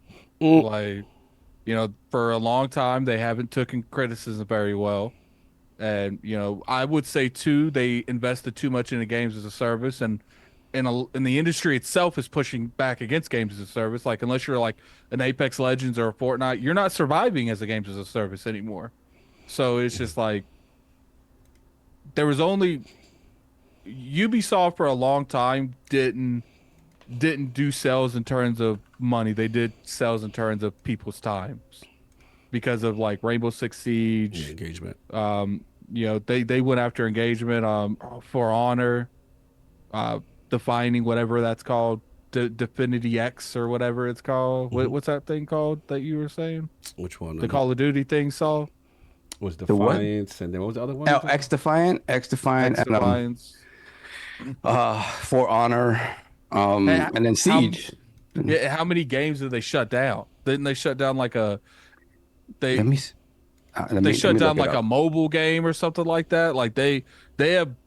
They dipped their toes too much into the games as a service, and then the single player stuff that they did now, they don't listen to community feedback.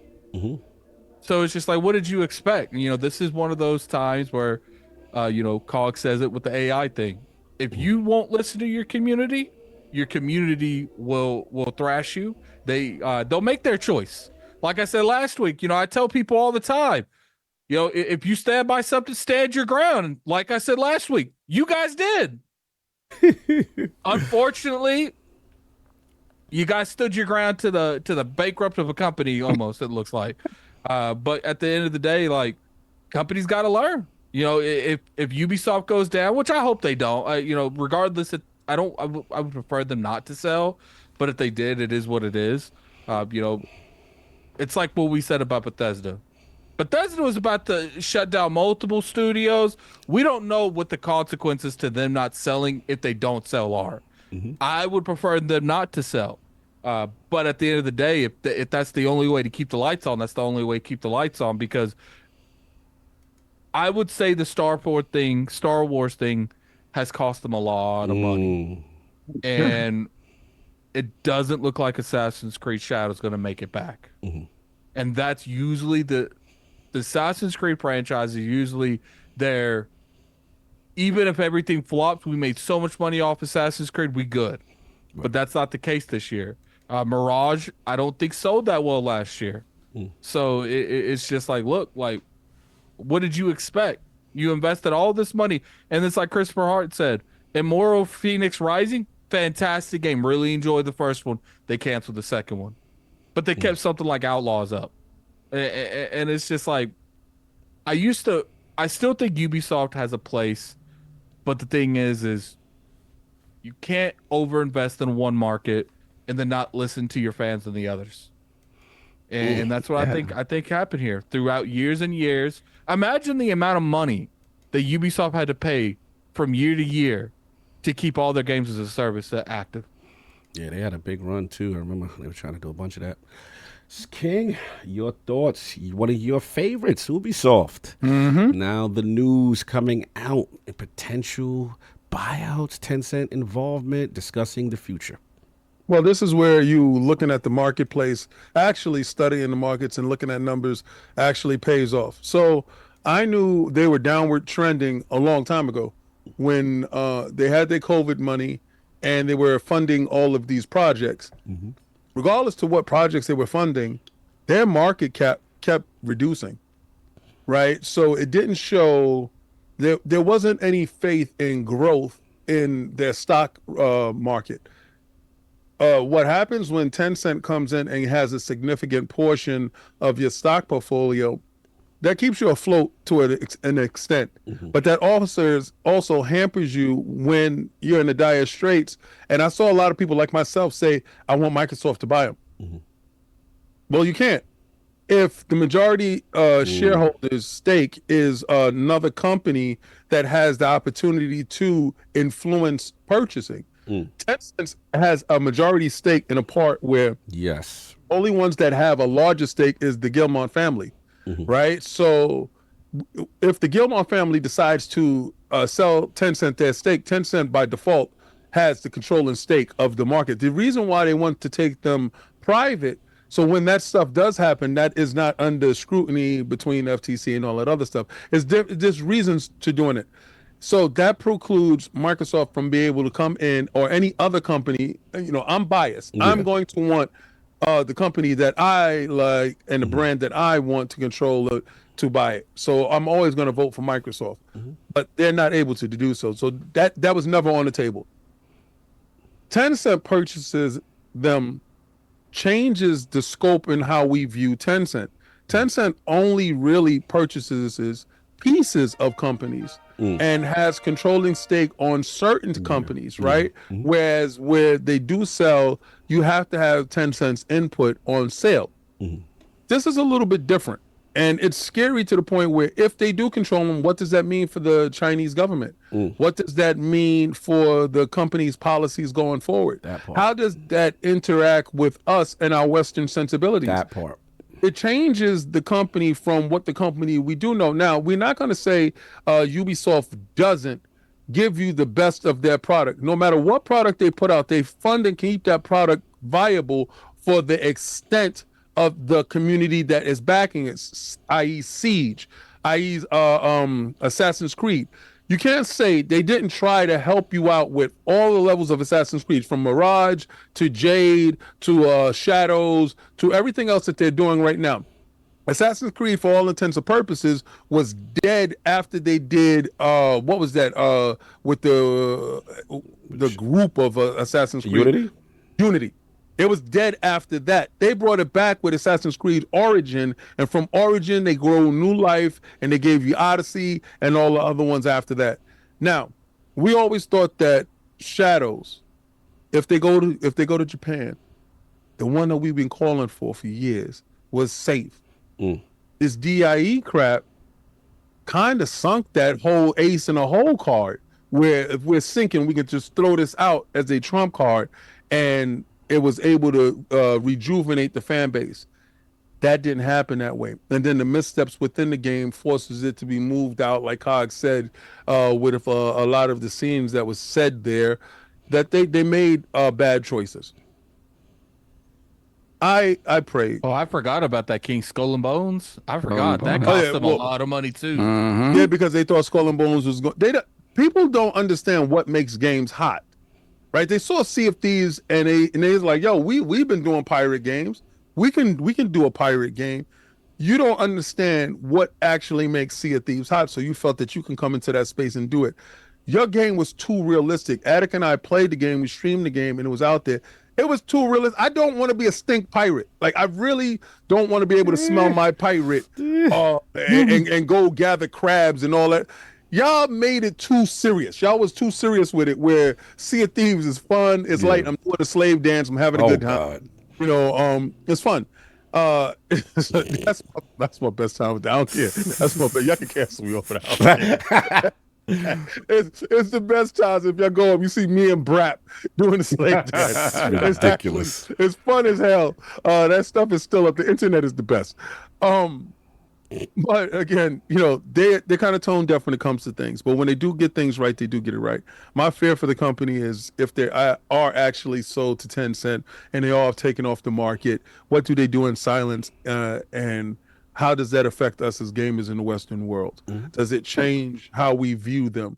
You know, Assassin's Creed Mirage was a good callback to the beginning to give people that old feel of Assassin's Creed when it was stealthy, when it was about assassinations, when it was about what they built their pillars on. Opposed to this fetch and quest missions of Odyssey and of Origins. I don't know what this leads to them, but is it a dark day in Ubisoft? Yes, because now your stock price, your portfolio dictates your sale. You got to the point where at the same thing that I tell you guys with ABK, their stocks fell so low that it was a bargain deal for Microsoft. Right. To go in and purchase. And we're seeing these companies not being able to fix themselves or right themselves. And these are very large companies that they do have shareholders, and these shareholders are losing millions of dollars per minute when their stocks fall to a certain extent. So this by no means is just their choices. This is a market that was fixing itself and they no longer found a place in it. Now they're forced to sell to a company. The same way with ABK. Now I understand how you guys felt with ABK being sold to Microsoft. What would that look like? Would that look like the same company that you love? We're having those questions now. And once this sale does happen, well, it's not going to be a sale. It's going to be a transference of power under the scrutiny of no one, because they will take it private. Then it will happen and you won't really understand what's happening. You will just see changes in the marketplace when it comes to their game. So that's the fear. ABK wasn't able to do that. These guys are able to do that because of the family-owned stake of it. So it's just strange to see, but we're living in a different time, and this time will dictate exactly what these games look like later. I don't know. Yeah, not much, too much to add. You know, obviously we knew about them partnering, you know, in the past. What is it? They bought 49% of Guillermo Brothers holding company in addition to the direct sale. And they said it was seen at that time to keep suitors at bay, allowing the brothers to remain in control of Ubisoft's governance with Tencent stake capped below 10% with no operational veto rights. Under the deal, Tencent also couldn't sell its shares in Ubisoft for 5 years, after which the Guillermo family has the right of first refusal. The pact still allows the brothers to talk and work with whoever they want, chairman and obviously who we had on the show, Yves Guillemot, as far as I said in the last interview. But look, you know, yeah, they're in trouble, you know. I just look at it different in the sense of, like, if it does happen, how the extreme irony in the fact of Tencent's policies and based on what we know from Ubisoft, you know what I'm saying, from a, political and social ideology standpoint. But yeah, they're in a tough spot, I was just thinking about the takeovers. The break's over. God MC, Tencent over. Hey, little Eves, you ain't ready for war. Tencent holding too strong for y'all. I don't know why that song is in my Tencent is looming the takeover, man. Let's see. But it is interesting. The stock price spiked with that Tencent news. They look like they ready to be snatched. They look like they're in consolidation mode. I want to shout out Xbox. Oh, you said the stock price spiked after the news? So that means that the market is in favor of them getting out of the hand of the Gilmont family. Stakeholders, it's about money at that point, right? And they want their money before it goes even worse. And the thing about it is now, what's going to be funny is to see the hypocrisy within like, the game, within the gaming media, because it's like, okay, you ain't gonna buy it. Media in general, and like just like the community in general, just because,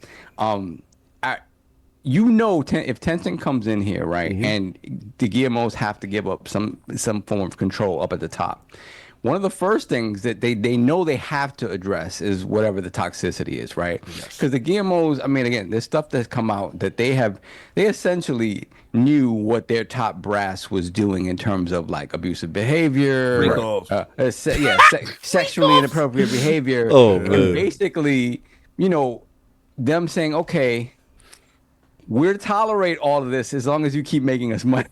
So the thing is, it's but again, if those changes come, they come at the hands of Tencent. So it's just going to be interesting to see if this happens, what the sort of temperature around it is, because again, it's like you get in bed with the devil.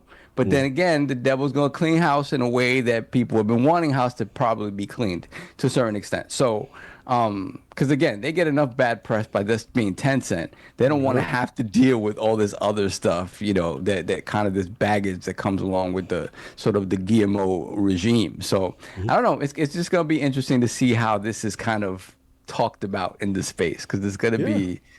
We have to, accept certain things. Yeah. And the last thing I wanted to say is I wanted to shout out to Xbox 2, the homies Rand and Jazz. I was listening to them, and they talked about it, and it was something I completely forgot about. Ubisoft owns the rights to Xbox streaming. Yes, streaming. Remember, that was how the deal got through, because the government, FTC, and them, they were like, look, we feel that you'd be too dominant in the cloud space. You got to break that off, vest that joint over to Ubisoft. They're in control. So if Tencent is in control, what happens there?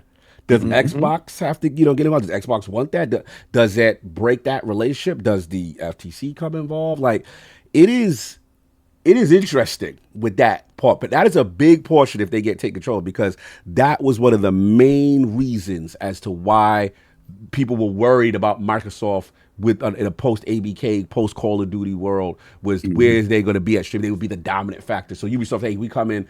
What happens with that relationship is very interesting to me. So that's something to check out. But yeah, that's pretty much all I got there. Unless there's anything else with you, Sal, on your journey. All right, so let's close out. I think Show Enough won.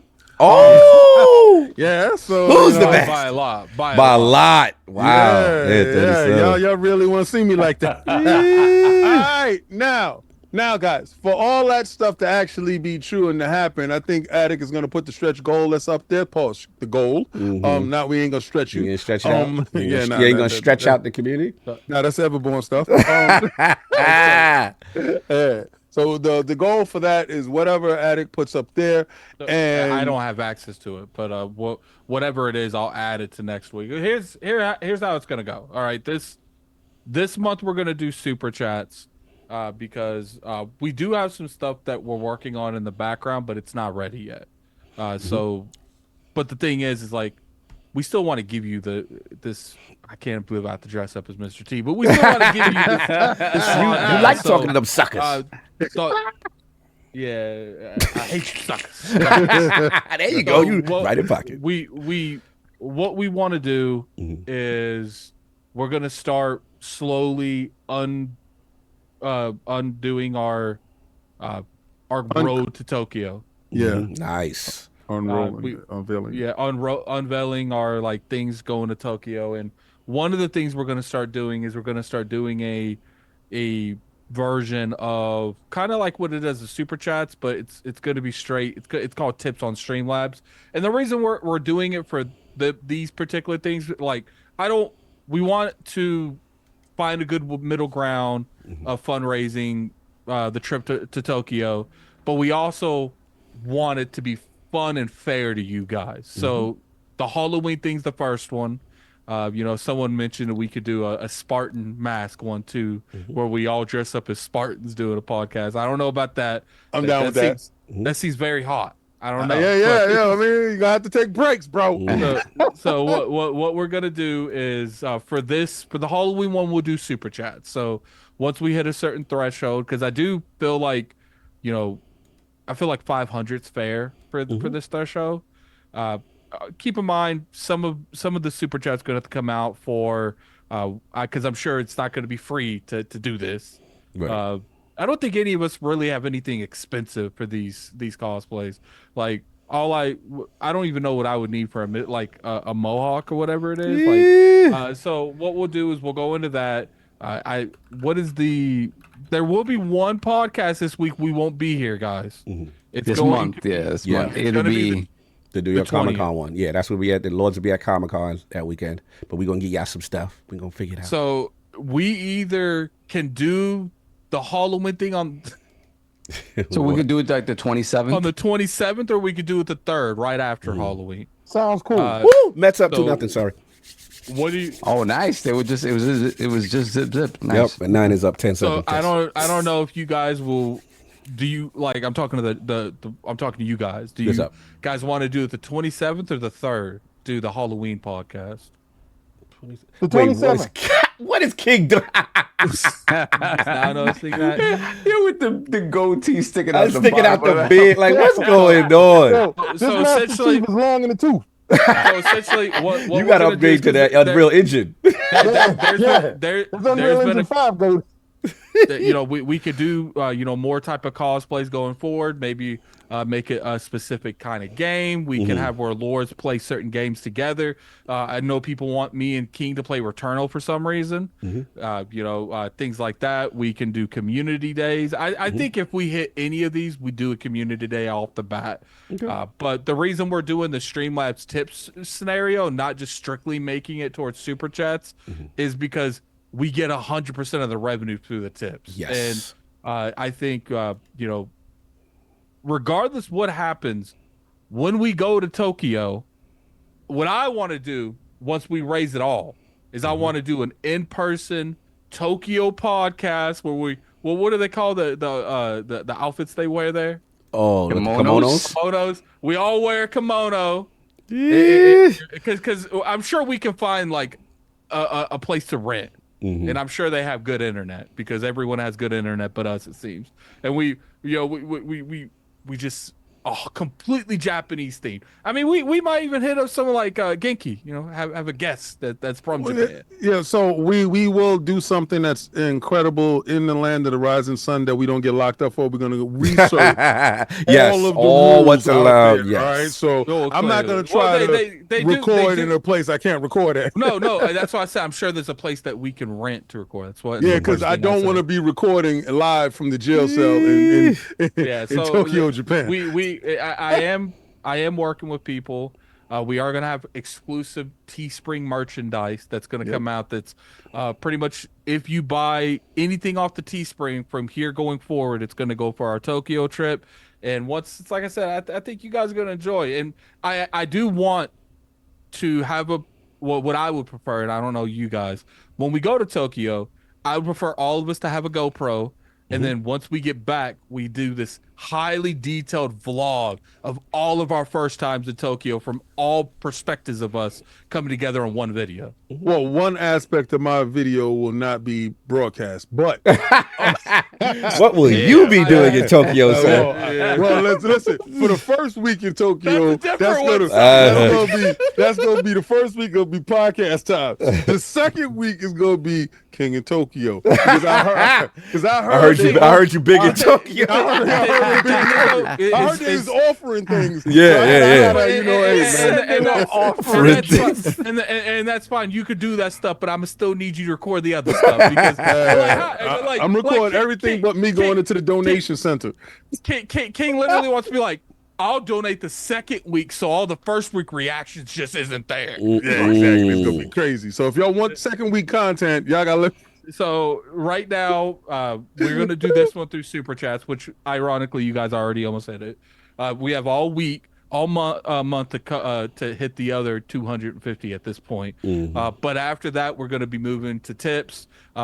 We do have a lot. We do have a lot of good stuff when it comes to Tokyo merchandise that we're thinking of. I'm having exclusive, essentially animations that's gonna pop when you do the donations. It's gonna be dope. Yeah, and we've been going back and forth. Sean is making them. So I think you guys. Oh, Sean, I gotta look at the stuff you sent me. Sorry. Yeah, and I think once we get this taken care of, because like I said, when I was talking to Sean, I was like, look, I want something that's not going to be too intrusive on the show, but I want something that's going to thank people for helping us get to Tokyo. Because ILP, we trend starters in a lot of ways since we came in here. Facts. Let us do the ultimate trend starter, being the first podcast that's not owned by a corporation that goes to Tokyo.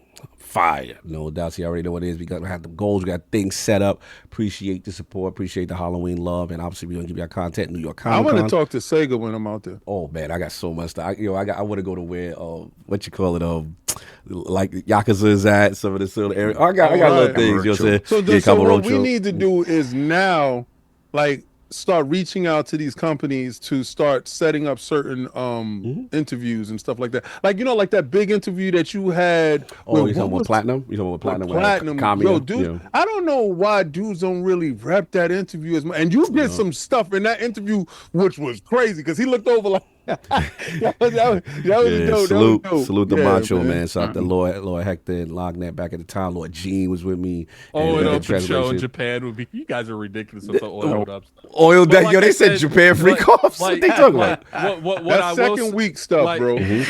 What I will say is what we're going to do is we're going to go out there, figure out a play. I want it all figured out before we get there, obviously. But we're we'll rent somewhere to do the podcast.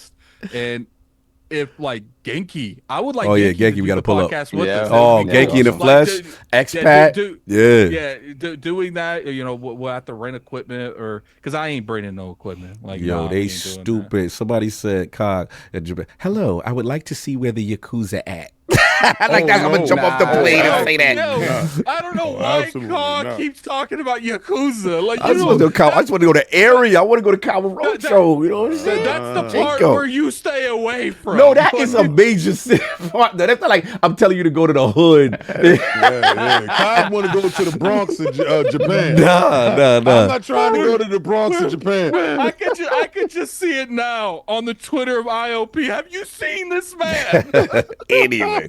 So we will get all this stuff done. Slip and slide in Tokyo. Wow! Somebody said you got to go to the hot springs. You try to get? I'm trying to go. I'm trying to go to the hot springs. I will talk to Genki. I would really like someone local there that obviously is fluent in English. I want to eat a lot of rice patties. We're gonna have Lord Teddy in the building. Yeah, a lot of rice patties. I want to eat a lot of rice patties. That's second week though.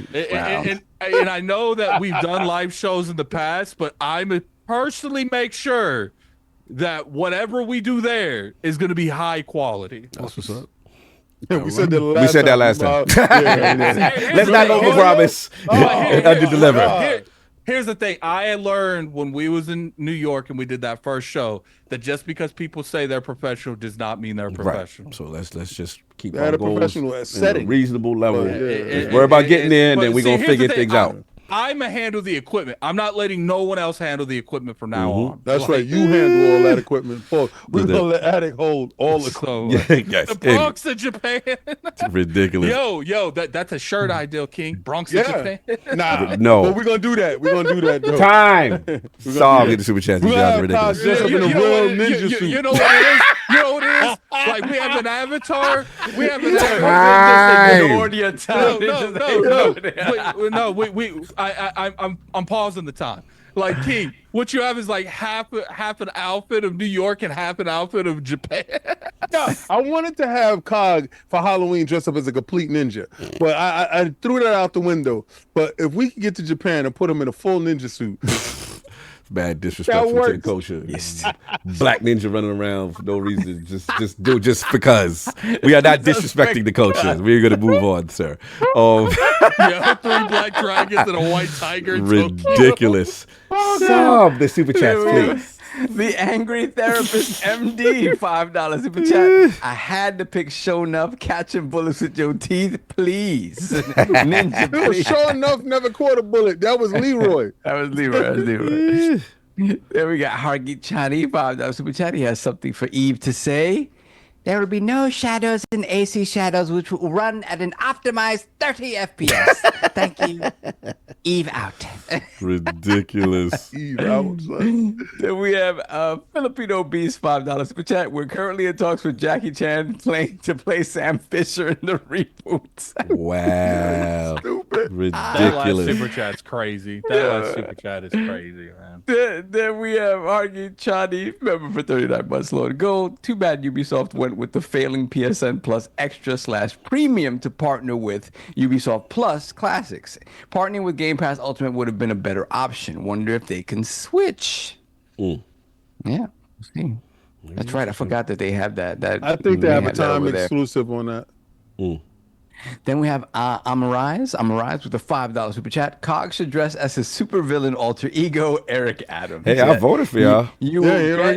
You will get your wish. We're just trying to figure out what suit to put him in. A suit with the numbers, the orange jumpsuit. What we gonna do? The indictment just pinned to his chest. Messy. Wait, when are we doing the 20? Are we gonna do the 27th? And are we gonna do it after? The 27th. 27th. Yeah. Cool. Then we got Dr. Strangelove, $2 super chat. One of the goals should be an oiled up Speedo show. Oh man. This guy right here. That goal would be so high. Moving right along. That goal would be so high. It would never be hit. They do have sumo practice in places. Nah, you try to get people with their cheeks out. So we could do a sumo joint. You could do the sumo. We wear the whole joint. And you could do the sumo. Ain't no sumo. I could just see. We could Cog in a sumo. That is not happening. Yeah. So Hargeet Chani is schooling us. Kamurocho itself is made up. So it's based on another real area. But it's not called what you call it was out there. Oh, Rubes is out there. Yeah. Mm-hmm. Let me see. Cog is adverse to the sumo area. Yeah, so I'm acting like I didn't even hear that. We got to work hard to make that a stretch goal. You could be out there with your fudoshi and all that on. Be Japan freak off. I'm reading the chat. The chat is crazy. Get your thong on all you want. Don't let me stop you, brother. You want to get oiled up and grapple. We sitting there. Get your E Honda on. All we need to do is get arrested in Japan. Exactly. You know what that sounds like? A mini game that would be on Infinite. Like, get my E Honda slaps on. Moving along. So what else we have? I think that's it on Super Chats for right now. Final topic. Oh, yes. All right, Attic, you are up. Halo Infinite is doing something. Third person, what's happening? Yeah, so they did something I really never expected this, like not even a little bit. They are taking Halo Infinite and they're giving you a third person perspective on it. I do want to know exactly how they're going to do this. They didn't give a lot of info on it. They just said that they're doing it. Like, are you able to just switch to this? Are they making its own mode? Is it going to be in campaign? It's interesting, and this is another good example of a company taking feedback. Even though Halo's always been first person and there's never a reason to make it third person, they understand that games like Fortnite have made this perspective so popular that in order to gauge some of these newer audiences, maybe you need to make a third person mode. Even though if you don't want to, just because you are doesn't mean you're taking away from the first person perspective. I will say playing third person you do have advantages from a third-person perspective that I'm curious how they're going to handle that, because you could check corners without actually putting yourself into harm's way. So I'm curious on how they're actually going to do that. But I want to open this up. King, I want your perspective last. So go, Saul. Like, before you guys want to set you up even more, they said that shout out to on the article. They said that fans this Merc's first time third person mode will be officially in Halo. Senior community manager John, you always must pronounce his name. You check, I forget. Anyway, and Skybox Labs software engineer Colin Cove offered a bit more information on the panel, saying they'll be starting with third person firefight mode in a future update, but we'll also have the ability to do it in PvP and control it in Forge. They clarified that third person will be supported at the mode level, and that with Forge controls, modes can switch individual players or all players between first and third person perspectives whenever desired. It's currently unclear if it will be available in campaign mode or restricted to multiplayer. Just want to get some more. Okay, so it won't be mixed. That's good. Because it's like I said, it's kind of interesting that Forge you can switch at will. So I'm kind of curious if, you know, they're going to make it like round based, or imagine like there's a switch that you could shoot above, where if you shoot it, it switches the perspective. Like a rotating, like you kind of like the shield that's on the Cyclopses in Destiny COG, where it's like a rotating shield. Imagine like something like that in the middle of the map where the shield goes away and you could just shoot it and it would switch the mode. That'd be crazy. No doubt. So, Saul, what's your thought, man? Halo third person. What happened? What happened? They found what you're going to look like. Well, who will look like? Oh, I saw that already. If he would have lost, we ain't doing that. So, Astro Pat, you out of here. That's a wrap, folks.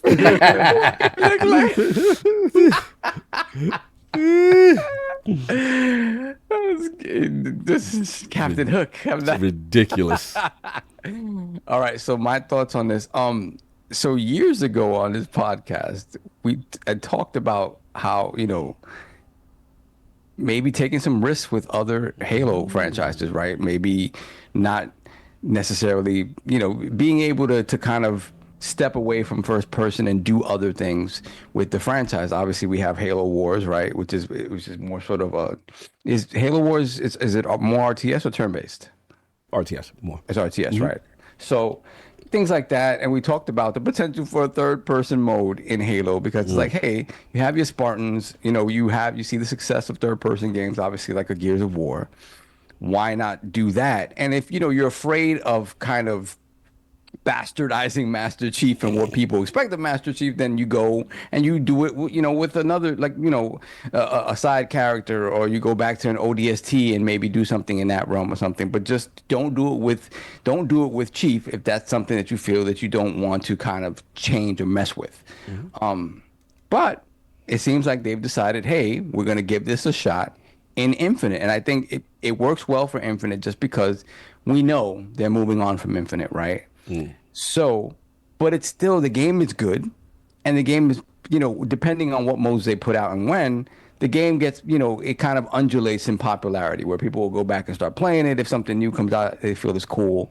I think the numbers are going to show that this is going to be quite popular, at least in the early going once it comes out. And I do think it is a great test bed for things that they want to experiment with moving forward in Halo, right?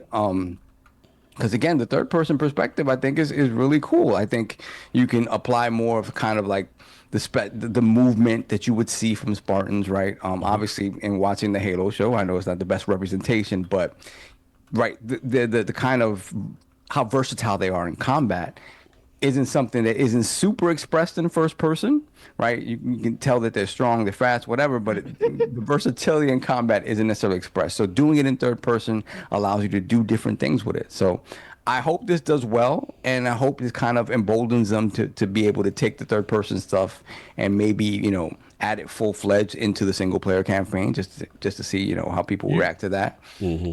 Or just makes them willing to kind of say, hey, maybe we should do something fully third person in a side game or something like that. I do think it is a good way for them to see how the fan base will react to something like that. So just keep experimenting with with Infinite as long as you're going to support it, and hopefully that gives you a good idea of what people want in the next Halo. So let me ask Cog a question, because he with his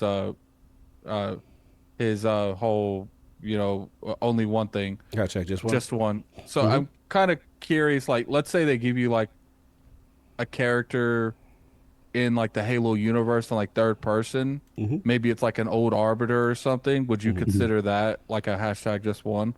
Like I got one for y'all. I didn't want to skip King though, because King is up next. I got the idea. I got the whole plan. I got the roll. Oh, you want that about my balls now? You want the balls now? No, okay. Oh, I said King goes last. Yeah, you're next. My bad. Yeah, because King. Okay, cool. Look. No, absolutely. For me, I'm with off. Like, it's time to experiment and try different things. They've had listen, in Defensive 343, we get on them a lot, but they had the pressure of taking someone's masterpiece work and then carrying this forward that they necessarily, there's people from Bungie there and State was there at a certain time, but they didn't necessarily create this. They inherited this and they had to keep the ball rolling, and for the most part, they did okay.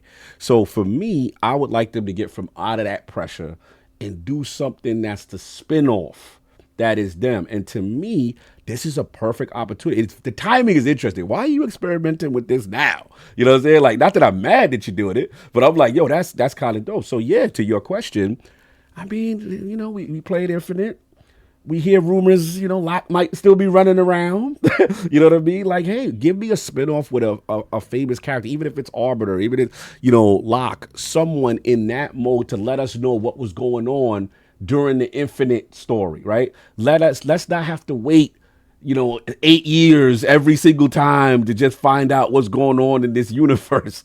Let us continue. Like, one of the dopest things you put me onto was they're gonna give you a they're gonna give you a side quest as a pilot. You know what I'm saying? You don't do that. I won't be your man over there. But one of the dopest things with Halo Wars 2, you put me on like, yo, here's Atriox, right? Here's the next What happens threat. if they let you play Atriox? Yeah, like that you won, bro. Let's get the Banished joint. Somebody else. You know what I'm saying? While you working on the next Halo, let's do that. And then this is your way to kind of flirt with that and to see how that works. So I think it's dope. I like, obviously from a competitive standpoint, they're going to most likely have the option that first of all, it's a mode, y'all. So I see some people complaining like, we don't want this. Bro, you don't have to play with it. It's a mode. You know what I'm saying? If you don't want to play with it Infinite, it's cool. You should want what's going to bring more people into your favorite franchise. And that's where King comes in. Because as much as I could hate all I want, Fortnite is that wave. And you know why Fortnite is that wave? Because the younger demographic, they like to see their character. They like to see those skins. And let's be honest, from a microtransaction standpoint, it would benefit them, you know what I'm saying, to have, like, you want to see yourself with the cat ears and the suit and all that. Now you can do it. You know what I'm saying? So that's it. All they got to do is now, just for the balancing standpoint, I'm assuming this will not be in competitive esports and all that stuff. Or they may have a only mode where everybody's doing it, kind of thing. But no, I think this is cool. I like them experimenting this way. And I think this is dope for the future. Oh, one last thing. Next year is the 25th anniversary of Halo. So you never know. This could be flirting for setting something up. You figure they gotta, we're getting to the point now where past Infinite, it's closer. I think they're just doing like smaller content. They're not doing it. They're in a transition on their roadmap. This would be team's definitely on to something else. Right. And the rumor was 2 projects was the rumor. So look, 25th anniversary, you want to kind of show us a spin-off, something you're working on, and then maybe hint at the Halo, Endless or whatever the next game. I'm with it, man. Salute. So I like this type of stuff. It was super cool to see this. Would be interesting is if they made up a person and they told the perspective of someone else going on in the battlefield, or that it's taking place the exact same time as Infinite. Yeah, but it's someone in like the Covenant or something. Yeah, like somebody. Like imagine like you hearing through the intercoms, like Chief is here, he's at this place. Like, shout out to Hoggy correcting me. 2026 would be the 25th anniversary. Whenever that is, that to me will be the proper time. That's been enough time to talk about the future of Halo, because a lot of people, will be like, okay, what's going on? What's the next? I think it launches with the next console. So that could be that. That could be that too. So we'll see. But yeah, King, you up? What you think about it? Well, shout out to Xbox looking at my stream when I was doing the Halo, and then they tuned in that Sunday to hear my thoughts on it. It was great. We had fun, but how I felt is like, all right, so the cosmetics that we had in game, I've never had an incentive to update my cosmetics because I really don't get a chance to see my character anyway. So when dudes got a chance to see my character, they understood that I purchased that back when that game launched. Never felt like I needed to update the character skins because I got the samurai costume that I wanted and I'm cool. So with Fortnite, this is the difference. With Fortnite, when I go to the store, I see all the new skins and I'm like, yo, let me get that. And then the dances that go along with it, the emotes. What made Destiny dope was emotes also with skins. Here's the correlation, guys. When you're starting to do a game of service, if you want to sell stuff, you got to see stuff, right? What made Destiny a little bit different is the third-person perspective of the characters allowed you to see the hot stuff you had on. Then also, when you was able to do emotes set stuff apart after you kill somebody. You do a nice dual emote. What took it to the next level is when you're in Fortnite, after you beat somebody, you throw a weird emote on top of that and your character looking crazy. It allows you to have an identity in the world that is separate from somebody else. And then, like just recently, if y'all was looking at my stream on Twitch, King David ILP, shameless plug. If you're looking at that right there, you saw me dancing with a dude or a girl or whoever before we launched out. We launched out, landed, that same person killed me, and he did an emote like my bad man love. But you had to catch these hands. Right? So it was nothing personal. We did our dance before we launched. We got on the bus. Dropped and landed in the same place, and it was serendipitous in the way he killed me, and he had to say, "I'm sorry, bro," and it was cool. But we knew it was him because we saw the alien that I was dancing with. I'm saying this to say that Halo understands now what they were deficient at, why they weren't making money in the microtransaction area, where they could have made more money.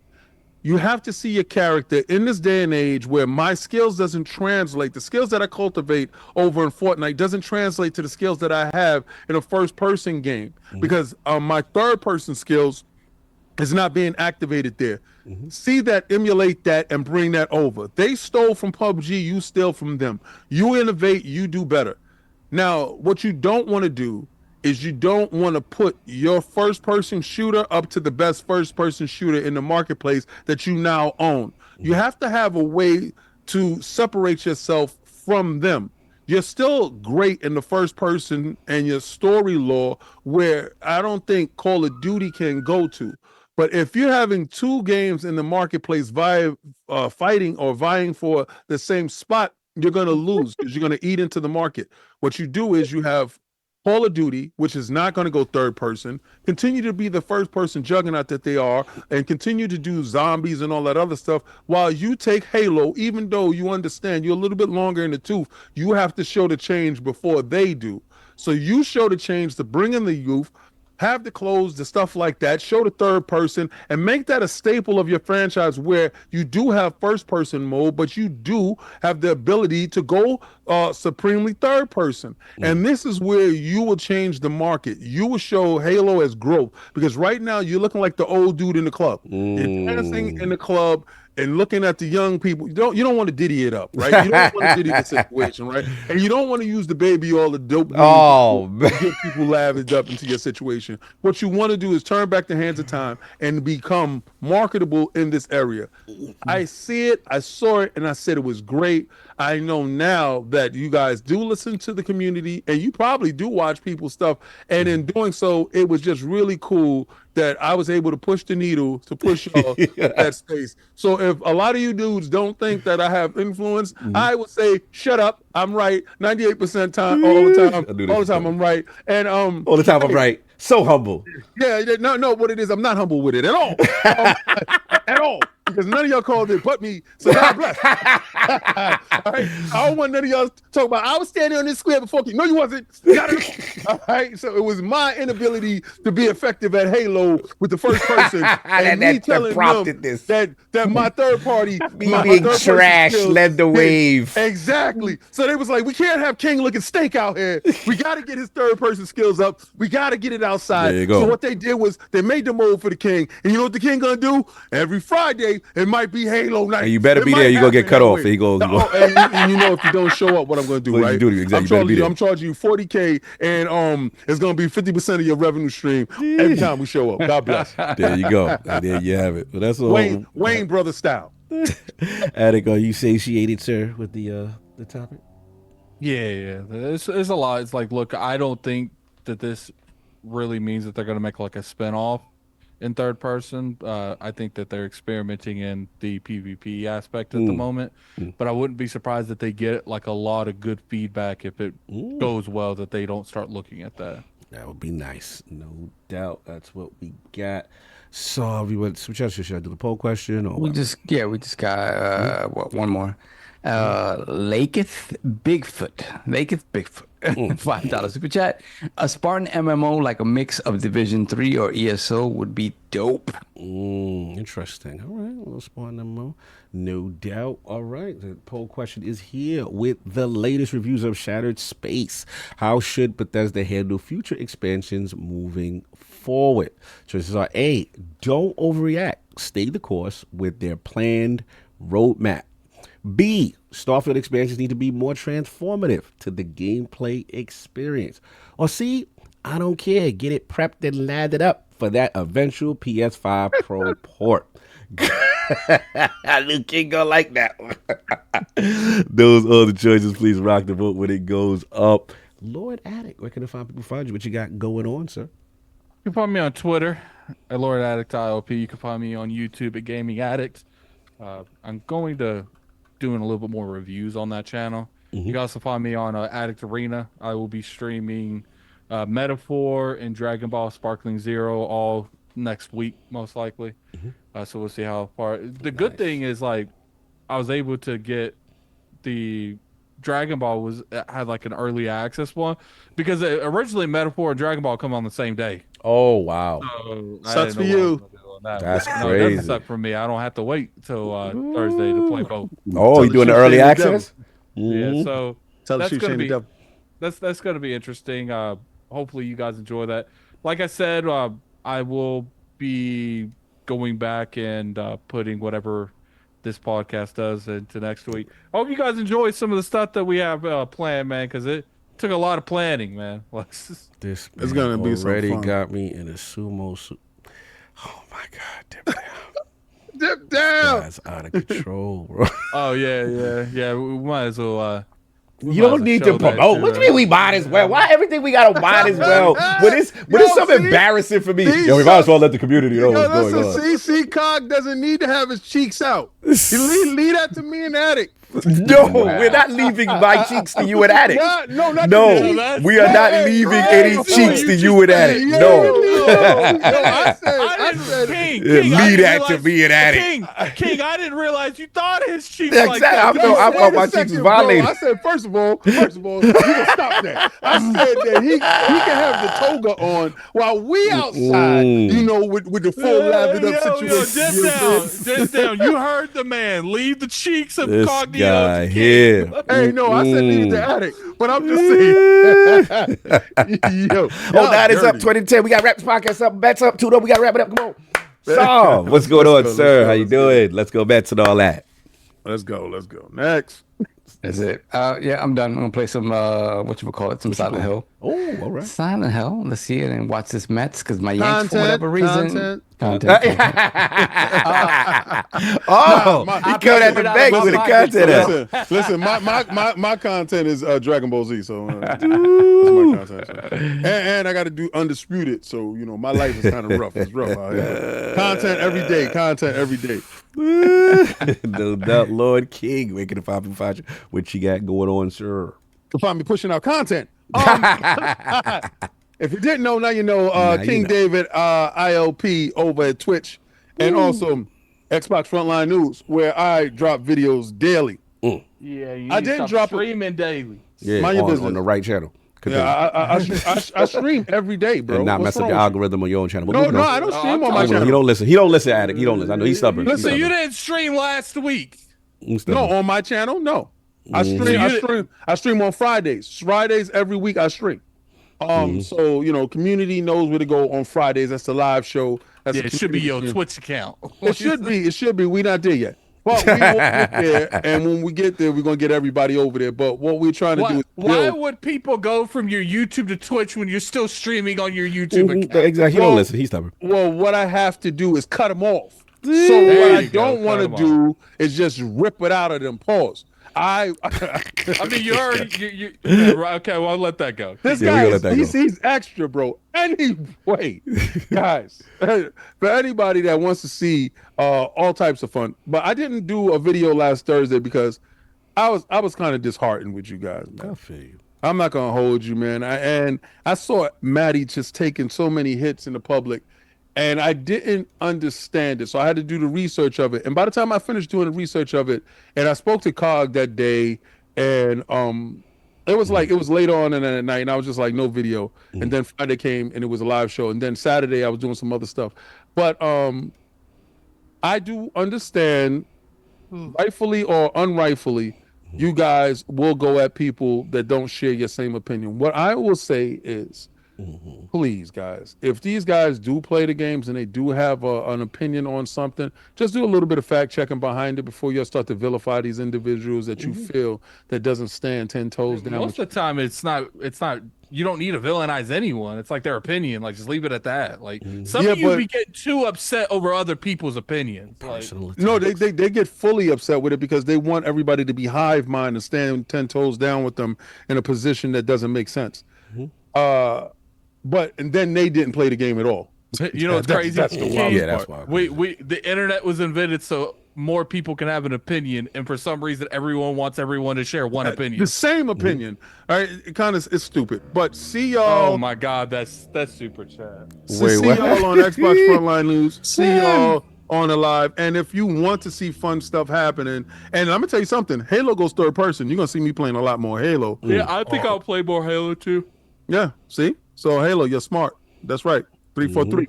Love what you're doing. Keep it moving. That's what's up. No doubt. And yeah, man, again, good show in the realm. Support Gunnar, support Everborn. You know what I'm saying? GunnarOptics. Oh yeah, my man. You know what I'm saying? Salute. Yeah, people go out. If you're looking for some glasses, man, get that Gunnar stuff. Get that Gunnar, man. It's pinned. Yes, sir. Well, it was pinned. I think I got to repin it, I think. But yeah, like I said, if you want, they got different collaborations if Overwatch ain't your thing. And again, salute to Gunnar for putting this on game. I forgot to show this last little pouch they gave too, was kind of fire too. And then the other joint, you know what I'm saying, OVA, DVA joint. So salute to them. And I'll put the links and all that in the description. But everybody enjoy your Sunday. I got sports to do, so I'm going to catch y'all later. We got one more super chat. Oh, man, the super chat still. Okay. We got XDeMelo7, $5 super chat. I'll be down for an ILP freak off. I'll bring the oils. Let me know. Wow. We got to test oils at the door. Yeah. But we ain't get to a point where we're testing anything at the door. Like that, like it's happening. That means it's happening. Carl. Yes. He said he had your cheeks. Yeah. I say This you is had crazy. cheeks, bro. This is Stop crazy. playing. I'm in danger. Yeah, for real. Watch out. So guys, Yes. I'm sending you guys a CB Gray. Oh, the homie, content creator. He's a great, like, he go in there and show him up ILP raids. I want to see that. Nothing in the chat. Dude is literally, he is so nice, it makes me sick. Yeah, because I that's can the never homie. be that nice. I met him a bunch of times. CB Gray's the realest. Put in ILP raid when y'all get over there, man. Yeah, for sure. tell ILP raid we want you on ILP. That's what I want you to stop say. Tell them what we on do ILP. over here. You know, Spartan style. You tell them. Yeah, go in there and tell him we want you on ILP. That's what I want you guys to say. I wanted to annoy him. Put it in there. No doubt, everybody. Don't spam him though. No, put it in there. Shout out real quick to Xbox OG Jay Allard for coming down from the mountain. Oh, joining the living and working for Amazon now. You got a witness protection now. Yo, that right there, I think he's working on that console. And I think that console is the PlayStation 6. Hashtag no PlayStation 6. I already expect y'all to be purchased by 2029 and Amazon to put out the new system. It's gonna be Amazon PlayStation. This guy here. Anyway, everyone, enjoy your Sunday. Let's go, Mets. We doing it. Woo! Amazon for the win.